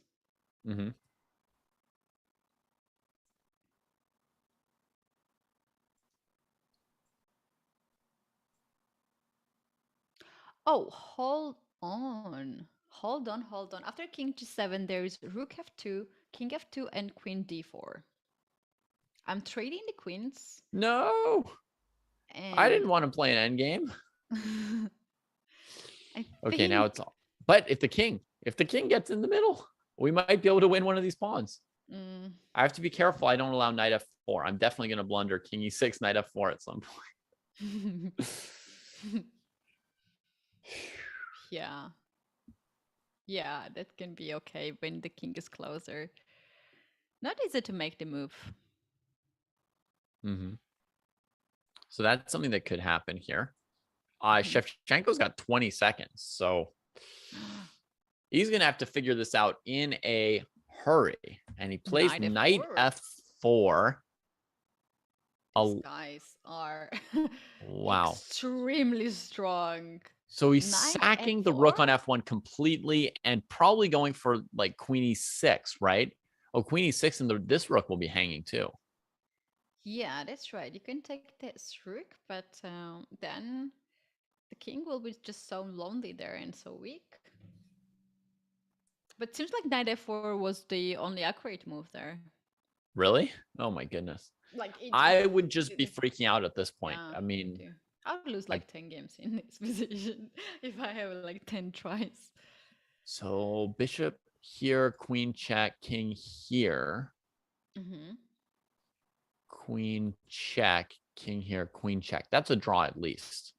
And we could look at taking the rook, right? But the simple version for white is you've got a draw by perpetual in hand right here, right? Check. If the king's ever here, it's f6. If the king's ever here, it's e6. Here, you can take the rook with check. Here, check. Here, check. So it's very simple for white to see they're not losing, actually, with knight f4.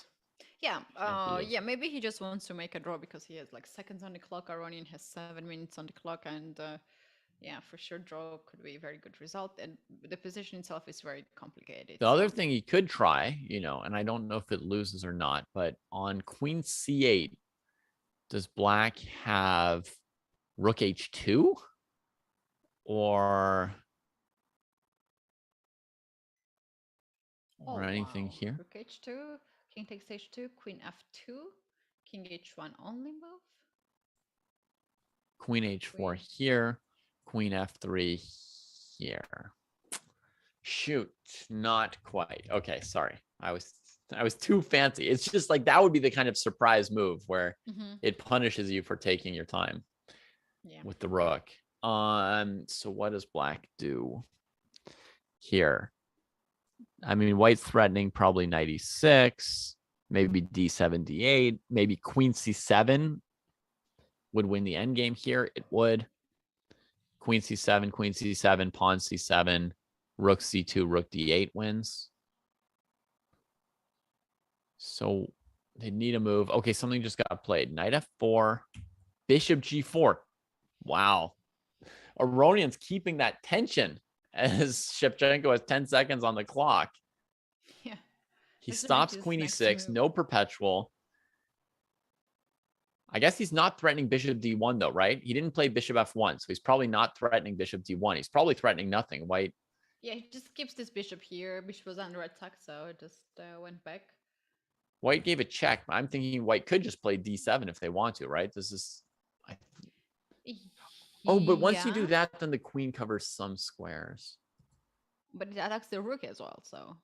Yeah. That's so complicated. Queen d5, king g7, knight e6. All right, I think the bishop will have to take that. That's just an instinct, though. Yeah, king h6, queen g5. Queen g5, checkmate, yeah. King h8, queen e5, checkmate. So has to take that one. Queen takes. None of the games have been decided yet, but they must all be down to the last few minutes. That's right. We've got another theoretical ending for rapport. Bishop and the wrong rook pawn against the rook. I think black can eventually win this, but it's super hard. Voitachek and Caruana. Looks like still close to even. Wesley, what did he come up with? Queen g3. Takes, takes, takes. Here. Wesley's in trouble. Yeah, the opponent has like extra pawn. on the board, and the time is this correct time? Yeah, okay. Yeah. They both have like less than 2 minutes, about 2 minutes, and so less of the pieces on the board. So b6 Yeah. now, queen is under attack. Where the queen goes? Queen is literally stopped and has to exchange. Last round was Gavrilescu's first draw, right? His first Yes. point in the tournament. And now it seems like he's checkmated Wesley's queen. So if he goes to an endgame, there's no way he should lose. I mean, he should be able to add to his score right here. Yeah, queen b4 is the only move I can see here. Trade, bishop, rook on d6 will be hanged, but then you can play rook to d3, and thank you very much. I will just play this game forever, and I will not Yeah. lose. Looking good for Gavrilescu. And then we've got Anand down in exchange. Let's see his live position. Still down in exchange. Oh, it's a big struggle for Vishy. Maybe he can go king all the way to d6, sack all his pawns, and somehow get a perpetual check against the king. I don't know for sure what the attack looks like with king, rook, and bishop. Yeah, it's funny though. Yo, Oh, he's going for it. trying king d4. He's definitely going, because the f4 pawn is anyway just dropping, and you can also go to b6 and get the a5 pawn.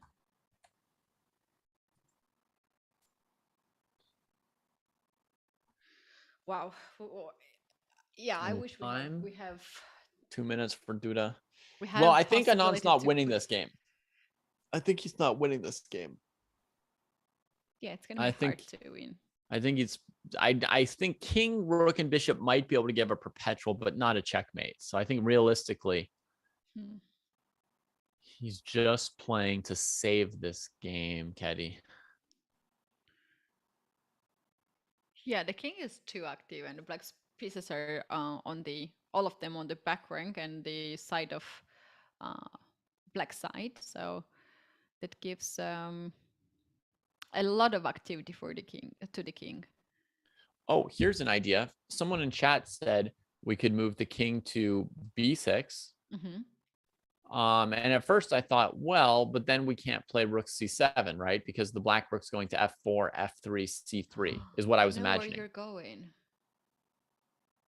But what you can do is you can play rook a7, threatening checkmate. Yeah, rook a7. You want to checkmate, but there is king d8.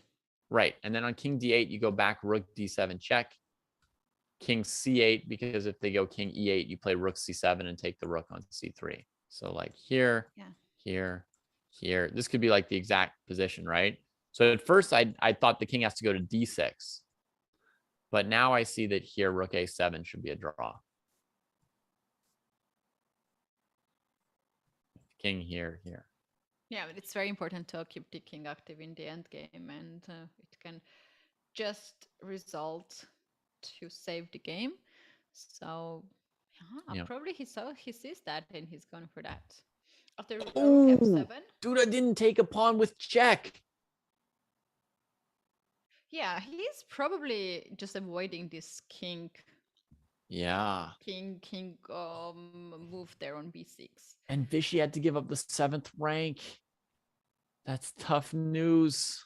But then he wants to get e6 pawn, and d5 pawn falls right away when white gets rook e6 f4 pawn. check, king c5, rook f3. So you're saying he's going to take e6 and take d5. Yeah. But h3 is going to fall. I mean, he's still a long way from saving the game. Yeah, that's right. That's right. I don't know. Rook e6 played. Of course, he's probably got to take these pawns, but he still needs to look for some kind of attack against the king. Or could his King e-pawn be d6? strong enough to save? King d6 was played here, and rook to c3. Oh, so now he's got the idea of bishop c6 here, putting a net around the black king still, right? Okay, you want to try to checkmate rook king e8, and if rook f8, then rook a7. Duda's playing every move with less than 5 seconds on the clock. Every move. Yeah. d4. So what happens after king Rook check was played. King b7, e6. The game of between Aronian and Shevchenko ended in a draw, and we had some of the repetition there. Okay, so this game, where were we at with this game? We were here. Rook f8 we'd seen. Queen e5, queen d5, queen e5, queen d5. Okay, there was nothing more than there. That was sort of the last thing we'd seen. Yeah. Anand and Duda, rook f to c7. So Anand's playing like e7 here. No, rook to Rook d8 first. I can't predict what's going on here. D3 probably. Yeah, D3 on the board. E7. D2 queen queen. I don't think white is good in that position because two rooks are too scary. So he plays king to a5 and watches out Stops the d5. d2, huh? Yeah. But he's not even did. threatening e7 now. It's very slow for him. D2 has been Whoa, played, whoa, stacking it how anyway. this happened? Well, yeah, the moves come in really quick, but d2, rook over takes h3.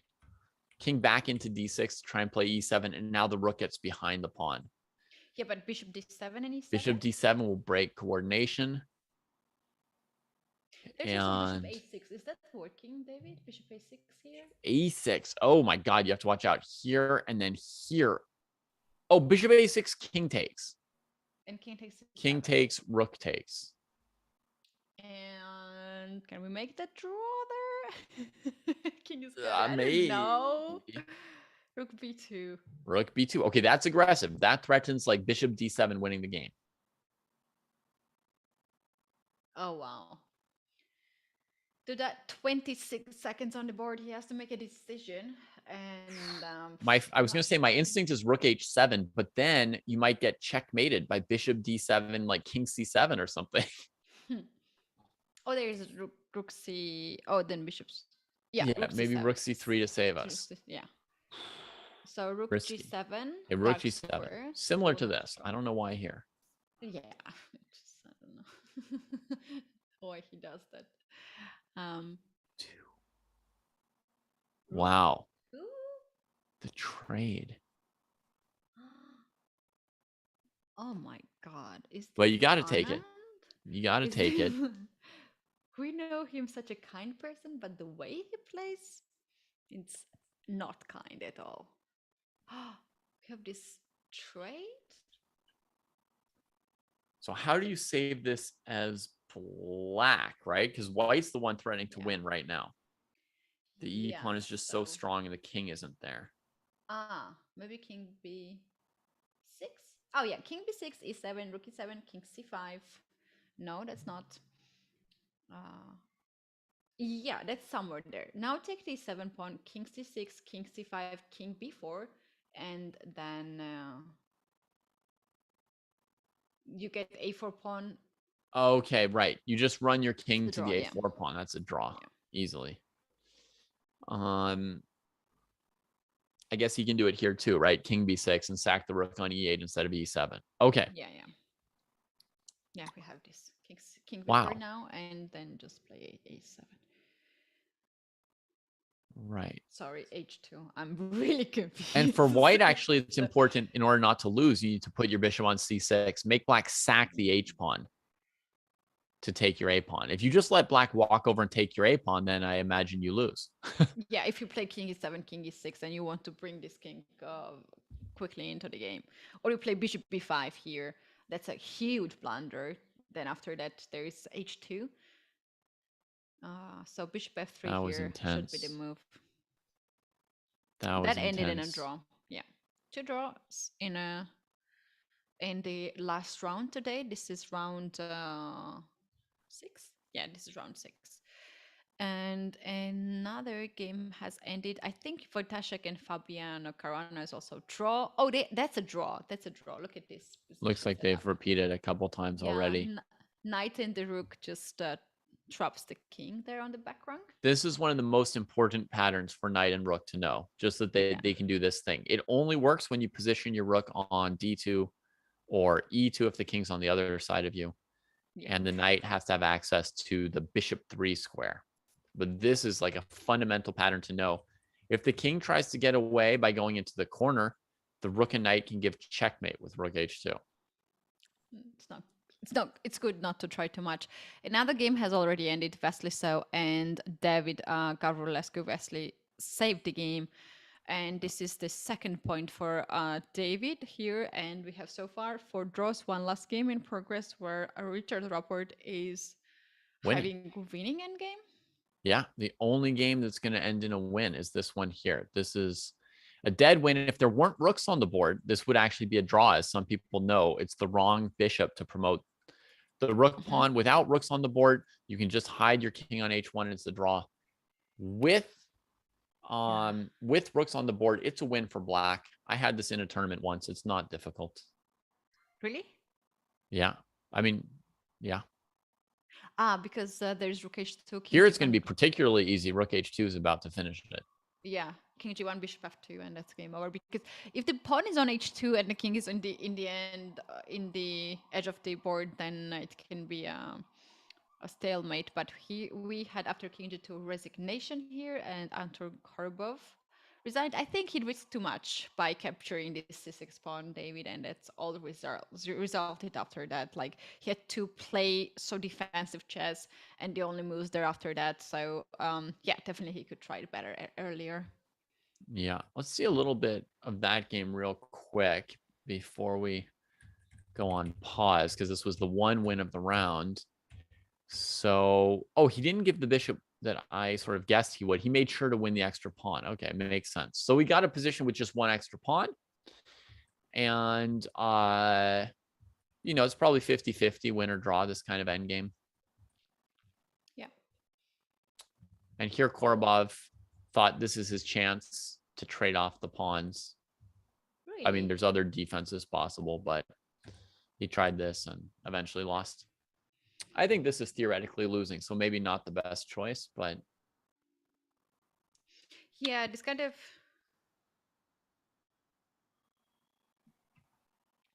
okay. Yeah. So yeah, this kind of end games are long, and it never results nicely to the side that defends it for long. Yeah. Okay. So the chess.com's coverage of the 2022 candidates tournament is coming this June. That's next month for those of you who haven't looked at a calendar in a while. Watch the world's best players, including Alireza Firouzja, Fabiano Caruana, Jan Nepomniachtchi, Hikaru Nakamura, and more. The winner may get a chance to face Magnus Carlsen for the World Championship title. And the exclusive video feeds, you know, the player cameras, will be right here on chess.com for our coverage of that event. That is amazing to have a video coverage for those who cannot travel, but for those who can travel, I think Madrid will be happy to host all the chess fans around the world. Let's take a look at the leaderboard now and check it out. What is happening? Vishy Anand, 11 points. He is dominating the tournament 2 days in a row. David, tomorrow is the last day of the rapid, and let's see if he's keeping this pace. Then we have Richard Rapport playing really nicely this tournament. He has 9 points.